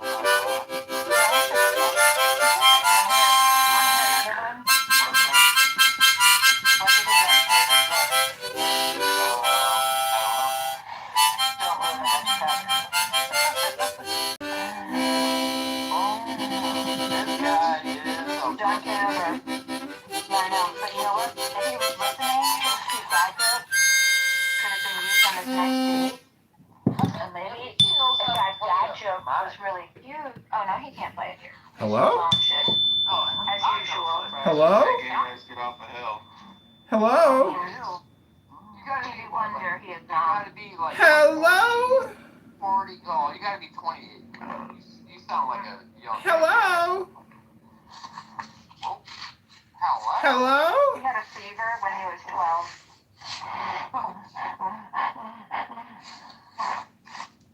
Hello? Who said hello? Ethan, I'm gonna lean into this nasally. John, I'm gonna suck your fucking damn half-Jewish cock in this Man, no.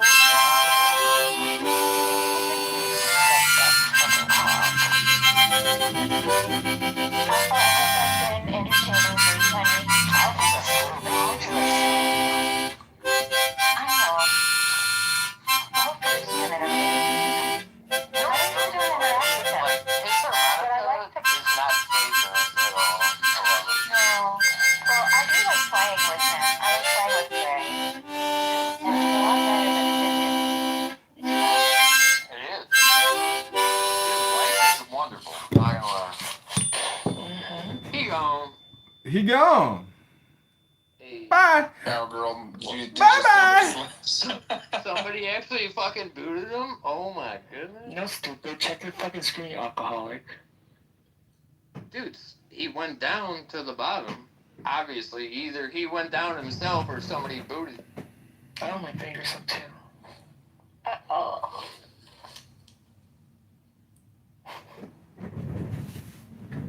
Wow.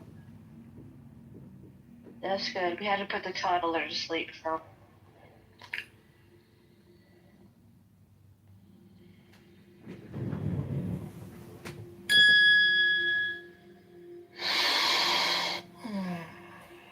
Because I think this is important what you mentioned. So, the way that we feel time passage in sleep is different from when you're awake, right? So,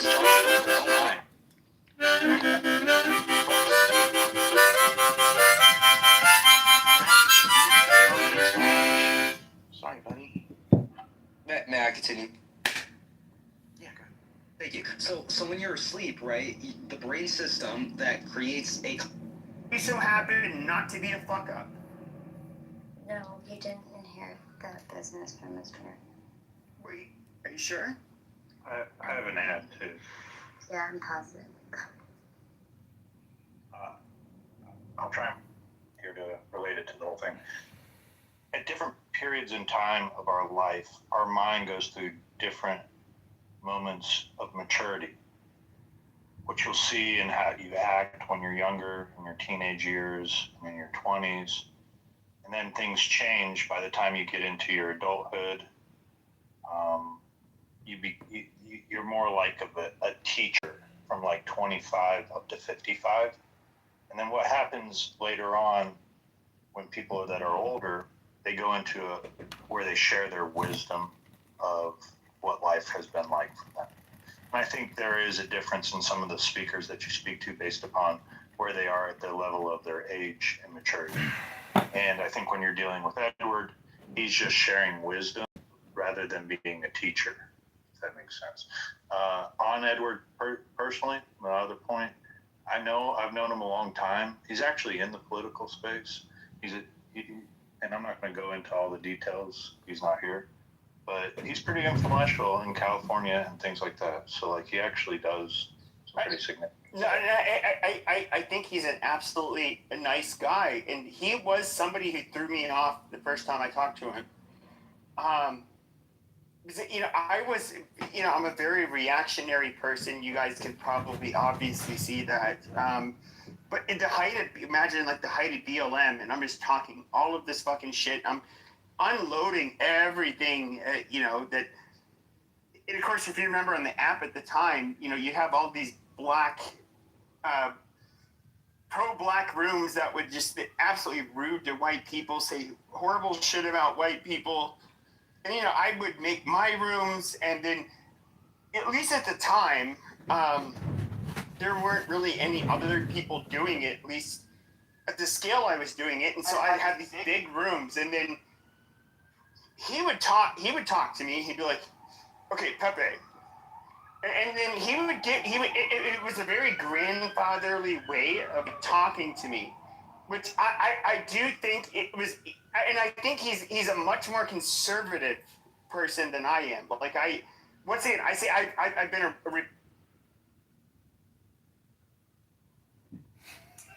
I got kicked from the room. He was.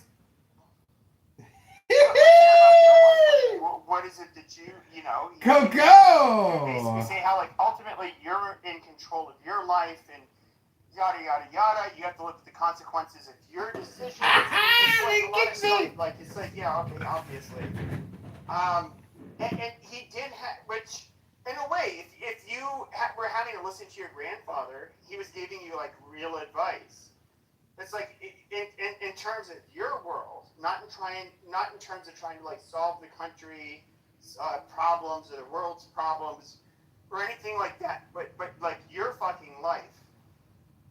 This is the Pepe R word boy. You need to do what you need to do in order to make the best of it, and you can either make poor decisions or good decisions, and you can't really disagree with that. And so like I'm still fond of him. He's obviously thoroughly annoyed and angry with me. Yeah, this is like the fourth night in a row. You guys have butted heads. Yeah. I don't dislike him. No, I know that. You just have a differing opinion. And obviously he's gonna hold tight to his thoughts. Look, I think he's a better influence than I am, if I'm being realistic. Like, he did say, like, don't listen to Pepe. Well, I think, depending on the audience, Pepe is a correct. retard. You should not... Obviously, if we were talking to teenage boys or girls, you would obviously want to listen to Edward over me. Nobody would disagree with that. If we were to say, like, who would, and you guys can show how you trust him more, that's fine. But even if I were you, you'd be like, would you trust Pepe or Edward more to watch your home while you went on vacation? Every one of you motherfuckers will say Edward, and that is fine. Because if I were you guys, I would say Edward as well. And so, he's the likable and of a guy. So, no ill will against him, but I do think that when it comes to conservatives, that is one of the things that has always thoroughly fucking annoyed me about this, is that these cookie cutter doctrinaire prescriptions for how people should live their lives, well, they may be good for the masses, it's not reality. People don't come from not everybody comes from a loving home like him, and not everybody is born I think did this start like him. Did this start in the relationship room that I had? Is that where the first real butting of heads? Because I remember, because obviously he's gonna have his thoughts on all that stuff. I think that was the first time, right? That they Well, I ended up pushing back eventually. Yeah. It's just like he would tell his life story and like how this is the roadmap for success, and it's just like I'm here. All I would hear is like, "Oh, you have two very stable, normal, probably intelligent, rational parents that raise their kids right." Okay, check. You have they gave you a roadmap for your life, and you did that roadmap, and you were successful. Okay, check. You did the same thing with your kids. Okay, check. Amazing. So, by the way, you weren't the only one. Dr. J was super heated. Remember that? Yeah, Doctor. Holy yeah. shit! Both of you guys were really working on people. Yeah, but Dr. J and I are rather, I would say, similar when it comes to our outlook, when it comes to how your social issues. You guys are very similar. Like how you look at just like how his life isn't perfect. You're right. I mean, I understand. yes, That. No, absolutely. And so he was somebody who would look at. So Dr. J, he's somebody who actually, I guess, would have more of a. And this is what's also, and I hate to be mean, but the people that I've disliked on the right throughout my existence as a Republican since I was 18 years old has been the Christian right. I've always thought that they were the most obnoxious people that would. They will continue to make our party less attractive, and and also they have like zero nuance. They're very rigid people, and he's one of those people, in my opinion, which is fine. I don't want to knock him for being religious. I'm not a religious person, but he is. But I would forget my fucking point, but I just the simple answer to think that like you can have. I think Dr. J is rather similar to me in this way. To think that like religion can solve every fucking problem, retarded. You literally have like, for example, and he was coming from it from more of like a scientific perspective or empirically scientific perspective, where he was saying like, and I was doing this too. It's like, look, you have people with different personality traits, people with actual illnesses, and this is not really within the realm of religion to mediate, even though they'll all claim they can do that. And it was really hard to listen to people like Edward if you have a different understanding of like. Here's the biggest disconnect. Okay, so he will try to say like, oh, it's as simple as making choices, despite his good upbringing. But the reality is, though, is that people are actually born with a proclivity to be a drug addict, much more so than other groups, or other people. I don't mean other groups, but I mean certain individuals are. It's genetic. And the maladies that affect people are so disparate. I mean, people grow up like in truly horrible conditions and have to endure truly horrible abuse. But we're gonna pretend like here's this guy who's had this nice, stable family, has the fucking roadmap.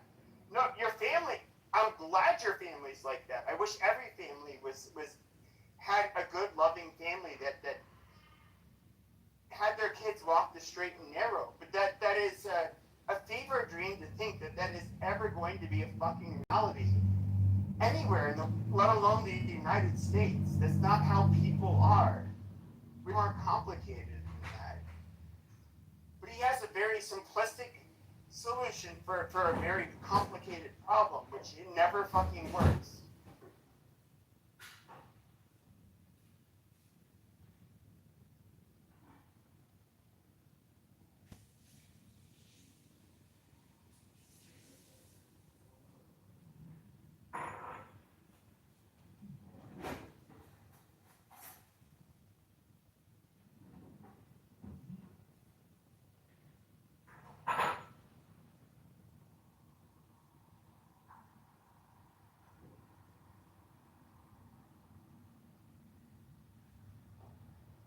Anyways, if you guys talk to him, you can tell him. I don't hate the guy. I mean, I don't.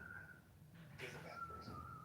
He's put up with a lot worse than you. I can assure you that, Pepe.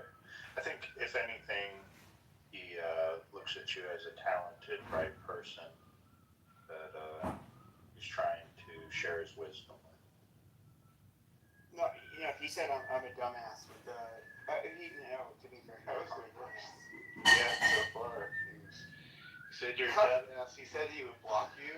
I was like, I don't think he said I was a dumbass. I think he said like I'm somebody who speaks a lot but saying nothing. yeah, I mean, that's essentially. But obviously he gets worked up, so he's going to say something. That's what he meant, you know what I mean? But the blocking was pretty interesting. I mean, maybe. Did you say he blocked me? He said he would block you. I don't know if you caught that. I think in response No, I didn't. to saying if you removed him or something like that, it was reactive. Oh, you said, I haven't removed you yet. I think you said that to him, remember? Oh yeah. He said that like if he removed me, you do that, I'll block you or something. and it would be, you'd have the biggest blocking, and you'd be blocked by everybody. And I'm just like, dude, that wasn't even my fucking point. I think he was trying to say that my opinion when he said that is that I'm too much of a pussy to block him because he somehow so has so much like I don't know. Clout that it would hurt me more. I don't know. Yeah. Well, for transparency, he's actually one of the few I quote unquote know in real life on this app, like the very only one person. Actually, it's kind of interesting because he is local to me. Now it's just over phone or whatever, so that's why like just giving you a heads up that I'm like, oh, we gotta be careful. I've seen him. No, yeah. Like I've seen because he would go on like what is that app? Yeah. Chatter, and like I've seen him, and look, he's not a bad man, like whatsoever. We disagree on something. Now, the reality is that he's a religious person. He's more conservative than me. I say things that religious people would say like, "Oh my God, how dare you?" Lefties would say, "How dare you?" and right-wing people would say, "How dare you?" Yes, I am that person.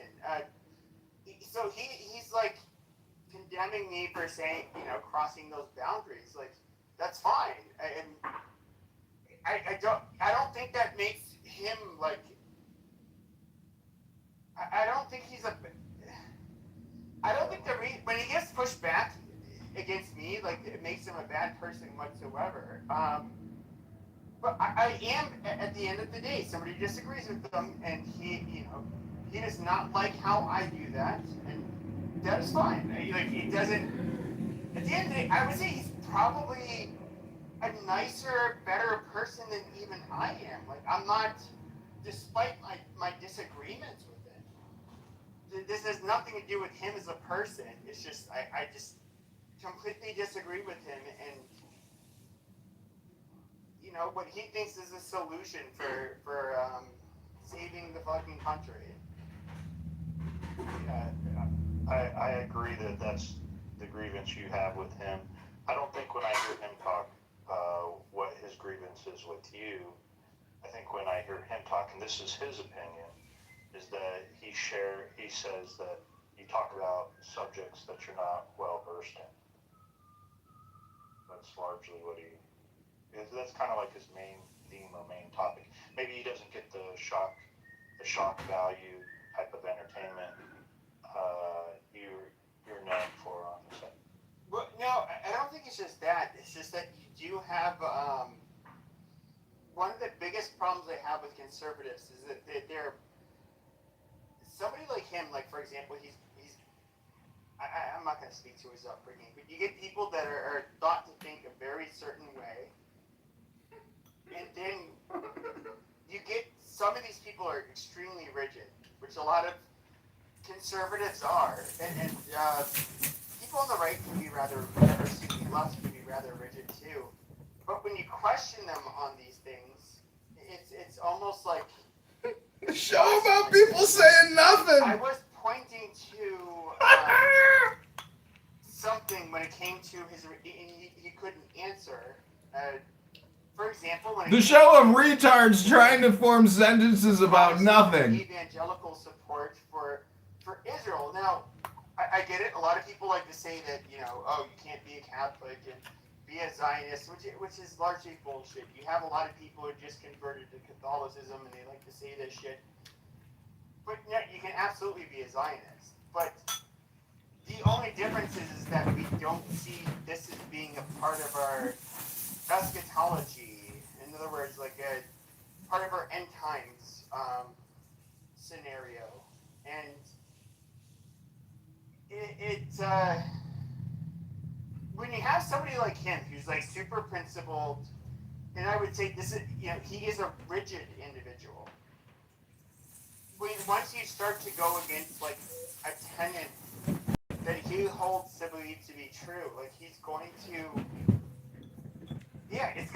he's gonna be like it's gonna fuck with them. I don't know how else to say it. Like he's gonna. I think like he was insulted by the fact that I even questioned that, and I don't know what to say. Like look, if you're a Catholic, Armand, can you go in there and say that Pepe is an R word and that the Pepe emotional show is so stupid and pathetic? Thanks, Armand. Do we think all Jews have to live in Israel in order to usher in the end times? No, we don't. Israel is considered the church. Israel is considered the church! Up until 200 years ago. That's what Israel was. It was the fucking church. It wasn't Jews living in Israel. Christians all universally believe. Pepe retard show. Oh God. God help us.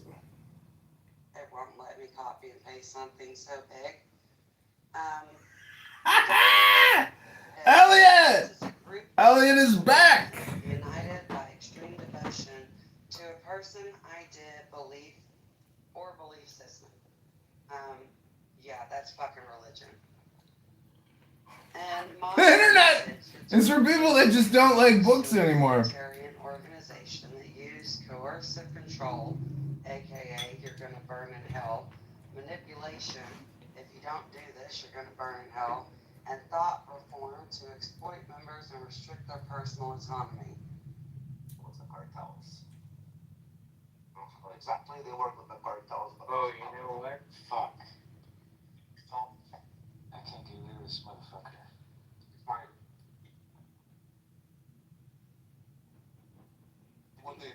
This is what they chose, right? So they Demonstrate that. Stop repeating it and demonstrate. Brother, I can't demonstrate what's within you. Then That's your don't personal make the stuff. claim. If you can't I can make the demonstrate claim. it, then don't make the claim. You lying piece of shit. If you can't demonstrate it, you are fucking lying, and that makes you a piece of shit. You want me to teleport to you?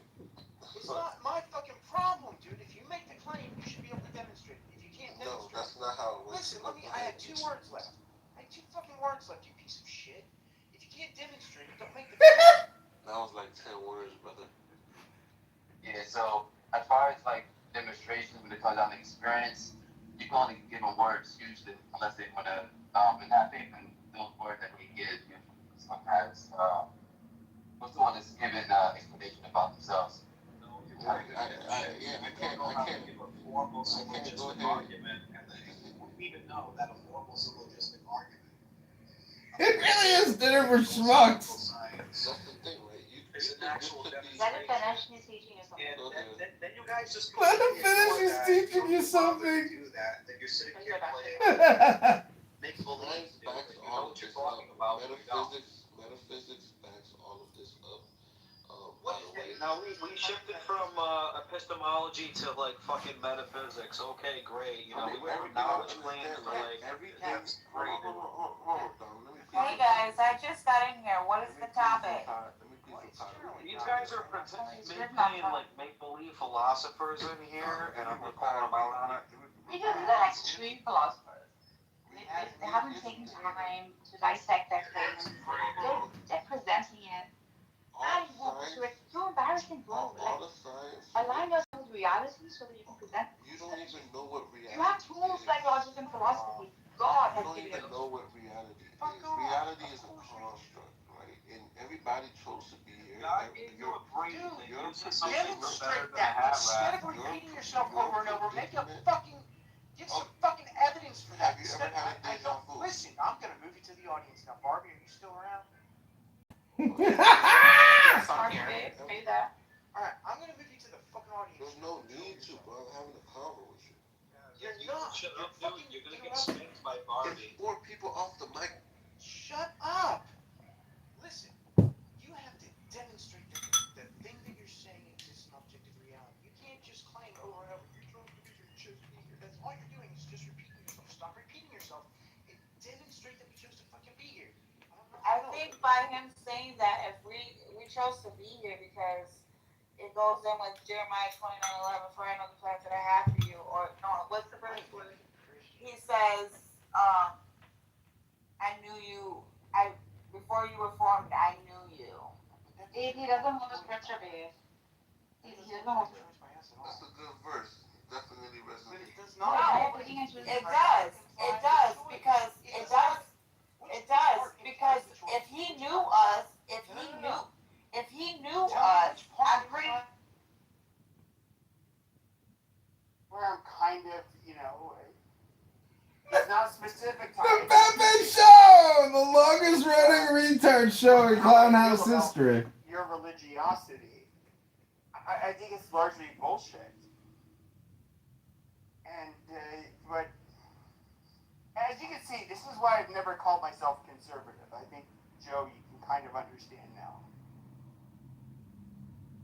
Traitor. Yes, you were conservative. They're very different, though. Like, conservatism's a political ideology.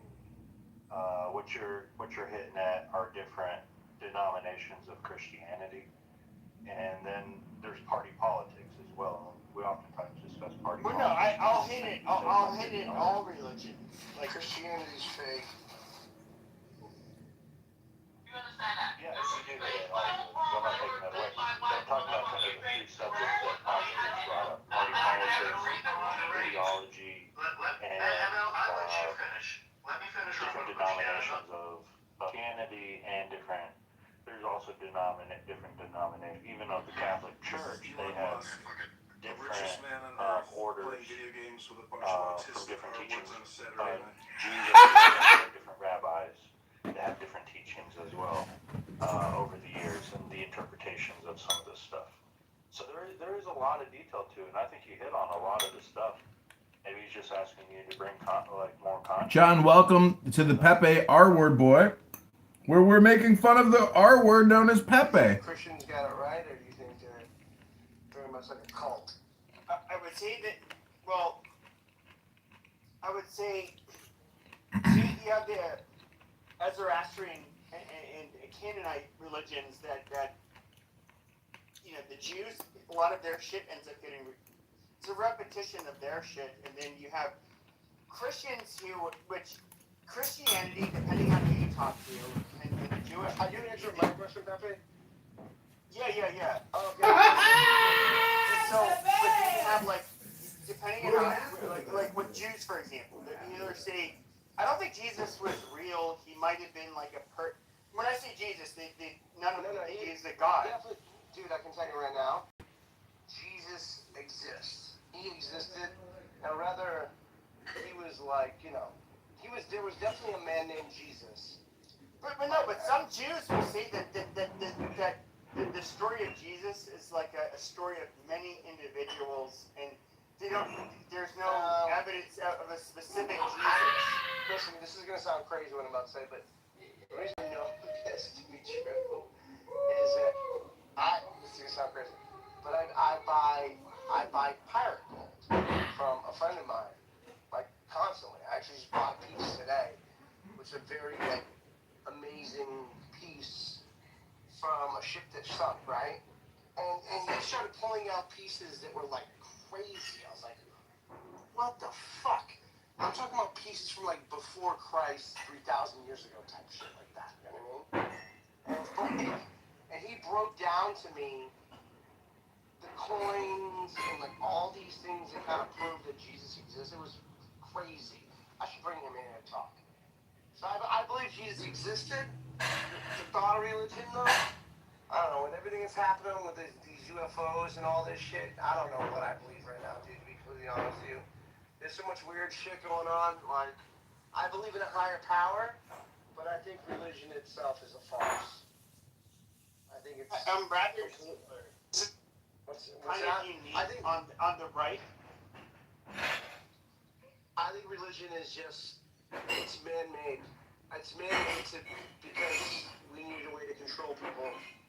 So, I hate to say it, because I do believe in a God. I do believe in a higher power. I just don't believe... How do you feel about Jesus, specifically?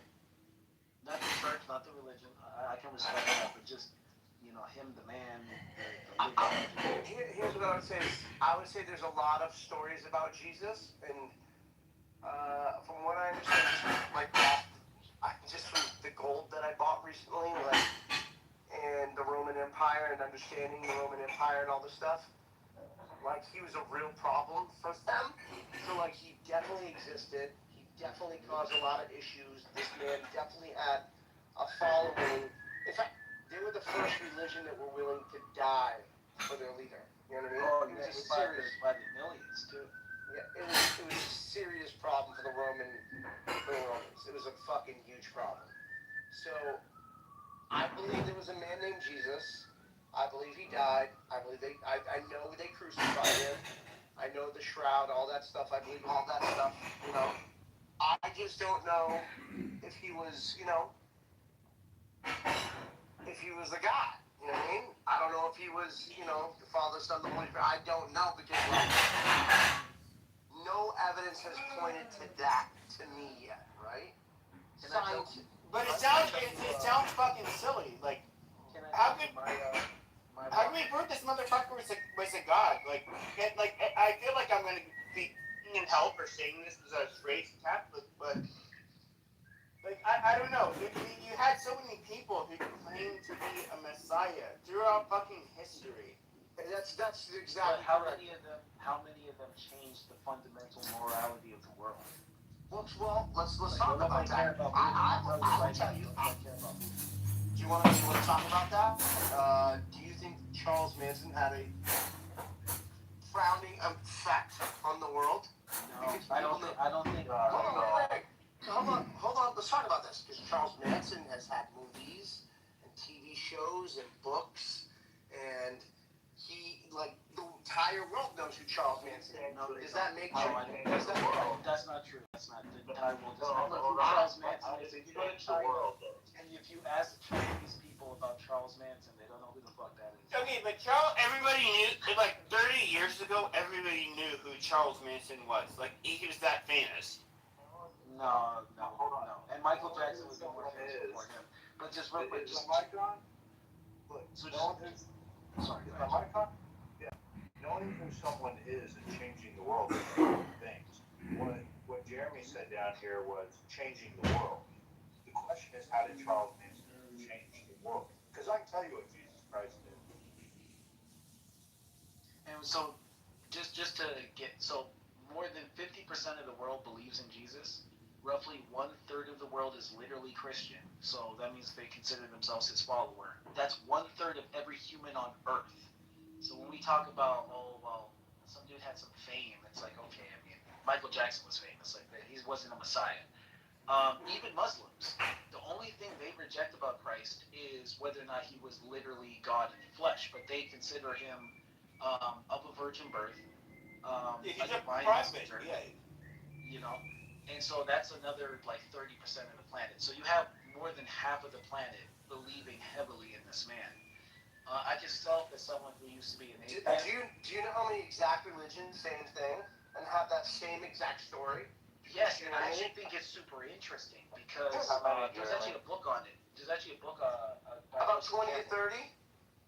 Yeah, there's a book called well, listen, Jeremy. There's actually a book called The Hero of a Thousand Faces describing the same phenomenon you are, which is that there's this ancient human myth legend that has the same basic archetypical framing that Christ does, right? Yeah, every religion. Like, Aries, Sono, yeah. Fertin, but here's what's so paganism. fascinating to me as someone who comes to it from an atheist perspective, who like Jesus, it sounds crazy, but Jesus reached out to me. I was a skeptic. I come from a scientific family. I was a materialist. I'm still pretty biased to the sciences, to be honest with you. But I'm a philosopher at heart, and just studying Christ's philosophy, devoid of the religiosity, just studying the one philosophy. shred of evidence. One shred of evidence. Well, you're kind of interrupting and jumping around. Are you actually listening, though? Yeah, I just want you to give me one shred of evidence that existed. Just one. Oh, just give me evidence one. that Christ existed. No, that he is God, the Father, Son, the Holy. The Trinity. Okay, so I believe a guy named Jesus existed. If you can actually prove that, I would love to hear it. So there's no real way to prove the Trinity. There are some compelling circumstantial pieces of evidence, though. So okay. The Christians at the time, yeah, I'm getting to it. So the Christians at the time utilized Mary as a witness, which was totally anti to their culture. Women couldn't even be witnesses. So they based their whole belief system on a woman testifying. Well, I mean, on a woman testifying that the tomb was empty. And in fact, it was then later verified by men, but the original. That's not a fact at all, though. But that's not. Yeah. Okay. So here's the thing about history. Hold on, real quick. Here's the thing about history. There's a difference between evidence and proof. Most things that are historical are almost impossible to prove. I can't prove Abraham Lincoln even lived. Really? Yes. You can't prove Abraham Lincoln really lived. Yeah. Holy shit! How can you Holy shit! You can support evidence. Because you can go to his gravesite, dig him up, and find the actual DNA that breaks down his entire family tree. You don't know what you're talking about. You have no clue about science, nor do you have any idea to have a conversation. How would you prove that? Hold on. How would you prove not have evidence? How would you prove that DNA is Abraham Lincoln? Hold on real quick. Hold on, no joke, because I'm trying to show you the history. You're doing good, Truth, but look, Jeremy, you can't shut down the debate when you don't like what someone says. What you were trying to do was stop Truth from saying what he was saying. Just go ahead and share it, Truth, what the difference is. It's called DNA. Well, no, Jeremy, DNA is not evidence of an identity. So if you were to, really? So if you were to go into his casket, pull up from his bone marrow the DNA, that doesn't prove Abraham Lincoln. That just proves here's DNA. It does, because we can look at his biography, for example, we can look at who his daughters were. And his DNA from. And of course, we can look at the marriage records after that. We can see whether records don't show DNA. Amen. Which none of those exist. Sure. None of them exist. Sure. Yes. Amen, Brother Regal. Amen. Because once, for example, he's the person who was with. I'm listening to Pepe, the Pepe Emotional Roller Coaster Show. So we can actually Oh yeah? I'm just listening to music, dude. That's what I'm doing. It's so incredibly stupid. Clubhouse is really brain rotted out, and it's amazing because even the conservatives are actually social woke communists who believe in wealth redistribution and state economics. So all I'm saying is the more you listen, the more you speak on here, the more time you're wasting. This app is a total waste of time. It's purely entertainment. Hello? What do you think I'm on here for? I just want to waste my time a little bit. I got some free time on my hands right now. What's wrong with that? Nothing. Nothing's wrong with it. But I would like to hear you read a book sometime if you're capable of reading something. I don't know if you read I read books anything. on my own. Like, have you ever read the Vampire Chronicles? Man, all of them books are The Vampire Chronicles? Yeah, by Anne Rice. Oh my God. Those books, that's not a very good book. I'm reading Ayn Rand. She's amazing. No. Yeah, she's amazing.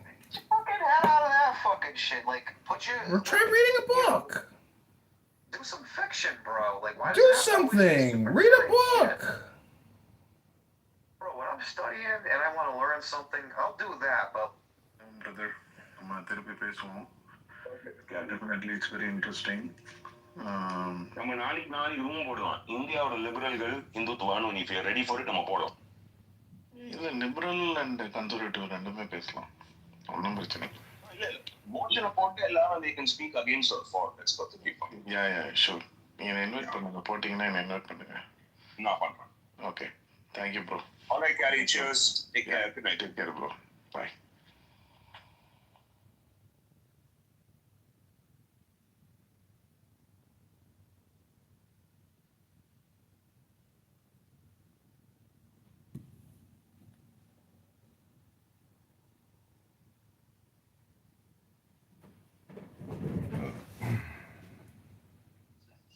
They proved 40 different authors over 1,500 years, over 3 different continents. It wasn't just a string of random, right? Do you know what other books have that too? Do you know how many other books do that same have that same effect? No, you're just creating doubt. You're not proving. I'm not creating doubt. I'm not trying to prove anything. No, literally, what you're doing is you're just creating doubt. You're not proving. But to be fair, that doubt should be sowed because if we look at the Zoroastrians and the Canaanite religions, they literally. Okay, you see this recycling of different claims that have gone on forever, and obviously the first religious people were not the Jews. Like I said, the Canaanites. Maybe the Egyptians. Coming up with somebody. All of a sudden, somebody's a new. Pepe knows a lot about history. Connected to God somehow, and it goes on and on and on. And then the most. I would say like the people that would maybe, at least the Jews that do agree that Jesus existed, they'll say like, well, he had a heretical sect of Judaism. They acknowledge that he existed. Pepe, can I ask you a question, Pepe? Mm-hmm. Check this out. There has been okay. There has been more evil constructed and performed on the human race more than in the name of religion. Nothing more than religion. And more people died. More people died in the name of religion than anything. What about people that don't believe in religion, Jeremy? There's been more death and there's been more evil caused by people that don't believe in religion. But yes and no. Hold on. I take the history. No, that's very true. I take the whole history of humanity. Yeah. And look, the book, when you talk about all these different books and that there's these historic figures, which of them have said they will live to rule the world? And Jesus Christ has. Yeah, and just to get back to something I was saying earlier, because Jeremy, you kind of, I don't think you meant to do it, but you ironically kind of proved the point I was making. So, do you believe in God? Like personal? What is God to you? Well, to me it's fiction, but I'm an atheist, so what is God to you? So worry.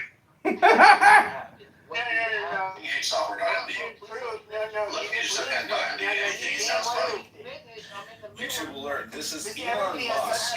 As Adrian did on X Spaces, he goes live every Friday, Saturday night. My name is Adrian Dickman. Right now he's playing chess with a bunch of R words. The richest man in the world playing video game. YouTube. Is he gonna take the one on the left anyways? This is Elon Musk. YouTube alert. Is he gonna take the one on the left anyways?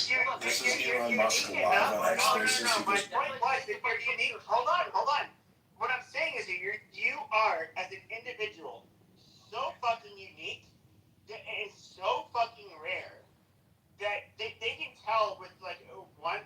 This is way beyond fucking winning the. Is he gonna take the one on the left anyways? This is the lottery, the national lottery. That you literally can tell. And like all of these moves that I'm making are literally worse for fingerprints. We're all Nothing Fitz said was wrong. This is Nothing Elon Fitz Musk. said was wrong. You have to connect the DNA to a location of where the person was. To be able to base it on that exact way. Okay, but how do you have to do it? Mapping? By saying that we have. So you have to do it, but mapping. Okay, mapping is biography. See why it's so easy to get people to believe anything. Okay, No, but it's mapping the biography It of is his so fucking easy. descendants that are known. Pepe, it is so easy to get you to believe anything. You guys cut me It's off. amazing. Anyway, getting back to what I was saying. So You use easy. cross cooperation. Okay, you use a preponderance of evidence. For fuck's sake, just relax. I'm actually not a dumb guy. Maybe listen. Okay? Okay. DNA is not evidence of identity. The identity is corroborated by cross-reference. Holy shit, this is why I get mad in here. You guys are like children. Let me finish. DNA in itself is not evidence of identity. It is cross-reference. This is like saying if you found random DNA in Christ, you just know who it is without a database. You don't Yeah, it's all we're gonna need. fucking retarded. Let me just append IMD to anything he said. You have cross-cooperation. This is Elon Musk on a Saturday night playing video games with a bunch of autistic R words on X Spaces where he goes, YouTube alert. This is Elon Musk as Adrian Dittman on X Spaces. He goes live every Friday, Saturday night under the name Adrian Dittman.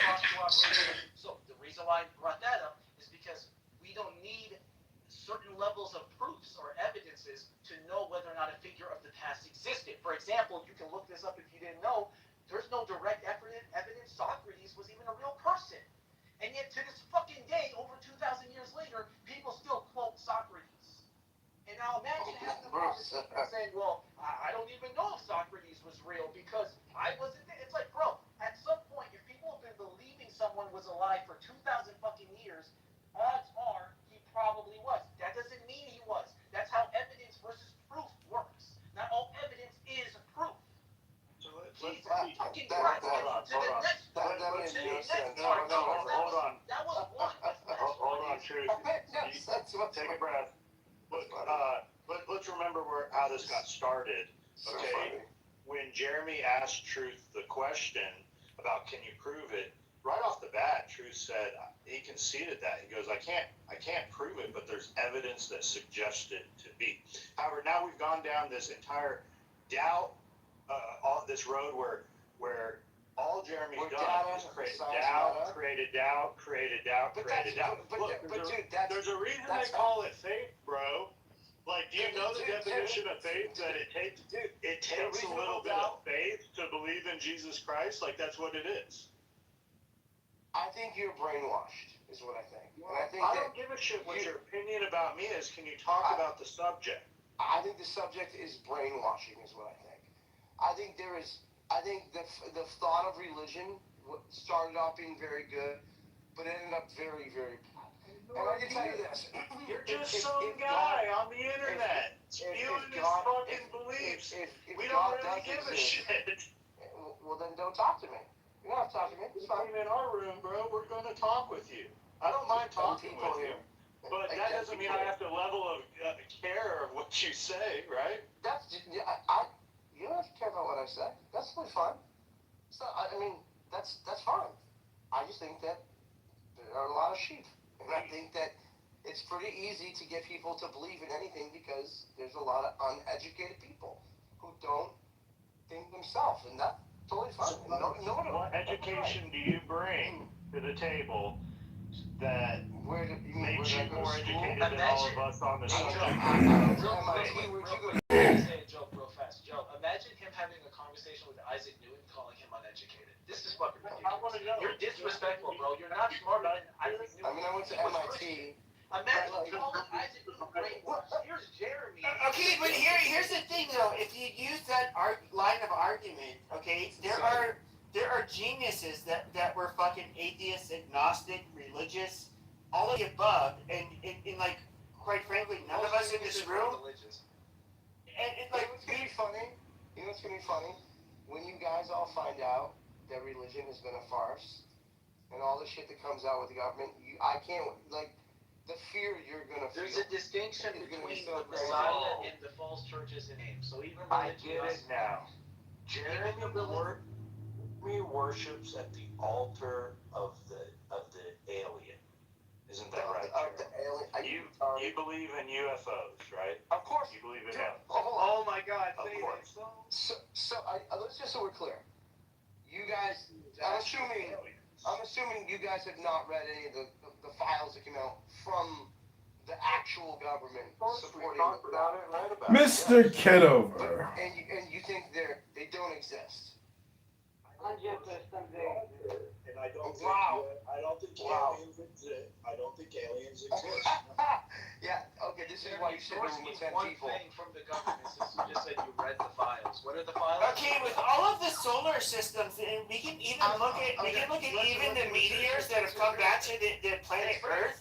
They literally have the same elements as us. And to sit here with all of these solar systems and to pretend like they are not going to have any kind of life is fucking retarded. Let's discuss solar system. Hold on, Jeremy. I'll set the stage for you. Jeremy, I'll set the let's discuss real science. Let's hear this, Jeremy. Prove aliens exist. Don't give us a line of evidence leading us to think that they could exist. Sure. I want you to prove aliens exist from this stage. Sure. Let's just talk about that for a minute. So there are one or two things. Are you familiar with Occam's razor? He doesn't even understand what you did, Joe. Are you familiar with Occam's razor? Are you familiar with Occam's razor? I don't want you to just give circumstantial evidence. I want you to prove aliens exist on this stage. Will you let me speak? Are you familiar with Occam's razor? Probably not, because I don't think you're as educated. That's not proof, bro. Well, could you know it? The simplest answer with the are you even familiar with Occam? Are you okay? No, that's not. First of all, that's not. That's not what. Let me finish. No, it means in all things equal, the simplest solution points to.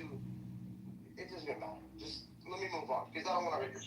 It's likely that aliens exist. Let's go.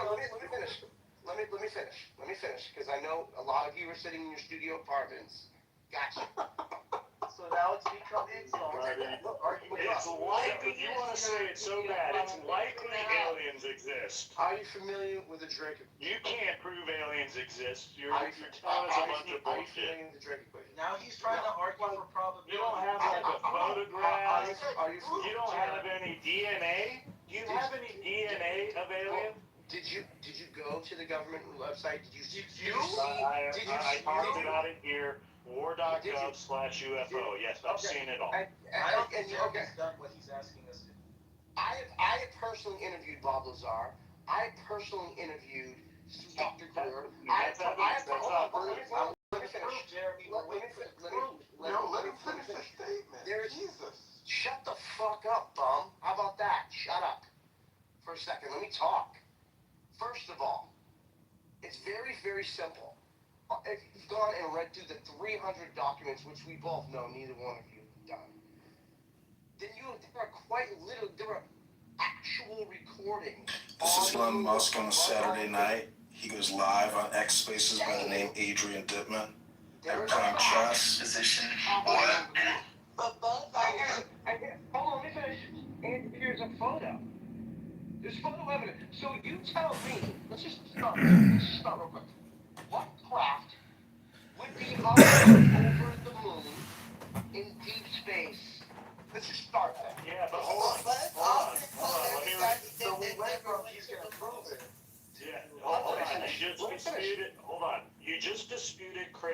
about the existence of Jesus Christ, saying that the likelihood of Jesus existing due to evidence isn't enough for proof. However, Jeremy, let me finish because I got you on this one, buddy. What you just told us is that we need to look at the picture and it is evidence. Those are your own words. It is evidence that aliens exist. No, bro, I got you. You're an intellectual minor, bro. I'm fucking really literally, bro. You come in here talking all this shit, and I just flip that around on you, and all you can come up with is life is the likelihood. I got that. Period. It's very obvious. You can't fuck with me on my level of intellect in your best day. Put it on the internet. So you know what's so You can't put it on the internet. I just fucking schooled your ass. So here's what's so fucking Let me tell you that. What's this guy's name? You don't want me to put it on the internet because I'll embarrass you. He went from saying he was going to prove it to asking us about a Drake equation, which means he doesn't have proof, because proof doesn't require you ask me a question. So he didn't even pay attention. He didn't pay attention to recording when I said there's a difference between evidence and proof. And then I wanted to put what on your Instagram? I'm putting all this on Instagram. Stop talking. Right? You should stop talking, because you know I get 8 million views per video. I don't give a damn how many views you get. I do not get Google to being on your damn Instagram. Well, then keep your mouth shut. No, someone do something. Lawyer! Oh my God! Somebody do something. Lawyers! You walked into me cooking it, but you got it. We need a fucking lawyer right now. Yes, everybody heard you get cooked, Jeremy. You cooked me. In the room that can stop this guy from uploading this on. No, because you have the freedom of speech. Freedom of speech, 100%. Definitely gonna make content out of this. This is actually fucking crazy. The level of evidence necessary to believe in aliens is the same necessary to believe in Christ. No, that's a fact, bro. That's why so uneducated. It's incredible. Okay, so educate us. That's a fact, because you've never seen an alien yourself, and we've never seen God. The U.S. government released the files, dude. They released what files? They released the Bible, too. You have a Bible. Oh, the government released the Bible. They released the big old 66-book Bible. So, Jeremy, respectfully, I'm going to invite you to stop learning from Instagram and YouTube shorts and actually do fucking research. Because if you read the files, actually made content, I would never make content. I have real shit. I make content for a living. That are commenting on extraterrestrials. Okay. Did you say no government? Sorry. Did you say nobody from the government has been contacting on extraterrestrials? You've never seen an alien. So you're believing in something that you've never seen before, right? I said there have been no government files released. Hold on, Truth. Jeremy, have you ever seen an alien? Have you ever seen $1 million? Uh-oh. Have you No, that's the point we're trying to make. If you believe in something you've never seen, you are just as retarded as the person that you believe are retarded. It's not a belief. The fact that you think you're the only people that exist in the entire galaxy is so like the level. Who said if I believe in aliens or not? This isn't about what I believe. You've never asked me what I believe. So what are you jumping in arguments for? Do you have something? I just added it. Do you have anything to add to it? I did. Are you trying to be a Clubhouse? Have you ever seen an alien? Are you trying to be a Clubhouse creator? Yes or no? No, I haven't, Precious. This isn't gonna go well for you unless you clip a lot of this shit out. I got you, Precious. When you put it onto your Instagram. I got you, Precious. When you put it on your Instagram, you got to touch yourself about looking he deflects the insults when he has no argument. Okay, I know, and then stupid insults, like, I have really small legs and I can see my coochie. Like, I don't know why you call me Precious. Because I sound fat as fuck. Sorry. Do you think I'm calling you fat because I said Precious? Oh, what do you call me Precious for? You're trying to play dumb. Okay, bro. Like, hello? You got to start, it's so funny. Precious is a fat, black-ass girl with no neck. What are we talking about? I don't don't know that movie. I've never seen it. So where'd you get the name Precious from? Because I call everybody Precious. I'm like, okay, Precious. No, you don't. No, you don't. You just lied. Why you lying? Okay. Hello? Jeremy, I got you. I believe. I got you. I want to believe, Jeremy. Othello more. Othello, please. You know, I'm gonna bring Wagon here to cook you guys with me. Hey, wait, Jeremy, I'm gonna tell you. Wacko. Tell him to come in here This is and what cook you need to us. do. And he will cook you. Jeremy, this is what you need to do. He will definitely cook you guys. If you want to know, if you want to corroborate this UFO thing, actually the government is late. Go see. Go see what the Nation of Islam has been saying about UFOs. They've all been saying it. Forget all the dogma. Forget all the shit that they're tied into. Go listen to what they've been saying about the UFOs this whole time. What they've been saying, dude. I'm trying to explain to these people that like they think I'm being an atheist. nobody said we don't believe in UFOs. You were saying. I don't know what you're saying when you talk in Ebonics. Like, what? Yo, what? Did I just speak in Ebonics? No. Okay, so like I said, nobody said, nobody, that's a word, that's an American English word. Nobody said that we believe or don't believe in aliens. Nobody said. You were talking about our belief system in Jesus, in God, right? So all I did was ask you, have you ever seen an alien? You believe in them if you've never seen one before. I believe in the probability of life in other galaxies, yes. Okay, I do too. Hold on, watch this. I hate to be a dick, Jeremy. What's the definition of a galaxy? What's the definition of a galaxy, Jeremy? It's multiple stars, clusters, Milky Way. Something he's never seen again. Jeremy, where are you fat? Who's fat? Jeremy. You sound a little fat, but I didn't want to go Who's there. calling me fat? I am. You are. I'm sorry, who said that? Me. Ann. And you're calling me fat, Ann? But it's so funny. You're making my language and shit. I'm sorry. Yo, Ann. Yes, sir. You need to be very careful to the type of stuff you say to me. You're fat. Okay. Ann, watch what I'm about to do to everybody at socials right now. Oh my gosh, I'm so scared. Please don't. You will. Please Oh don't. shit, you pressed his No. button. That's the thing that hurts his feelings the most. Oh my god, okay. Watch So guys, this. nobody mentioned. Jeremy, I was on your side the whole time. No. Watch this. You're threatening a woman. Oh, no. I'm about to fuck your shit up. Jeremy, are you wearing that hat because you're balding? Yes, you are. I'm fat. First of all, I weigh 172 pounds, you fucking moron. And no one's listening. Hey, Skeletor. I'm now looking at your Instagram. How much work have you had done to your face? You stand next to the oven, do your fucking face smell? 0, sir. Yeah, how much filler do you have? Oh my god. 0. That's what, and by the way, what's your take care of your kids when they come rob me in 5 years? Yeah, filler. What happened to your husband, by the way? Okay. What happened to your husband? At least I'm not fat. What happened to your husband? Why did he cheat on you? Why were you single and fat? Yeah, why are you full of filler? Why don't you show everybody what you really look like? Show everybody your real photo. Oh my goodness. This girl's got one. This chick looks like Skeletor in real life. No, she doesn't. Yeah, she does. Show us your photo. We've seen her. Oh yeah? You want to see her real Instagram? And her, I follow her on Instagram.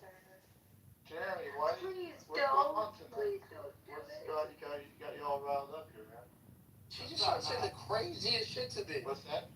She just said, why are you fat? And why is she a skank that her husband left? She was never married. You're lying. Why don't you ask her? That's her husband. I know her. You know her in real life? No, not in real life. Yeah. None of you know each other. I'm not like you. I'm not gonna lie. I've never seen an alien. Okay? Jeremy, my husband is here. Guys, can I say something? You guys don't have to see the alien, believe it. If all the signs and stuff is available, you guys could tell. What about God? Listen, stop letting like try to stick on me around.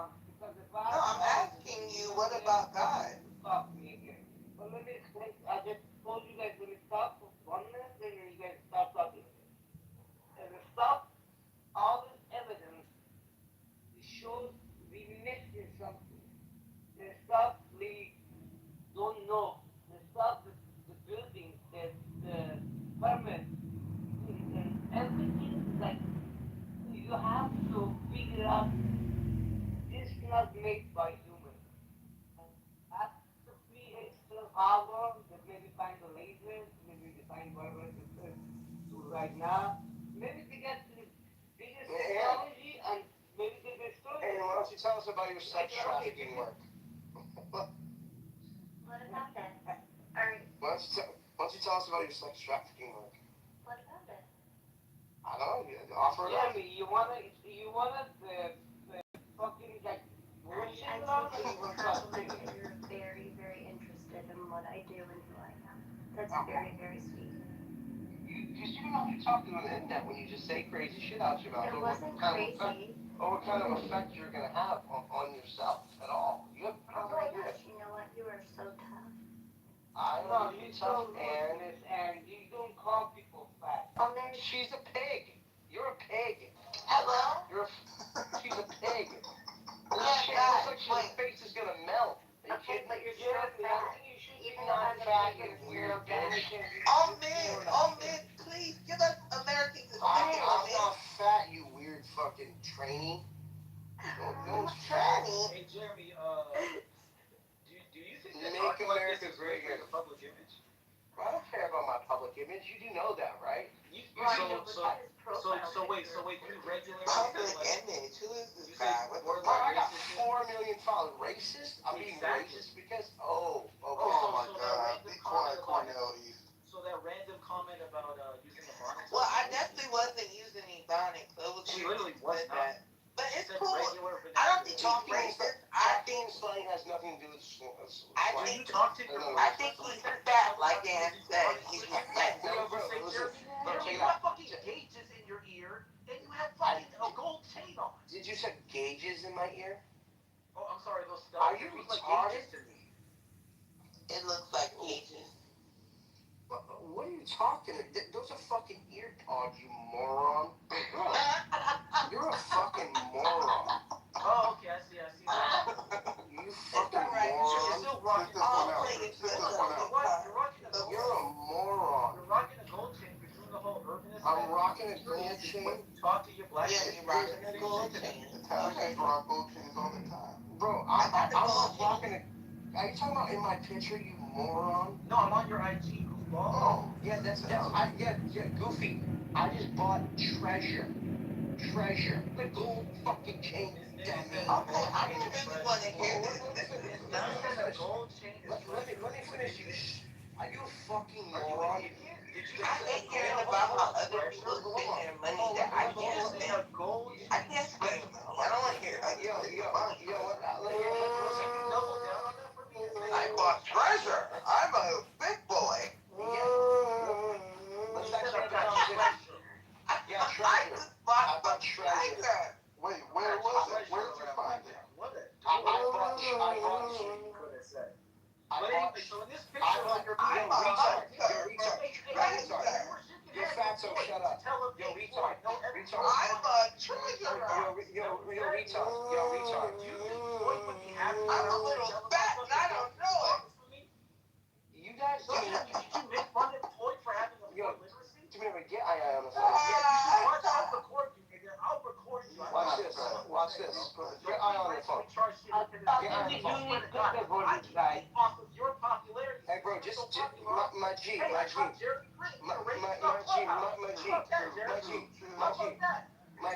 out. Guess what? I'm an investor in Clubhouse, dude.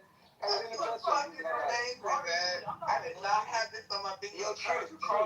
I'm gonna have you kicked off the app in within 5 minutes. He didn't even do anything. Do it right now. Watch this. You get Ion on the phone? Do it right now. Ion. No, Aeon. Aeon, We not know- Ion. We know Ion. Not We're Ion. talking about Eddie. No, moron. I'm not talking about the little fucking gay guy on fucking Club. Oh, you talking about something else? Bet, have it happen right So you're exercising your powers to get people cooked for no reason? Yes, he's Jewish. I really want to do it. 100%. Everybody, please report Jeremy right now for false reporting. You should do that. I don't know if it'll work, but we should try. All you can do is try it. Let's try. And I'll tell you what, guys. I am a Series C investor in Clubhouse. I have $500,000. Okay. Can I ask you one question? Did you all just start making money on this app? Because there were no paid features before these new coin things. So how did you make your money back? And by the way, dude, I lost all the money in Clubhouse. This shit's garbage. And it's garbage because I'll tell you what. Give you power here? No, no one cares about Clubhouse. That's why you guys are on it, because none of you could have a real platform. Yeah, that's why I would never put $500,000 in it. I'm just asking. What a dumb fucking investment, by the way. But what the fuck did you get back from it? And what did you just get, a fucking unlimited green bean for the rest of your life? Like for $500,000? I think you got bamboozled. But that's what they do to influencers that make money off of just influencing. You don't know what real money is. You just go out there spending it frivolously on any fucking thing like Treasure and Clubhouse seed investments. Good job. I made $7 million out of a $500,000 investment, but thank you, Tom. Appreciate you. Thank you for your stellar advice.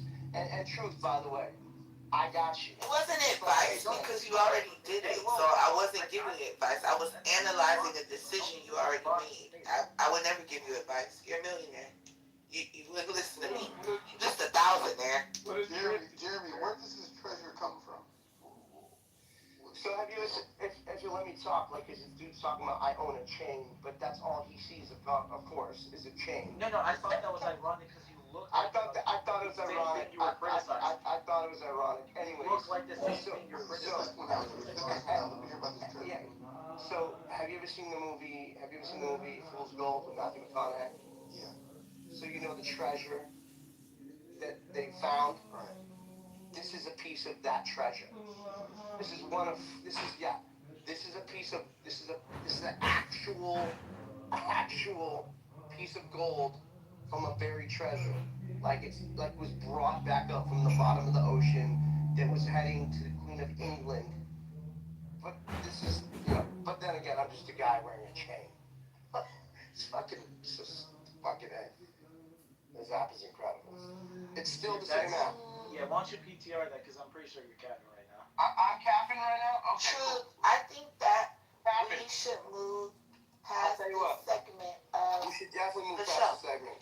I'd love to stay on him talking about Ebonics, though, but he's trying to... Well, hold on really quickly. But truth, the thing is, I was speaking very, like just now. You weren't even using Ebonics. Hold on, speaking. First time I Do you used think you're Ebonics. going to use me? So one thing I think you should understand is when someone comes at you with vitriol and they really have no reason to be mad at you, truth, sometimes you have to ignore it. Which is why I ignored him and I kept on talking in proper English. Because that's what I use. I have a list. Sometimes my S's sound like this, right? Because I have a list. But other than that, I don't think I was speaking Ebonics. So you know what I did, Truth? I ignored him. But Truth, I really think you are a phenomenal black man for standing up for your black sister when I was verbally assaulted. I really appreciate it. Thank you so much. Baby Gronk. Baby Gronk. Uses Ebonics? Do you think he uses Ebonics? I don't think you know who Baby Gronk is. I don't think anyone does. I don't think you have an idea. How about you? Because you're an idiot. Because you have no idea what's going on in culture. That's why. The thing is, I would rather speak Ebonics than informal English and just keep calling people idiots and morons. That's not the language that people use in spaces that are like very, highly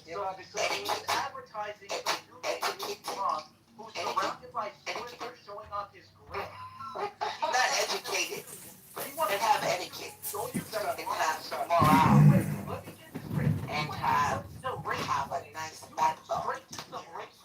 We're raised by a nice family. You be trying to This is party language. This is party language. Dad don't work, brother. Guess what? That don't work. That don't work. That don't work. Go brush your teeth. How about you brush your teeth? Who's Baby Gronk? Why would he need to randomly brush his teeth because you told him to? Give me his teeth, bro. You're fucking crazy. What? Fucking crazy. Yeah, it's your truth. Brush your teeth. Yeah, Jeremy, keep that energy when next time you're talking to anyone. I know you're real tough. I know you're real tough. You're tough. Next time you're talking to a black person, say, Shine on don't use that You ebonics. only do that on Clubhouse, though.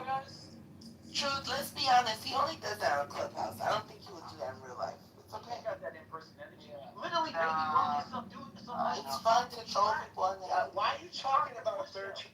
That's hilarious. I would wash my hands after jalapenos before I'd wash my hands after them. Yeah, I was dumb. I know how to wipe my own ass, okay? I don't get pee or shit on my hand.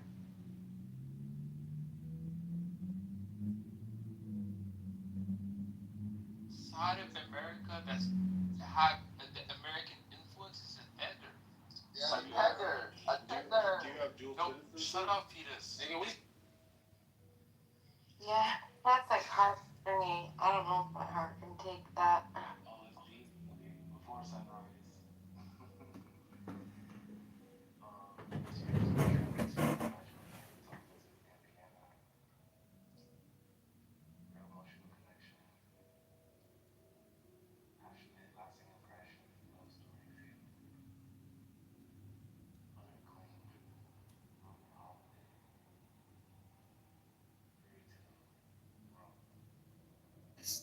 We're stuck again, stuck with you, I'm stuck.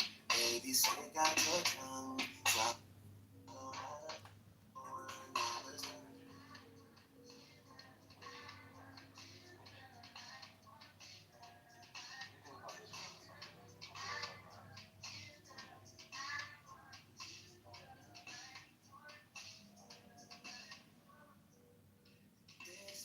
Yeah, I think maybe I'm just too tired. I'm getting overwhelmed, I think. No, what do you mean? Don't say sorry. It's not you. It's not you. I could be, if you want, I could tell you. Okay, here it goes with the weird deflection. Cool, I'm standing you. I wish. And did you say my G? I wish that was the bald-headed white dude. That's definitely black people's language. Oh my God. Bald-headed white kid, bald-headed. I got it. I wish that was a big white man. Could you imagine if you living on an app all day, just arguing with people? You're here talking to me.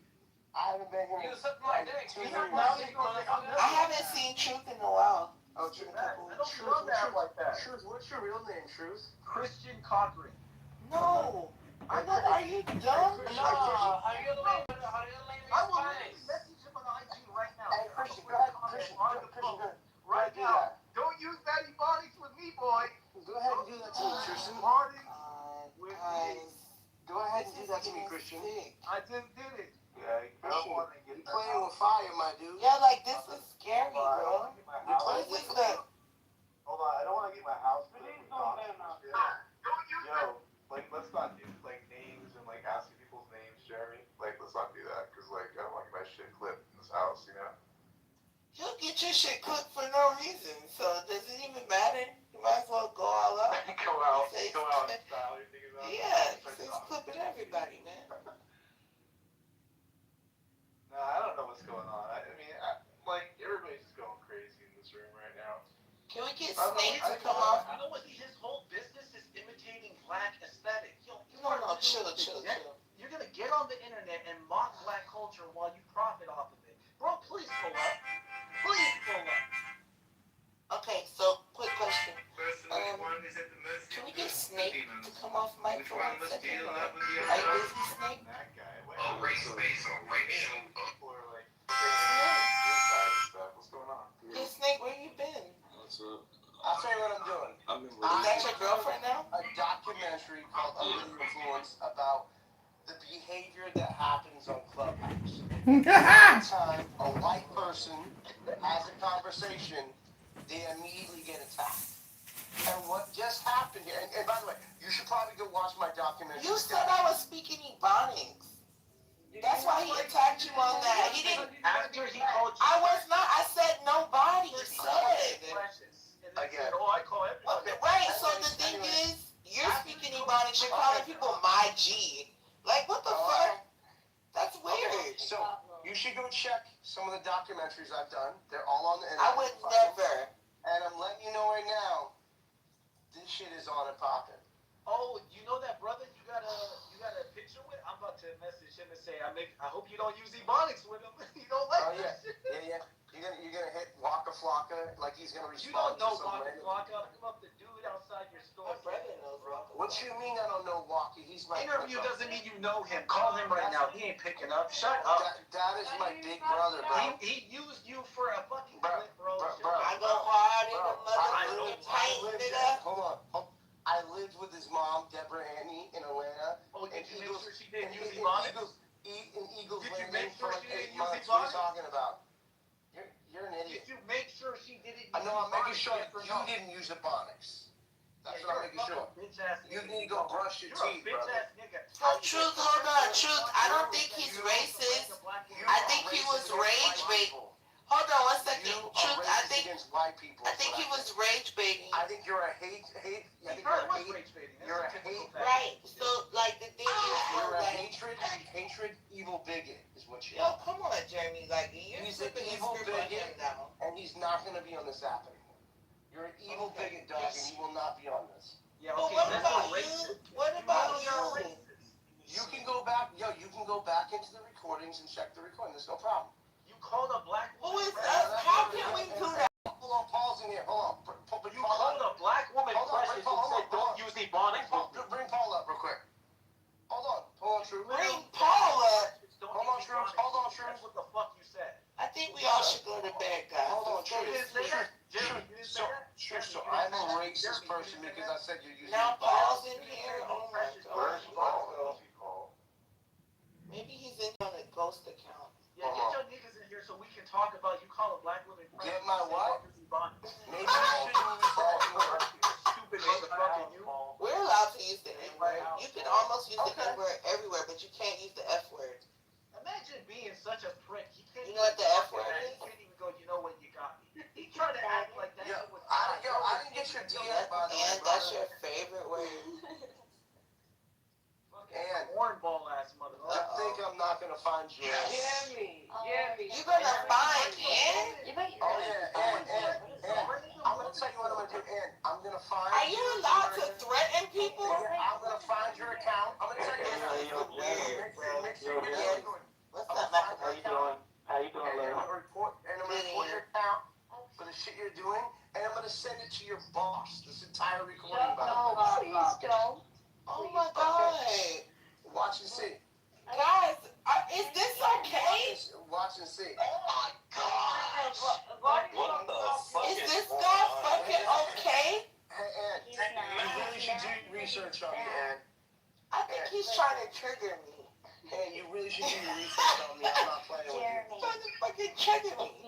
Nigga, where are you from? Do your research.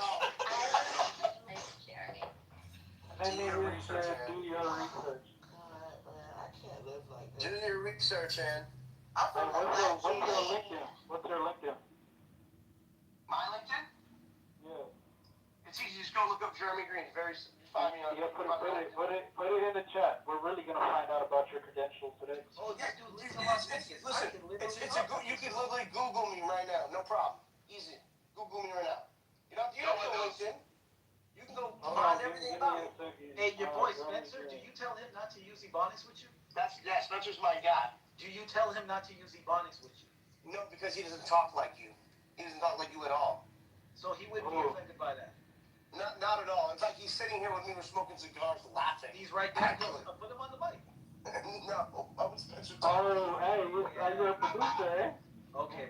I'm a music producer. I'm a TV producer. I'm a documentary filmmaker. I'm a tech entrepreneur. Hey, what's up? Hey, you got some beats for sale? Hey, I need some mixing and mastering. Jeremy? No, I don't do that. That's not. I don't do that. Hey, Matt, what's going on in your room, bro? Research. Who's that? Jeremy's angry because he's fat. Hanging out, doxing each other. Yeah, that white girl is mad because she looks like fucking Ann Coulter. Oh, Shut the fuck up. That's enough. Ann Coulter over here.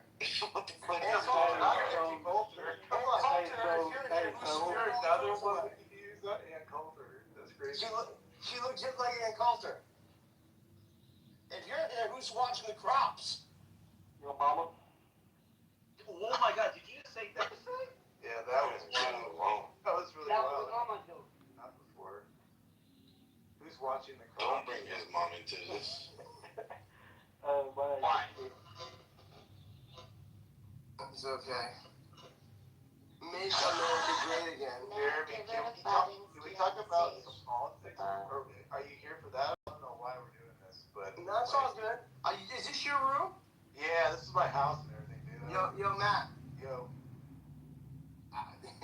This is your house? Yeah, is he gone now, or what did you do to it? Sorry, bro. Shit. It's all good, man. I'll get it back. It's not a big deal. Dude, that's You'll a be fine. Have you reported? I'm gonna report Matt. He's a nice guy.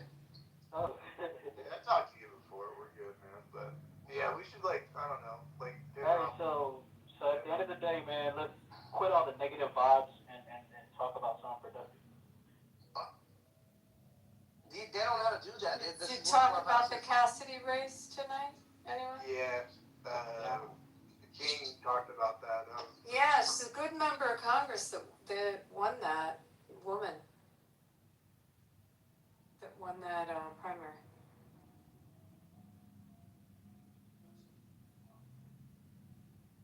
Wow, it's so easy to I'm find probably this person. pasting a reply to all friends because I'm just that. Jeremy, what city? Yo.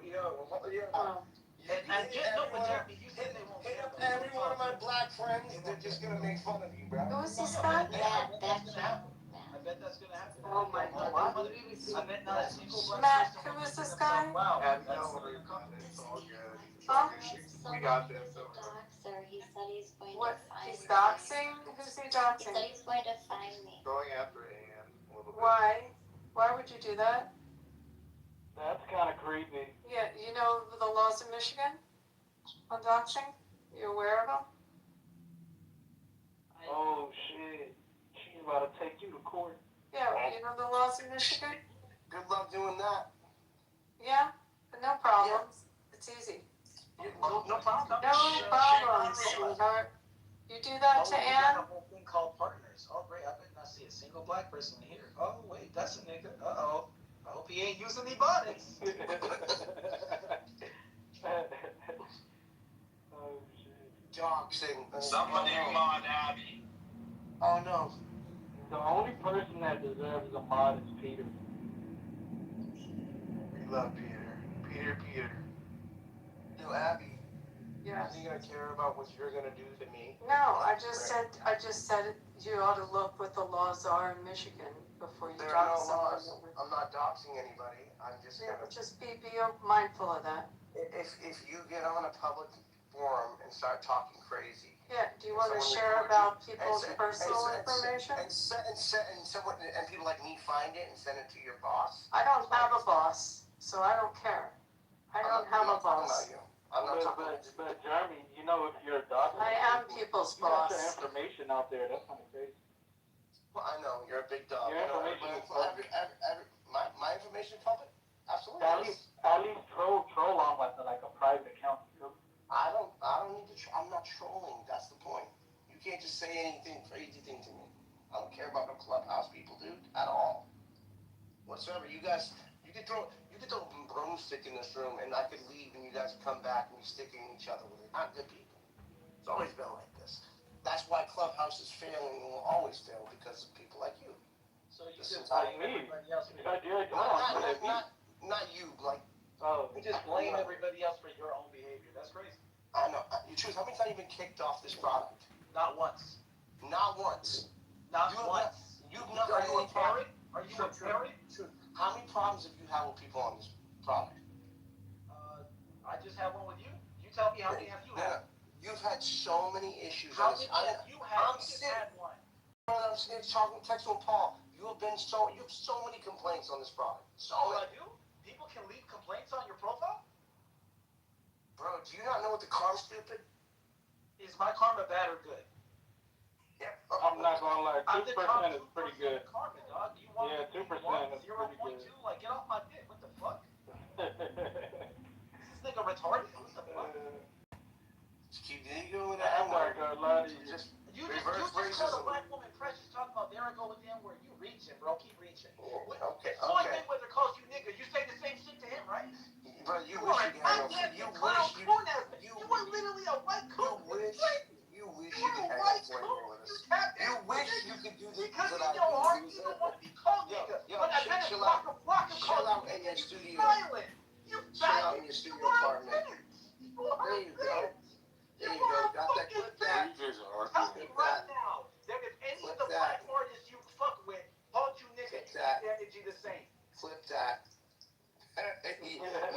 Nobody I'm around ever That's talk what the like fuck I thought. You're literally a king. Nobody would ever talk like a dumb. Unlike black people in spaces, right? Bro, you see Man, what I I'm wish I saying? could just said that to go with the N word, but you over here cheesing with all these black artists. You are a bitch, bro. Oh my god, what a bitch. Stop chipping out, bro. Cool. Oh, Shit. shit. Dick, faggot. I'll pay you a hotel and everything. Just, bro, you just I can't love help when white yourself. people get mad. White people call it chipping out. Like, what do you say when you white are people chipping get mad? out. You call it like what? You Tell are it, I'm chipping not even out, racist though. enough to come up with something. Bro, you're chipping out. Hey, Cool. I guarantee you, you're not even survive one Chicago. Okay. Would you left with the guy from property, bitch? Okay, everybody's so cool with me. You guys are so off. This is why Clubhouse will never be. This is why Clubhouse will never be taken serious. You just want to be black. I don't know Yeah, why. I want to be black, I have man. a small dick. This is why Clubhouse. Seriously. This is why.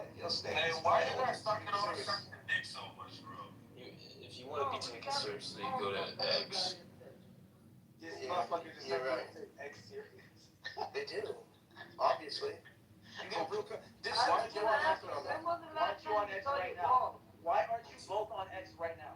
Do you know I'm why? on X. What do you mean? Well, I'm on X. I'm just talking to you on X, but I'm on X. Do you know why? I am on. Nobody takes Why, this what's up? serious except for me right now in this moment. Well, I'll tell you what. Everybody likes to watch a train wreck. Now you're gonna make some My big dude, joke, bro. It's a bad you're a joke. train wreck. It's a My bad dude, you're a joke. train wreck. You just You're a said good you train spent wreck bread to on watch. this app. Didn't you just say you put 500K? You're a good Did train you wreck. say Yes. you put 500K? Yes, bro. I come in here and watch you dance. I should put 500K into this app. Brother, Was that a lie? brother, I come and watch you dance. Don't you get it? You were lying? I come in here to watch you dance, bro. You didn't put 500K into this app. I come in here to watch you dance. So you spent 500 grand to watch me. You're so easy to trigger. It's 500 crazy. grand to watch me dance. It's crazy. It's You crazy. spent 500 grand to listen to me. You're so watch you get. You just have to yell and trigger. It's so funny. It's so You easy. spent 500 grand to control. It's so easy. This your It's wife so know this is how you easy. spend your time for money? It's so easy. Does Y'all your make it wife so know this easy. is how you spend your free time? Don't worry about my wife. On the internet. What about that busted ass tail like you got for that Honda Civic? I don't drive a Honda Civic. Yeah, you do. You want to see my car? Yeah, show us your car. It's nothing. It's you know. Shit. So what else I would do with your Lambos? There ain't no Lambo. Yeah, I know. This is what your brother, my dude. You're what defeat sounds like. Just so you know. What is that? That's me. People sound like you when they give up. That's what. Yeah, and so is success going on the internet to yell at random people and spending 500 grand calling black women precious? Bro, I have no reason to yell at you. You're just going crazy. You were literally yelling earlier. Now you're trying to go off. You need a microphone. You want a microphone so bad. They're my whip. 89 You want a fiber. 89 fiber. Oh man, that's fire.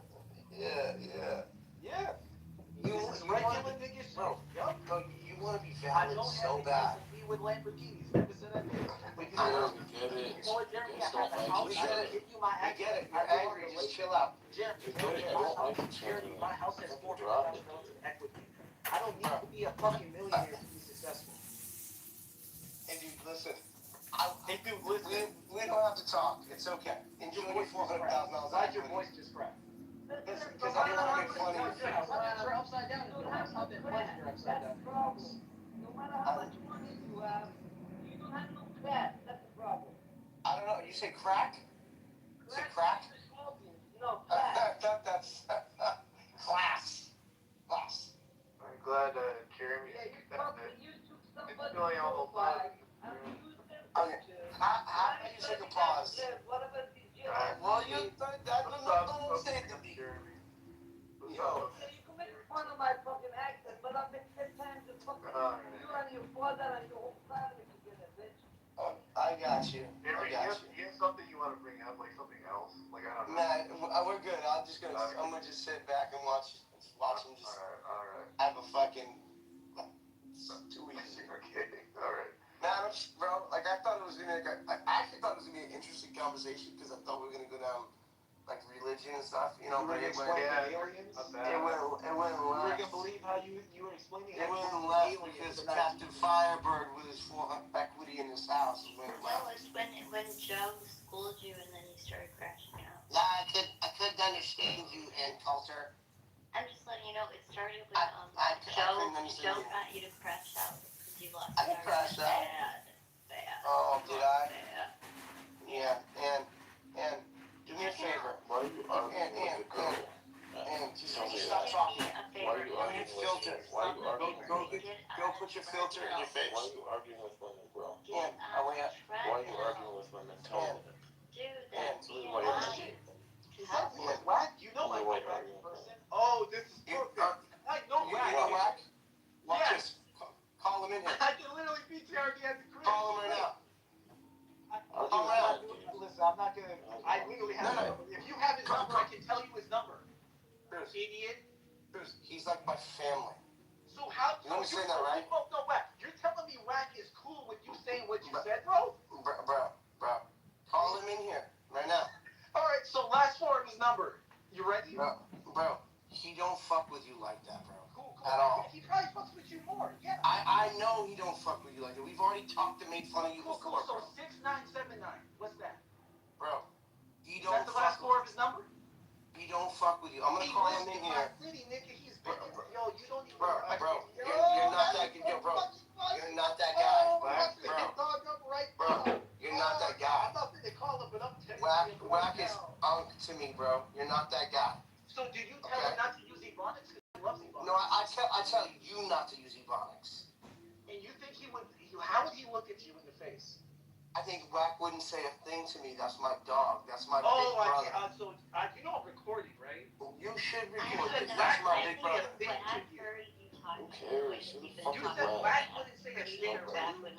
Whack wouldn't say anything to me. Oh my God. I'm trying to pretend like you have cloud. Yeah, none of y'all have cloud. Stop. I'm gonna text him. I didn't see what the fuck I said. But yo, that's funny. You are an idiot. You could have just said, you know what? Maybe the Whack I'd probably. You had to double down and say Whack wouldn't tell me shit. He wouldn't. That's my family, bro. You're an idiot.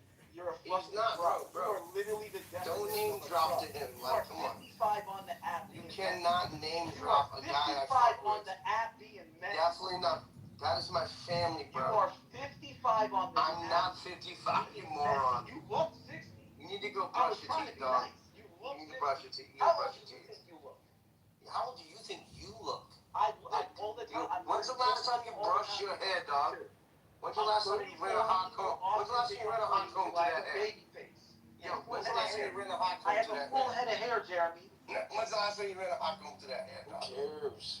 Why do you care about Get that? off this Yeah. shit. Why do you Yeah, care bro. about When's the last time you had a good fade? Why are you doing this? It's annoying.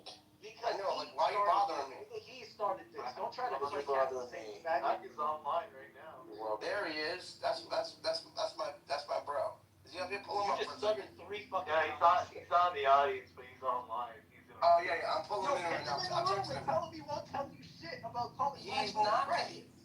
No, bro. When you say precious, you're trying to make it sound like a race. Oh, you a fucking bitch. You talk real tough, gangster. You're from Pomona, then? Oh, you from Pomona? Hey, the truth. Man, I wish I could see you one day. Just one day. No, I'm not from Vermont.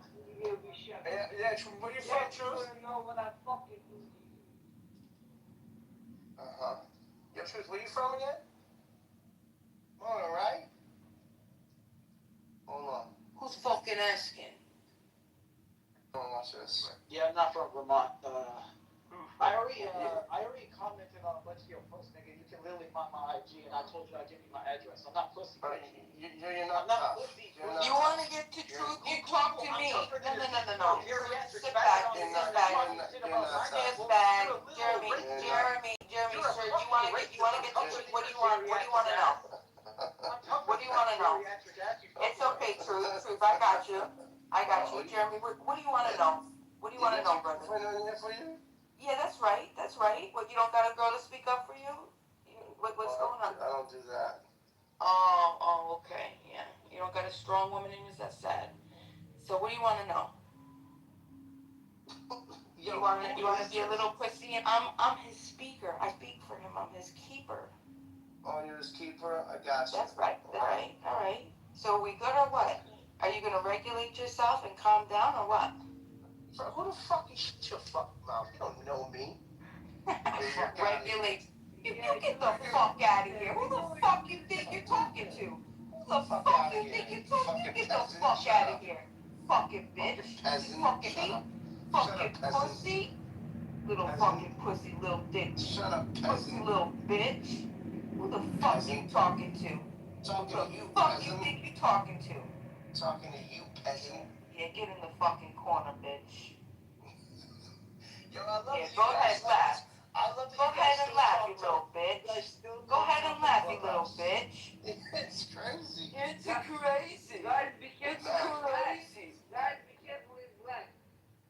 It's fucking right. It's fucking right. Know who you fucking talking to. Hey, Jeremy, so here we go, the draft black. Hey, you gotta watch, the white people you talk to, because he out here claiming he can talk to you any kind of way. It said you won't let Whack in the room. What's going on? What? Why don't y'all let Whack in the room? He's trying to come in. Yeah, he can come in. There's no reason why he wouldn't. Why would he be able to get in? Why you lying, dog? That's so corny. I just You're just fucking. I thought he was online. I just told you what he said to me. He said, won't let me in. Oh, maybe he just don't want to come in because he don't really fuck with you and you're trying to make up an excuse. Whack is my guy. But wait, there he is. Is that the truth? Is that the truth? Hold him up. Yo, Whack. Hey, you know this dude's truth? Your boy Jeremy over here saying that he can talk to you any kind of way. He said, we all said, I got a guy. And I got it clipped, so don't start lying, Jeremy. His exact words were, Whack won't tell me shit. He ain't gonna tell me nothing for you. He ain't tell me nothing for you. That's Whack 100 would approve to a random black woman. Do you know this dude who's over here dropping in the game every 5 seconds? Oh. This truth dude's like, yo, Whack guy. This truth kid? Truth? Where he at? Yeah, he's right here. Sure? He said he got your number. He said he got your number. I said I could get you where I know you from. I said I was going to hit Dog up and let him know. Oh, you were going to hit Dog up? He's out here saying he can talk to you any kind of way. No. He didn't say shit. You're Jeremy. His exact words were, I can say whatever, he won't say shit to me. I said in Whack is regards my to own him dog. calling a random black woman precious, Listen, True. Onyx to me. True, calm down. Can I ask you, for real, what do you do for a living? True, what do you do for a living? I'm asking you for a reason. Oh, DPS, or DSP, sorry. Okay, so listen to me, True. Sometimes on this app, I know this shit get kind of like, disarray everywhere. Sometimes you gotta like, get to know motherfuckers, because what you do, this man does $100 million raises for the shit you do, right? He ain't faking. So what I'm saying is, maybe you should try a different approach, because what you do, he can help enhance whatever it is you're doing. Do a lot of business. You are DSP. I mean, hold on, Jeremy, because he don't know Jeremy. The acting got a little crazy. A lot don't know, they just be popping off. I'm just trying to educate the young. I'm on the phone with Larry 2 hours ago. You're talking about going to DSP and crazy? No, but hold on, Jeremy, he don't know. So it's our job to teach and guide. He don't know. I'm just telling you truth. Maybe you should use a different approach, because the man could definitely help you. He got a lot of stuff. Respectfully, look. All right, hey, you got it, bro. He is racist. He's one of these white boys. Oh, I'm racist. Oh, he's not a racist. So if you're not racist, why would you call a random black woman precious? Once he grabbed his ass in real life, he's not a racist. That's a fact. Okay, so then explain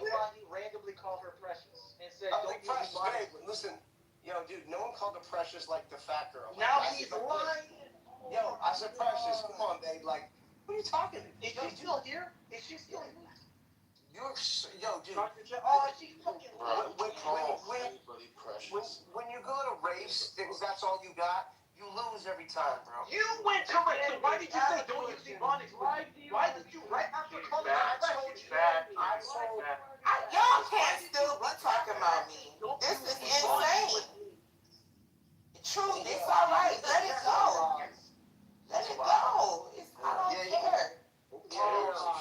It's not good. I'm gonna tell you why I don't care. I was not speaking Ebonics.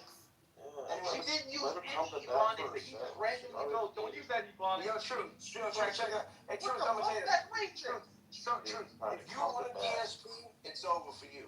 That's all I gotta say. Dude, I will really give you my address. Can you stop with the corny shit? I gave you my fucking name.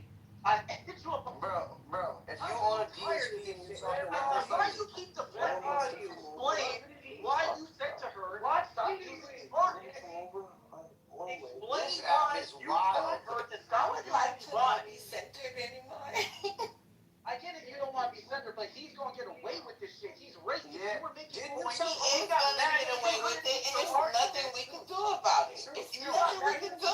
Beat your argument is he went through race. Truth, didn't you tell me Wack was your boy? Didn't you tell me Wack was your boy? Why can't you answer the question? Why didn't you tell me Wack was your boy? I'll answer your question when you answer the one that was your boy for 20 fucking minutes straight. Why did you ask her I thought Wack was your boy. I thought Wack was your boy. You said, hey, Precious, stop using Ebonics. Yo, Truth, I thought you said Wack was your boy. You said, hey, Precious, and you had his phone number. Yo, alright, I'm over. So you Yo, just Wack, let's go to the other side. So you just not going to answer. Yeah, let's go to the other side. You don't know him. Hey, Precious, stop using Ebonics. Yeah, all good.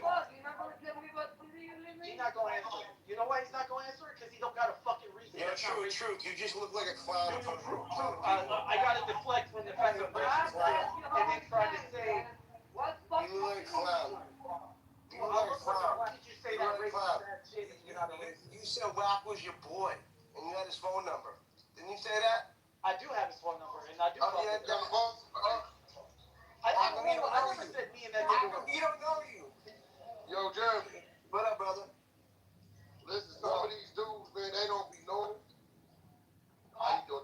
They don't know no better. I'm telling you. Oh, see. Oh, worse. It's because of the money. I get it. It's the money. True. Listen to me. Let me give you some game. This literally just, I've been watching it happen for maybe a year, but just like 2 days ago, I literally just signed a contract with Jeremy, right? And I'm not going to say too much, but just put it like this. Like in real life, Listen to me, bro. Okay. Listen to me. Guys, one question. Y'all shut him up. Right? See, he's like, I don't got time for it. Okay, guys, have a wonderful day. It's like I said, it's profit and all. Enjoy your dope. Oh my God, bro. Yeah, got you. You gotta announce your departure. Goodbye. You trying to sign me too, or Goodbye. I'm trying to get it done. It makes sense. You just signed the deal. He literally, man. This isn't a fucking airport. Goodbye. Got Well, you. you guys want that headline? He's back. Jeremy 1, Truth 0. Well, hold on. If you won, I was just about to start talking shit. I'm like, yeah. Hey, Jeremy, be honest. Did he sign you under a 360 deal? No, I signed him. I signed him, bro. Yo, Matt, I'm not gonna lie. Hey, 10 out of 10. Everyone hit Matt's Cash App if you've been enjoying the room. This is premium. Jeremy, I bring some entertainment to this app, right? I love it. Yo, Truth, when you want to get a real girl and not drive a dusty ass Dodge or whatever the fuck you got, hit me. You know, I'll get some money. Listen, I gotta listen. Like that. How you gonna get him some money? What you gonna do for him? Listen, Jeremy. I'm not. Look, I already said I ain't got no Lambo money. I got $400K in my house. I make $10K a week, net. I don't need. I can get whatever the fuck I want. I'm not trying to make this, bro. Anyway, look, why are you? He's capping and lying. Racial. You're a liar. niggas out here. Funny enough, nigga, listen. He's doing fraud. He's not lying. In the city, you don't know me, and I gave you my info. Just like you said, Wack was your guy. I got it. I said, Wack is my guy. Yeah, he didn't know you though. I didn't say He didn't know you. He didn't know you. I didn't say.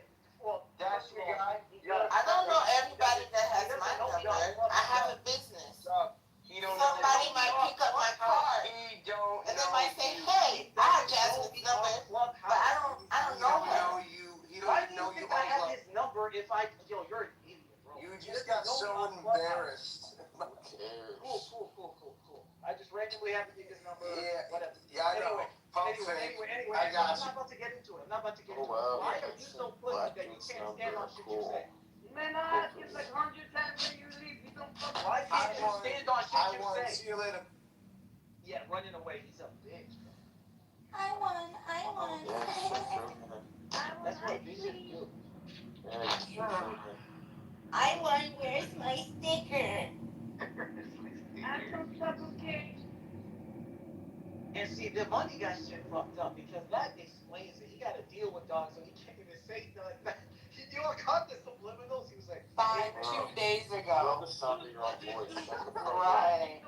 Oh, everybody, what am I gonna Snake? He has something important to say. Go ahead, Snake. Yeah, okay, here's what I have to say. This nigga right here loves the sound of his Block voice. him. Block him. Oh, why you set me up like that, Dad? Well, I didn't know he was gonna say that my damn self. I would have never made space for this stupid ass. Snake, you're still miserable, man. You gotta grow up. man, ain't that some shit? Cause Wack 100 here is so funny. That is hilarious. Yeah, maybe if I bring up some more celebrities, he'll just bring them on in the room. Everyone manifest. Who you want to come here? Maybe he could Jeremy was on the 50-50. Guys, can I tell you something? You ain't black. Stop saying nigga. And Wack a snitch. Everybody know it. Did you just say I'm not black? So when I PTR, what you gonna say then? Damn. Wack is Hey, Wack snitch. Wack been a snitch. Oh man, you're on my shit list. What the hell do you gotta say? You interrupted the good juice. What? Now you better make up for it. Wack been a snitch. I promise you I will. Chris, what do you think down this snitch? Chris, you're wilding out, man. Why are you saying something about my boy Wack, man? What's going on? Who said my boy Wack? Who said that? Right here, right up here. Matt? Yeah, what up? First off, are we talking about the same Wack? Which Wack we talking about? We talking about blue face Wack 100, nigga. Whack, Jack, Patty, whack. That's crazy, because Matt, you was one of the main proponents in the room that was talking about how niggas don't need reparations. But I didn't say anything about reparations. No, you was in the room that I was in earlier. No, that was me. It was me. It was me. Niggas don't need nothing. Well, they don't, but you know who needs reparations? So shut the fuck up. That was not that. It was Ukraine. I was there. Ukraine that was doing that. That was I wasn't on my police. Wack is the police. You a bitch. Whack the police. The immigrants got our reparations. Stop saying nigga, cause how come you were here? You suck. Chris P. How come you ain't say that? Immigrants got our reparations. I did say it, nigga. Are we friends? We need to go square up on some immigrants, y'all. Gotcha, bitch. Look at this crybaby. You gotta come back. You missed us? You missed us, Jeremy. You gotta come back. Stop saying nigga, Truth. You are a Welcome back, Jeremy. Black. You're the nerdiest white boy in the fucking room. He is the nerdiest, bro. You look like you do science projects in your basement. I am a nerd. Yeah, that's like 10 times smarter. You get zero bitches, bro. Look at you. The fuck? You were literally up here talking about aliens. You look like a Be a nerd, bro. You're on the internet We're talking about aliens, so that's true. talking about aliens. You're both nerds. He's literally on the internet talking about aliens are real. Stamps, literally. Literally just were on the internet This talking dude about collects aliens are real though. Aliens are real though, my nigga. Trust me, I saw some files released, but you don't hold the And that goes for all of you. That goes for Joe, Pepe, Matt, V-Mom, and sell shoes, faggot. You rip off black aesthetic while you say racist shit on the internet. I know. I know. That's a good comeback. Like I know, baby. Fucking dementia patient bitch. I know, baby. You was in Wayside with your fat baby I know, face. baby. You look like Butterbean. Butterbean. You look like you got a bunch of oil on. I know, baby. I know, baby. I know, baby. I'm so I tired. know, baby. Better go to the gym. I know, baby. Talk about this nigga. PTR what you I look know, like baby. right now. Say the nigga truth. You're not a nigga. PTR what you look like right now, my nigga. You look like Norman Bates. I look like I could fuck your bitch. That's what I look like. I look like I fuck your bitch. That's what the fuck I look like. That's okay, because I It's did so fuck your funny. bitch. It's all good. PTR You guys your ugly realize that ass makes you face. let the loaded gun in the room and watch them shoot each other? Yo, I left the loaded gun in the room. I was like, I thought you got more shit popping up. What you doing with I all left your the- big bad I- feet? I You left want the this loaded black ass gun. app. I left the Did you say loaded this app what? Why I you left the loaded gun in the room and watched you guys all shoot each Why are other. you on this whack ass app? Go do your big dog. Because I let you watch you dance. Hey, I can tell y'all this. Dance for your I can tell you. dollars, I'll tell y'all this right now. If I had Dance money for like your Jeremy, I would not be out here arguing Yeah, with he's niggas about so aliens. rich for real. Like, why are you doing this? Yelling about aliens. I'll tell you that. What are you doing, bro? It's just funny. This nigga got a We white can man never that tell he is on people Clubhouse. anymore. Oh yeah, bro. That's why you're on about aliens. And he's on here. It's so funny. This nigga got a wife and kids, millions of dollars. He's arguing about aliens. I know. I love it. This What a is so loser. good. Put yourself in a right, dog. It's all good. I just realized something. His wife is at home. Jeremy, where's your wife at? I love it. Jeremy, where's your wife at? Because you're not with her. Huh? She went to EDC in Vegas. Did she go to Vegas for the festival? Somebody else right now? She took your wife out to wash her teeth. Okay, That's what she did. He said, man, I can't wait till I make it big so I can get on Clubhouse. This nigga's real, dog. His eyes got released, dog. Guys, Loser. I know. What a fucking loser. Oh my God. He's almost 70. I know. He's almost 70. He's not that old. Jeremy is almost 70 years old on the internet talking about aliens. I know. Come on, Drew. Hey, Chris, why you ain't PTR what you look like yet, pussy? You ain't PCR what you look like. I did, you idiot. No, you don't. Not with that dusty ass hair. You need to run a hot comb to that hair. Fucking busted ass. Broke ass. That's anti-black. That's anti-black. That's the way his hair is. You can't help it. And I'll kick the shit out you. That's anti-broke is what the fuck that is. No, it's anti-black. This motherfucker can't afford a fade. Nigga, Why would I about PCR what I look like? Nigga, that's me and my PCR sitting there on the ski lift. Yeah. Motherfucker. Look at me smoking a $300 cigar, just chilling in a suit. You don't know nothing about that player. Whoa, don't use that ebonics with me. Yeah, you don't listen, you bad boy. Whoa, don't use that ebonics. I'll call you if I was gonna wash my car. Jeremy, why you put that picture up 30 years ago?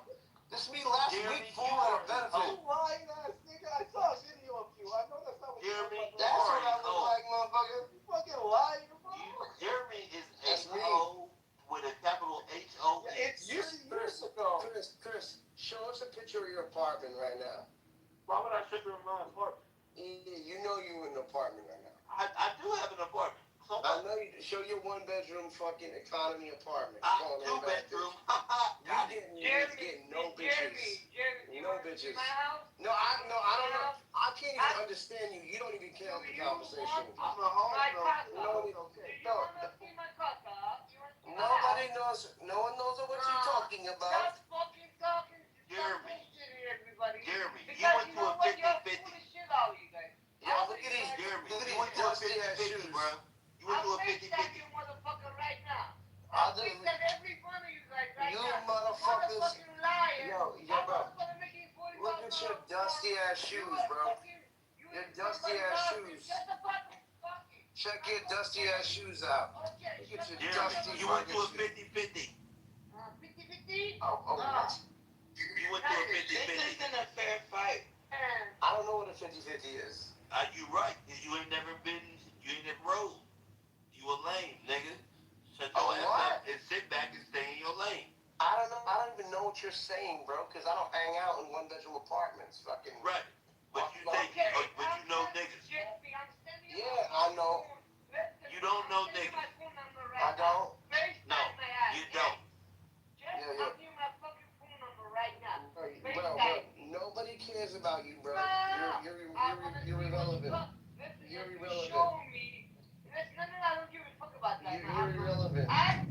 Are you in Cali still, Jeremy?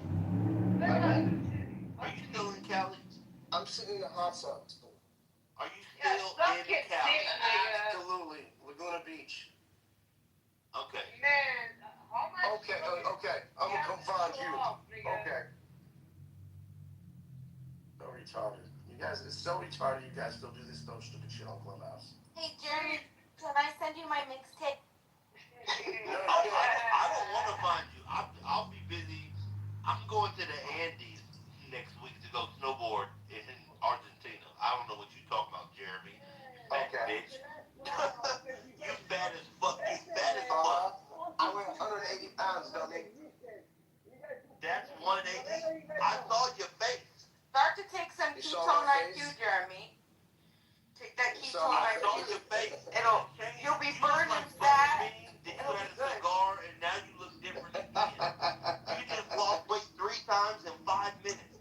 Exactly. And you can't fucking back up none of your shit. You just lost weight 3 times in 5 minutes. And with 3 different people, nigga.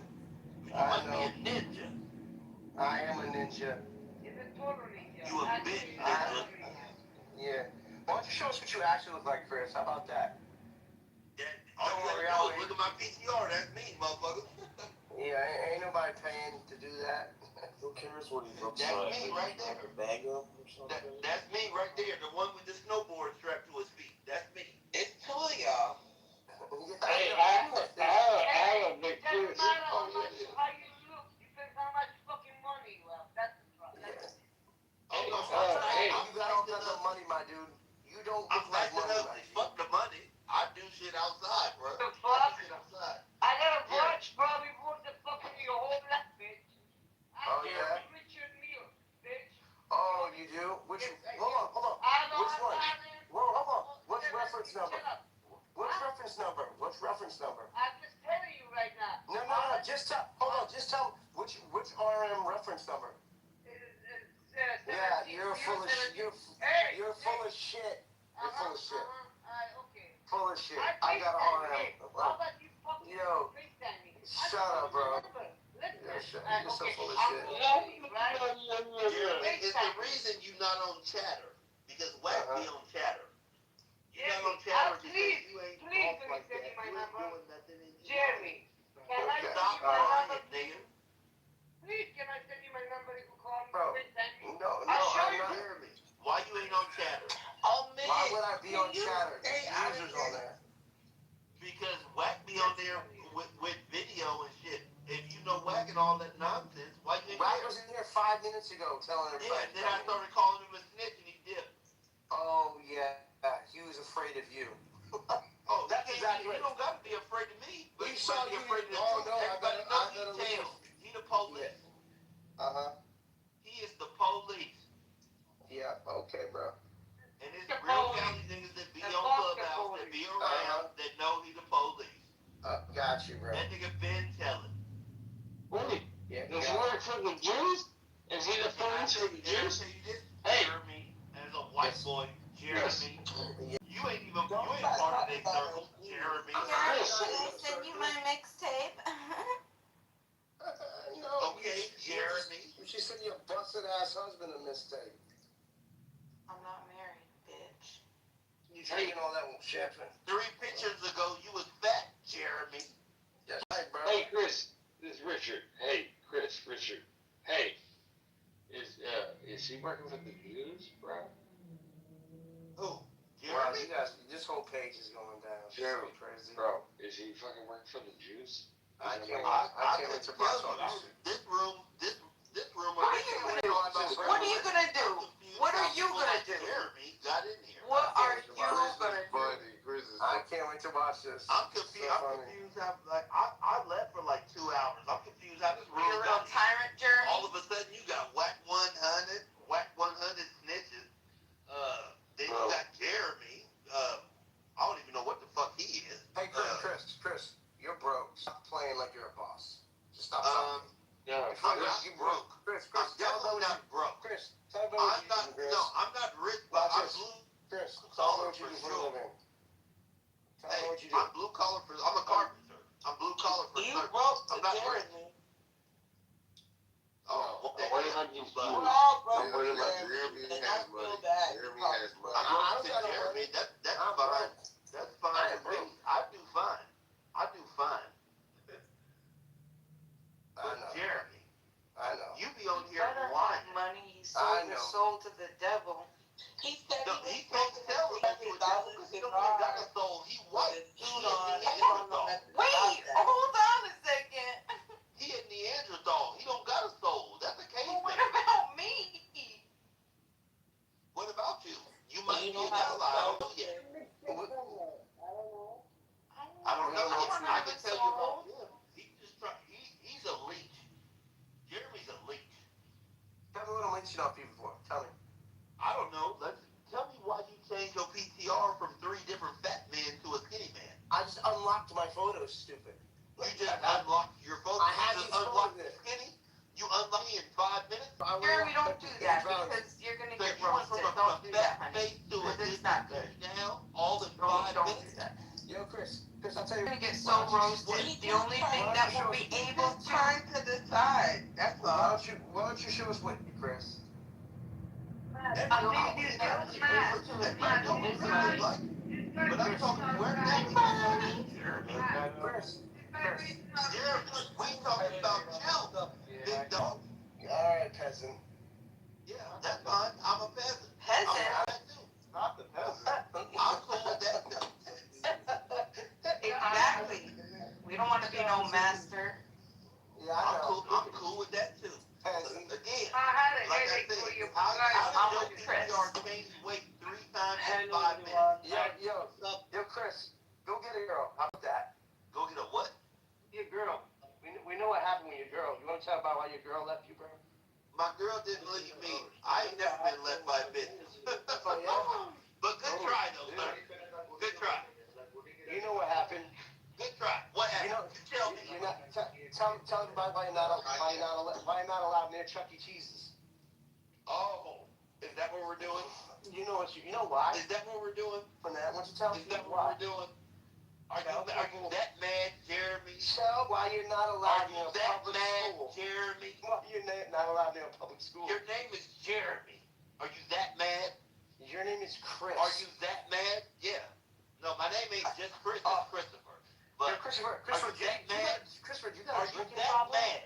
Do you Are have you a that drinking mad that problem? you want to try to push the veto thing? He's trying to hit all the things. Because you got a Trial and error. Are you that mad? Trial and error in this motherfucker. Are you that mad? This motherfucker just put macaroni and cheese in the Next microwave. to him with the psychic sexual abuse of your childhood. He's like, I'm gonna predict feelings right. One of them got to stick. Well, I can tell you that most people who do construction are drug addicts. So I do think he's an I don't alcoholic. do construction. I'm a carpenter. I'm a carpenter. Yeah, That's a little different.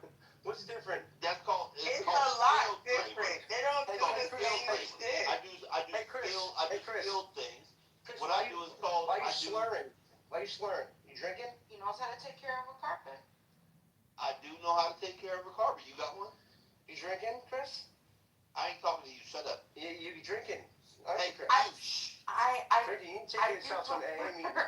There you go. I can take You care can of take it. yourself to an AA meeting. I can take care of it. Shut up, nigga. Take a break, Jeremy. Jeremy, take a break, man, please. Yeah, damn. You can take yourself to an AA meeting, brother. Right. I'll take myself to an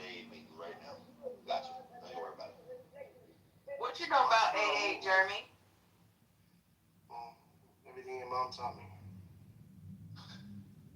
Are you guys in I wish I fucking had high millions school? of dollars to Are you spend guys on in Clubhouse. middle school or high school? What the Oh, fuck? gotta go, man. Do you know my mom doesn't drink? Your mom doesn't like you either. It's okay, I like you. Jeremy's just a bitch. I'm not a drunk though, I'll tell you that. But you a bitch. I'd rather be a drunk than a bitch. At least you're not on the first steps. At least, what? Admitting is a problem. Jeremy, why are you mad? Why are you trying to get all this dopamine hit? It's funny. It's so funny. It's like you're dopamine addict. This is horrible. It's like watching the Jersey Shore. It's like being involved in the Jersey Shore. So a reset. Jeremy wants to debate to me, and then he's Oh, crashed out. so Joe packed him up. It's like he wants to debate It's to me, alright. that's all. It's We alright. all lose the Jeremy's debate. alright. We all lose the debate once in a while. It's like watching the Jersey Shore in real time. It's like I see like a loaded gun and I throw it in the middle of the room, and because these guys are so You did that one already. they just start You tried that one start already. shooting each other. But They start shooting each other. New material. Yes, you said that like 6 times, bro. Yeah, but I meant that. Right, so say it again. Say it again, tell me how much you meant it after. All right, Joe. Joe packed them up.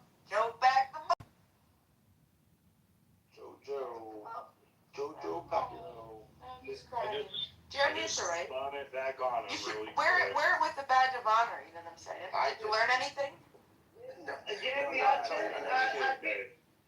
Jeremy, put your fat face back on, turn the catfish hose. Jeremy,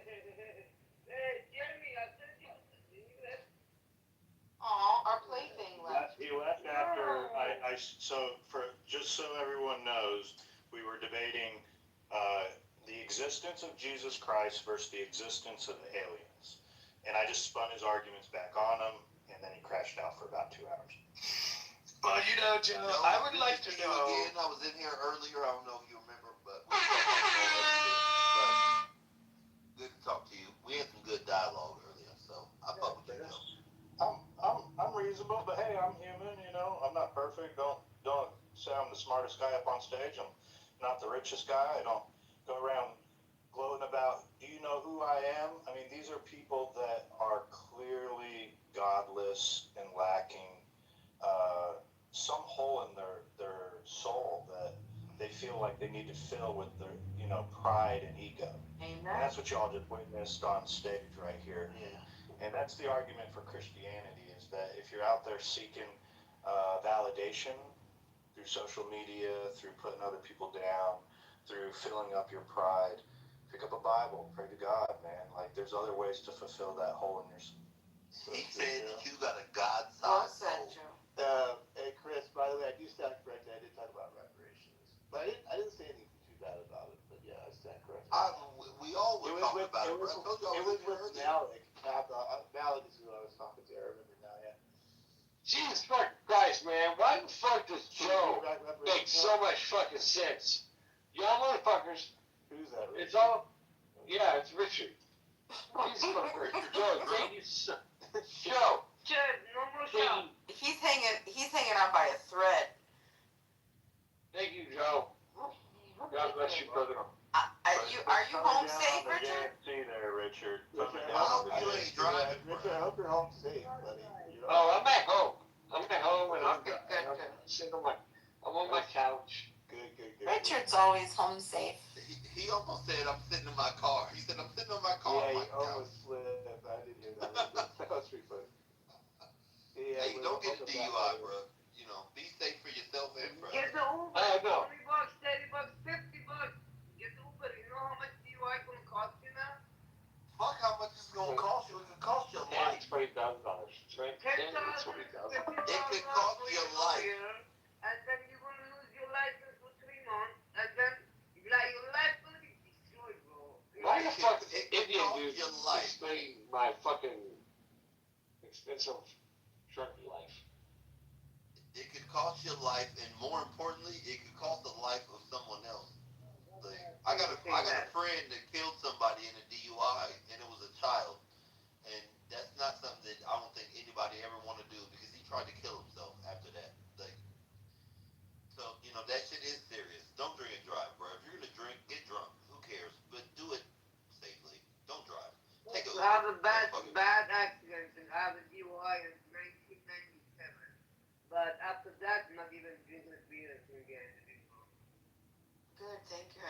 appreciate that, Omen. Learners in the classes. The classes are virtual. They show me some accidents happen, some stuff like families going home with children and kids, and some idiots are coming from the nightclub, boom, smash into their cars, all fast. You know, what those two people did wrong, you know what I mean? This is very, thought about it plenty of time. I just say, this is very disrespect to humanity and myself. You just like, I have no respect for myself if I do that.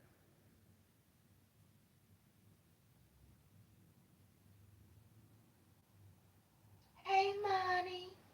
Look at the positive turn to this room. Don't drink and drive. Damn. Man, that guy was driving me nuts, bro. I was like fucking really sick of this guy, man. Like, he's like dragging it for everything in the world, man. I was like, please, he has everything. Then what the fuck are you doing in the clubhouse, fat fuck? Oh, man. Did Truth leave, by the way? Truth left, right? He's on stage. I don't see him, right? No, they both left. They went to go to their best friend Whack 100 room. Is Truth really over there right now? I have no idea. That's just my And man, on assumption. top of that, Truth said he's making $10,000 a week net. It's like 40 grand a fucking month. I don't even know what's telling my job, but I sell cars and I sell other things in the side. I don't make sure, like, I mean, I do make that much, but it's like, I have to be like, I don't know, what do you do? But like, I was asking him, what's the job? And he never answered, never responded. I wish I made 10 grand a week. I take home like 1,500 a week. Yeah, I'm saying, I'll normal explain what average. Jeremy was doing. 2 grand, So 25. Go ahead, Omid. No, finish your thought. No, it's okay. I just saying the number he was said, and he's driving the fucking 89 Pontiac Firebird, and then you see how he was dressed up, and see him standing there next to celebrity. Come on, guys, stop fucking bullshitting on each other. Like, why don't you guys have to be showing up? Like, I had a bunch of shit, but I never mentioned it when I talked to him. He's like you make yourself look like a loser. Like, Are you Egyptian? no, I'm Persian. I'm from Iran. Okay. You're not Persian, you're Iranian. Iranian. Let me try it out for some. What do you think? So you're saying Iran is not that Oh far? my God! Everybody from the Middle East is the original people from that land. Like, I just can't do this right now. Yeah. Hold on. Before we go down, we'll open that topic but let me close this chapter. So, generally speaking, knowing meme culture and the internet, what occurred was Jeremy lost a debate to me, and then after that he was rage baiting. Jasmine got that right earlier. And he was just seeking validation to get a W. The more that he could try and bait people into, conversation or getting you to enrage, then he could try and turn the, metaphorical tables on you to try and stack a W on you. That's pretty much what the game is on the internet. Yeah, that sounds about right. Except it just didn't work. His mind. I sent him my phone number. I sent him my phone number in his back channel. So call me my FaceTime. Oh, well, maybe it did work. Maybe it did work for some people, but, it didn't work for most of us. I sent him a link to my mixtape. Can you play some of that mixtape for us? Keep killing us. I'm done. I'm fucking done. I'm done. That's it. I'm gonna go get me another beer. I sent some fucking dick pics, man. And I ain't getting no fucking spot. No more drinking for you, my friend. I don't have a response, man. My dick looks good. He's so cute. Now that I think about it, Choking. What answer do you like to hear, sir? you know what? You just inspired me. Oh, no. No, I'm not gonna send it to him. I haven't sent a dick pic since I was a teenager. I'm gonna send one. Unsolicited? Congratulations. No, I'm it's a girl I know with no one on Clubhouse or anything like that. It's like,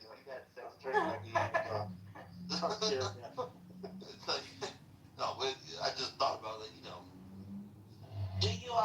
have one in your phone, or you have to go take one? No, I don't keep pictures of my dick in my phone. I see my dick every day. So no, I'm saying, so you're gonna go take a picture and send it to the girl? I'm not gonna go take a picture. I'm gonna just turn my phone and take a picture. You gonna do it while you're on Clubhouse? Why? Can you see it? No, I just think you should log off and then come back when you finish. That's all. Don't think about it. Don't think about what I'm doing. And do me a favor, go into the cleanest part of your house, okay? Pay attention to what's on the floor. And don't put your toes in the And I was gonna say, if your toes, cover them. I'm Cover very the toes meticulous unless and they're OCD well about groomed. how my house looks. Yeah, me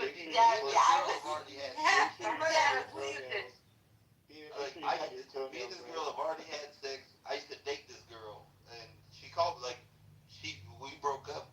She started dating him, but she called me yesterday, and then I was just like, she called me and she was like, "Oh, how you doing?" And I was like, "I'm good." And she was like, "Well, what's going on?" So I hung up on her. But now Don't do one of those bathroom pics where you go into the bathroom. No, I don't do the bathroom. Okay, well, tell me what room of the house we're going in. On my bed, and I'm gonna put like something, for. All right, so there better be sheets. There better be a nice comfort. Okay. All right. Okay. Well, that's good. All right, log if off. You're a bachelor. Log off. This guy's sticking his hands, guys. No. This guy's sticking his hands. It is. This is a fucked up conversation on Clubhouse. Holy shit. We really need to wrap this one up. I mean, that's what I was trying to figure out, guys. What's the drama? I ain't gonna lie to you. Like, there's some drama going on. If you want to try to make your ex-boyfriend jealous, I will sell the picture for like. Currently, we're talking some people want photographic drama. I thought this was gonna be a Trump room, you guys. All right, go ahead. It is, and we're opening up the stage. Can you give us the next topic? Can you give us a MAGA? Can I get a MAGA? We'll do discussion with MAGA. How about that? Ashtavakra. I like that. Is that how you say it? Ashtavakra. Ashtavakra. No, there's no K. It's Ashtavakra. I am a messenger. I am the group. I am the final messenger. I think, I knew you were going to fucking say that. Ashtavakra is my last name, but my first name is Muhammad. My first name is Muhammad. 4'11". My first name is Muhammad. My middle name is Muhammad. Muhammad, and my last name is Muhammad. I'm a fatty. Yeah. Oh, for real? Yeah. Muhammad. Wait, hold on. What? Rewind. You heard what I said? Stop. Log off. Log off. Right now. I was just bullshit. I hear Chris heavy breathing over there. I don't send dick pics, bro. I'm grown as fuck. We hear you over there. What's going on? Meet up. Ain't nobody worried about you. I'm over here drinking beer. Yeah, you got your beer can measuring you out there, right? What you doing with that beer can? No, that's like a 4.5. No, I can beat that. That's what I'm saying. Dude, I'm sorry I brought up that. I apologize for bringing up the whole dick conversation. Well, we can't. Your name is Richard. I'm done talking about that. I was like, leave it up to Dick to talk about dicks. Right. Yeah. Thank you I was so talking much. to Bima. Yeah, stop comparing sizes now. Like, just stop doing that. That's disgusting. I wasn't. I don't Christ. I'm 17. Oh, I'm 13. I'm 14. Oh, I'm 7. I'm 9. Fucking shut the fuck up. Jesus Christ, it's disgusting. Hey, mommy. Should we have a discussion, or what are we doing right now? Yeah. It's 2 a.m. I don't care what time it is. Realize our conversation from where to go to. Oh, you're in Calabasas. Well, I don't want to talk. I'm fine. You're in Calabasas. I don't know what I'm saying. Listen, you're not at the same time zone I'm in, so I don't think you're as sleepy as I am. So that's why you don't care what time it is, man. It's probably I don't know. Like, I put the title up there. If anybody has a question for MAGA, that always gets pretty spicy. I don't know. If somebody wants to throw something out there. I know Chris probably does. So he's doing what he's doing right now. And can I ask everybody, I need everybody to do me a favor. If everybody could look at their screen right now, refresh, look at your screen, everybody looking at your screen. And I need you to tap Matt's profile, and then you send a heart. Please send a heart or fire to Matt's profile. Come on, let's go. If you don't do it, I'm wrong. Come on, let me see him, How do you, I don't even know how to send a heart, bro. I don't do shit Yes, like come on. It can be fire, you can do fire, Just tap his little PTR, send a heart or fire. You need to buy coins. I'm not doing that. That's right, thank you. You don't have to buy coins, this is free. It takes just a second. Shit, there we go. I'm gonna send him a chili. How about a chili pepper? Is it chili No, pepper? spicy. I'm not sure. That's kind of like a neutral. We want a positive. So it has to be like a heart, a thumbs up, 100. I want to do an X on you. Oh no, you didn't. You just made me lose 10 karma points. Beaver's so mean. There we go. I sent him a heart. Matt, I don't heart you. Harry. You don't heart with each other. Harry, you're a mean boy. I'm only Buy me a begonia, Harry. Even I'm only like 20 karma points from the next tier up, so I appreciate it. Thanks. Let's go. Go. Thanks, guys. Appreciate it.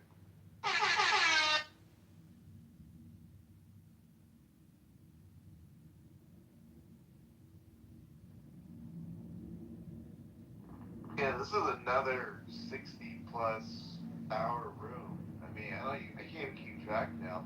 The rooms, they all blended together, you know. So, I think we hit on a lot of topics today. And you look like WWA in your motherfucking PCR. Oh, dude, did I? Yeah. What was your favorite topic today, Dima? Usually that spurs it again, actually. I think it was probably what we were talking about this morning with eminent domain, or, I mean, obviously I can talk about reparations too. I love reparations. I think that the room might be a little reparated out. Yeah, but... we get it, you're broke. Wait, who? Wait, I'm broke? Who said that? Black people are broke, so you want to get paid. Right? No. What? Why is that? What reparations? What does a reparation mean? That means you're poor, right? So you want. Okay. So you're uneducated.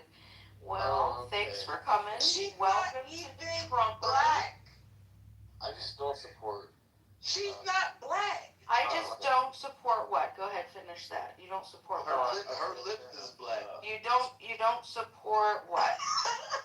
I don't support reparations. I was just trying to argue. I apologize. I wasn't. I'm black by injection. Somebody said your lips are I was. No, Beeman, what else?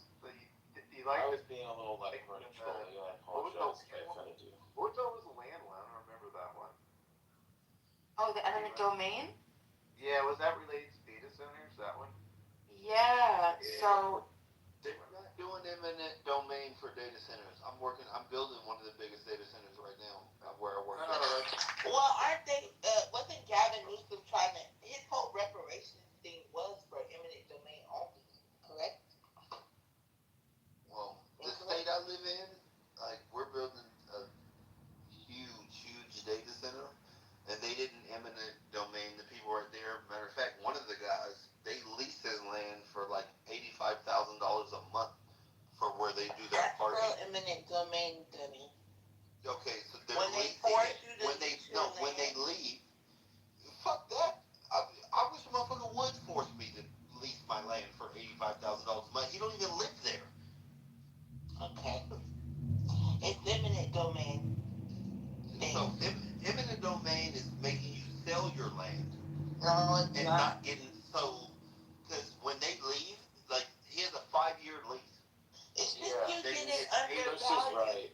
Chris is right. He gets $80,000 a month for 5 years. That's all. And when the government can take your riparian rights, they could take the rights to your water. They could say, hey, that water on your property, we're gonna take the other half because it's public, right? And then you don't have to sell it. They just take it. You don't have to sell anything for eminent domain. They can just take it for free. I just heard you say you don't need a bill of sale. Okay. So again, I'm gonna say again. You just take it. Oh, so again. Your lake is for public use, sir. We need it. Thank you. Okay. Can I speak? So this isn't the government doing it. It's a company called QTS that's the developer. The contract is being contracted under Lake. We talk about that then. If it's not the government.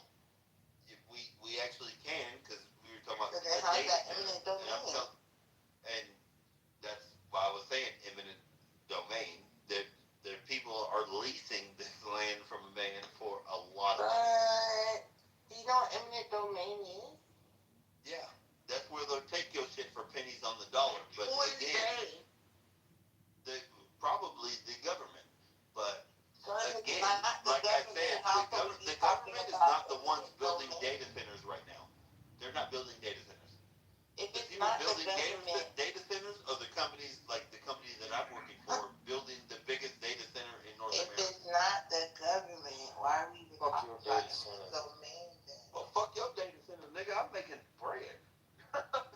I'm making bread doing my work. Yeah, but I understand what you're saying, bro. But you realize that I don't care. Okay, cool. Let me speak. You've been talking a lot. Do you realize that the universe is consciousness, and that life observes reality? This is proven with science. Consciousness. You have to have a consciousness to observe reality. These are facts. I consciously observe that I have a right to live, and I have a responsibility to provide for my children. Can I please land my plane? Okay. If you so fast. Whenever, bro, you talk a lot. If you just asked me if you could speak, now you won't let him speak. Alright, it's cool. Let Snake go. Just let him get out. Chris, let's go on mute. Come on, Snake, go ahead. I'm on mute, bro. I know you are, but you're gonna come off it. Alright, Snake, go. Again, so the entire universe, or God, or whatever you want to call it, is consciousness, okay? And it takes life to observe the consciousness, right? This physical body that we're in, it's housing our consciousness. Our consciousness exists outside of space and time. Sometimes you'll have like intuition. Sometimes that bad feeling you get, like a really bad feeling, and then something bad happens. That's intuition that comes from your consciousness. Because it exists outside space-time, you can see things in the future using your intuition, because your consciousness doesn't exist in space and time. So it can see things in the future and in the past. You can draw from your consciousness to get these informations. Guys like Tesla, not Elon Musk, but the actual Tesla, Nikola Tesla, he did this all the time. He wrote it in his book. I used to read it. I didn't know what he was talking about at the time, but more recently with the AI and stuff, I kind of figured it out. And so, long story short is, when you build these giant data centers, right? And Elon Musk has said it, everybody has said it, in the future, everything's going to be AI, right? So the AI is going to be the one observing everything, right? Well, if right now, right, what's going on right now, we're still in control, right?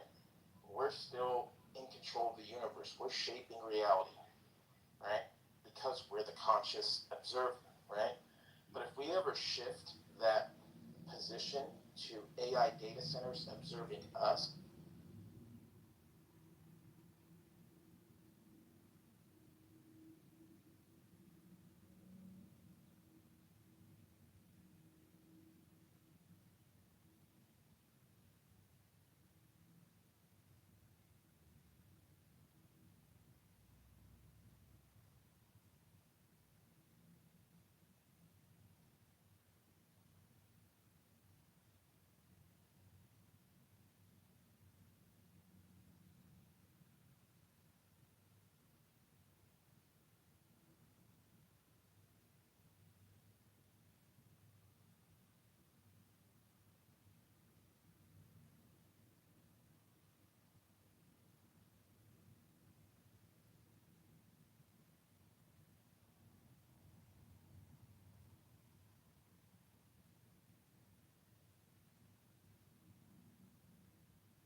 zaten. Yan nafas عميق بكش بعد كلامه بخور. Let's keep it in English. Keep it last morning your fast. Gotta keep it in English, man. Any other Let's guys? speak in English or he will throw you down, Abbas. Yeah. Let's speak in English. Mother of the fucker. Can you speak English? Abbas, are you a son of the beach? Are you son of the beach? Are you by the beach right now? There's no point, man. Get lost, man. There's no point. This guy. Oh, Amir, I was having fun with him, bro. I know, but we don't understand shit, man. There's people in the audience that want to be able to enjoy it. Nobody gives a bro. Shut the. I mean, everyone's fucking asleep. Maybe have some fun with the guy. Bring him back up. Bro, they're all awake. Cindy's awake. At least there's something. Just let me have fun with them for like 5 minutes, man. It was. It's gonna kill the room, man. We don't understand. The room's dead, bro. There's nobody here. He left. Now we have Kurdistan. He's about to wake up. He's I don't know. He's dressing up for the party. Party.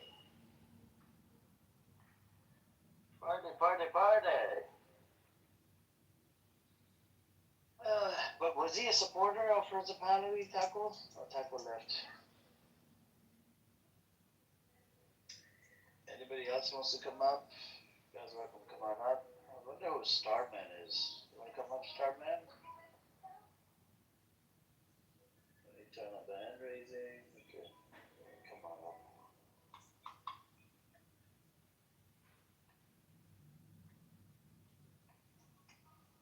Anyways, you want to say something, Kurdistan?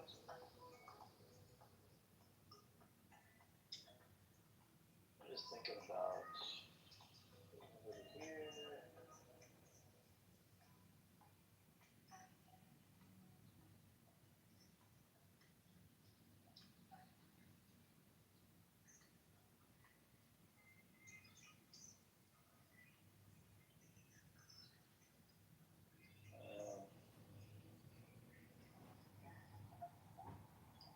Let's see.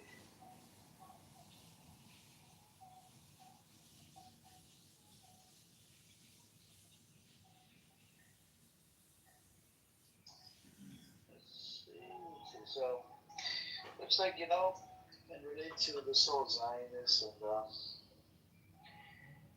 the Israeli thing. And then you have the Iran.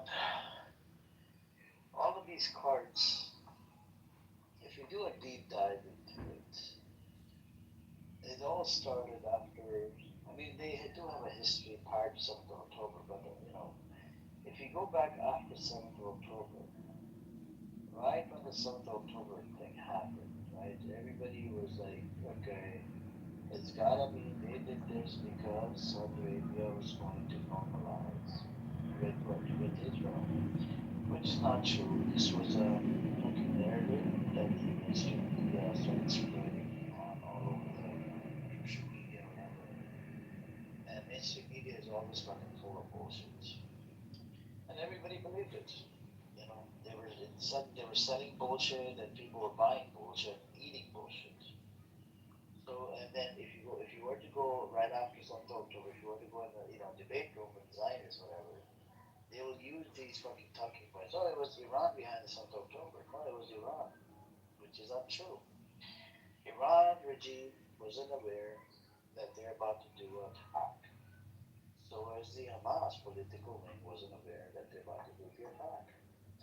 Al-Qassam Brigades, which is the military wing of Hamas, they went in and, with a whole bunch of other factions, PIJ and, Abu Shabaab and a whole bunch of other clan members.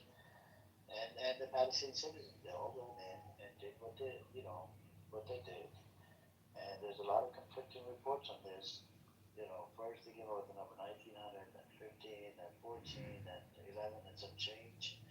And it turned out, the 11 and some change that they came out with,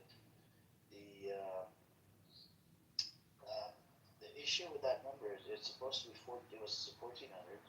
If you minus 11 and some change out of 14, you're left with about 300. 300, they're actually Palestinians. Because the bodies were burnt up so badly that they couldn't even tell who was who. Until you had had entity called Zaka. Zaka was there. Zaka made up a whole bunch of bullshit stories. What happened, what not happened. That Hamas chopped up a breast of a woman and did what it did. They just started saying a whole bunch of stupid shit. Now the 7th of October passes. They started making all these claims. It's a rape, and rape happened, and that happened, which is not true. We don't have the rape. We don't have the evidence. They didn't allow the victims to be, asked questions or interrogated. They didn't allow there's no doctors, there's nothing, we don't know anything, And even the UN wasn't even allowed to talk to the victims or whatever. And the cases that I know, there was one woman that died while giving birth to a child that was like about 5 or 10 kilometers away from the location where the rape party was. And then the other woman that was released from Hamas, she did not get raped by Hamas, but guess what? Her Israeli Jewish brother that was a personal trader, he raped her. This is the type of demonic society Israel is. And then I looked up the other day, Israel has like the number one or it's in the world is like in the Middle East is like number one on the rape cases. Isn't that crazy? And 61% of Israeli men don't look at forced sex with their acquaintance as rape. That's a pretty big number. So if you do a deep dive and you look into it more and more, it's just problematic. Opening up Israel is like a can of worms. That is sick shit.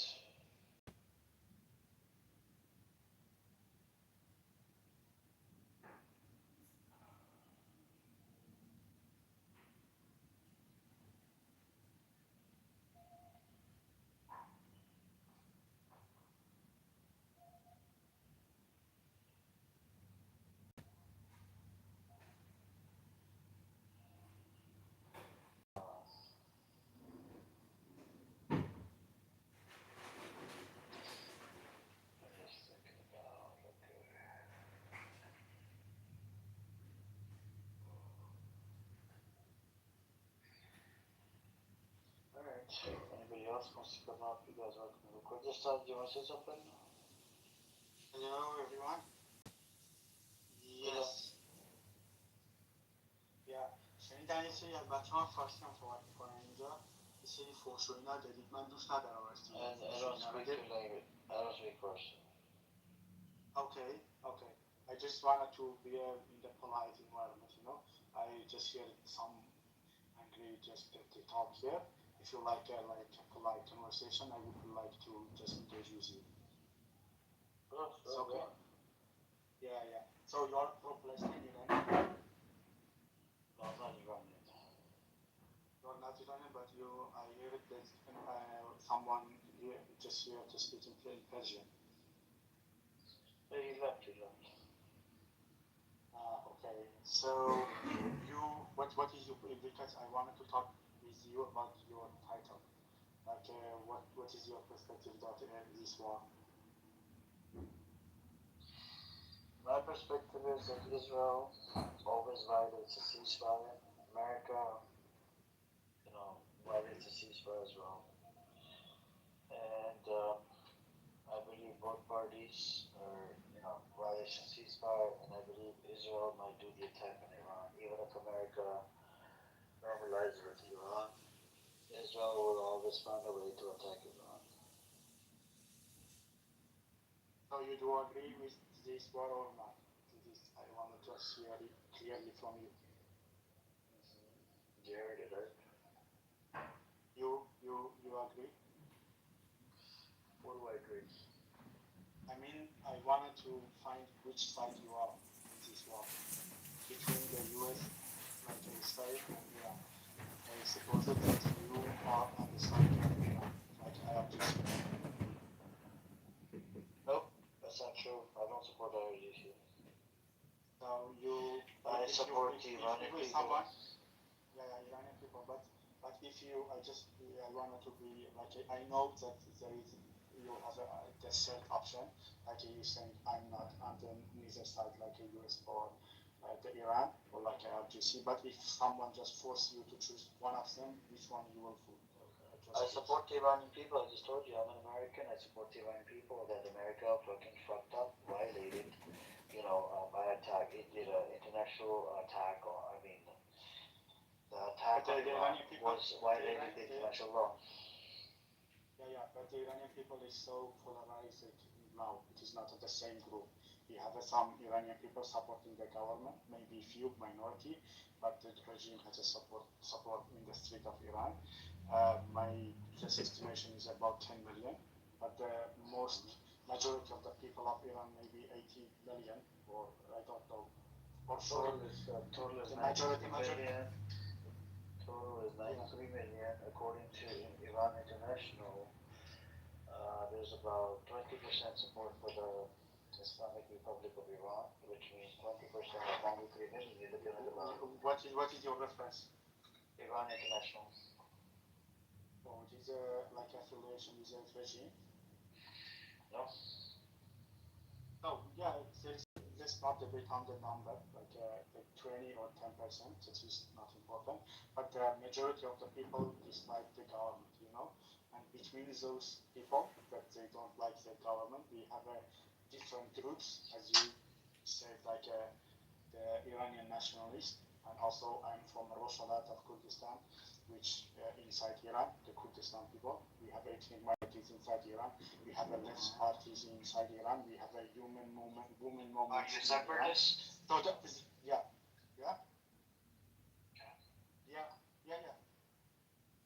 You support the IRGC? No, I don't like IRGC. Do you want to reform? Are you reformist, or what are you a Razapalivist? No, I told you, I'm from Kurdistan. Mostly I like to, it is my dream, to have an independent Kurdistan as a country in the Middle East, which the Kurdistan has a four part: Turkey, Syria, Iraq, and Iran. So inside Iran, we seeking to some kind of federal government inside Iran. If it is not independent, is possible. Okay. Yeah. So do you, if Reza Pahlavi comes, takes charge, is it going to benefit your cause? No. Okay. No. We are not on the same side. He's an Iranian nationalist. I'm a Kurdish nationalist. Same position. Okay, I agree. Now, the next question for you, my friend, is hold on.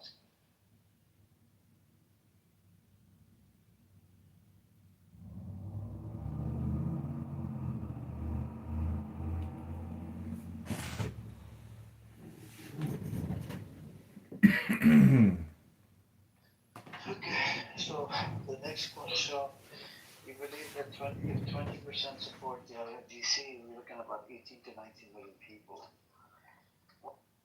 That's your first point. The second point you raised, what was the second point? I'll address the first point in a moment. What was the second point you raised? Because you had two objections. I said, I just had one objection, that the message is, you cannot have the validation or the verification. No, you're talking about transmissions. Yeah, you're talking about transmissions. Yeah, you need a separate transmission. What's a separate transmission? What do you mean by separate transmission? That's not the question. Again, I'm going to repeat let me repeat my question so that you know what I'm answering to. The conversation difficult. I have a question, you're not answering it. He hasn't even only God in profit, no private key. Public means everyone. That's human beings. That's the standard we Okay, Megatron, no scripture can be transmission is that? The answer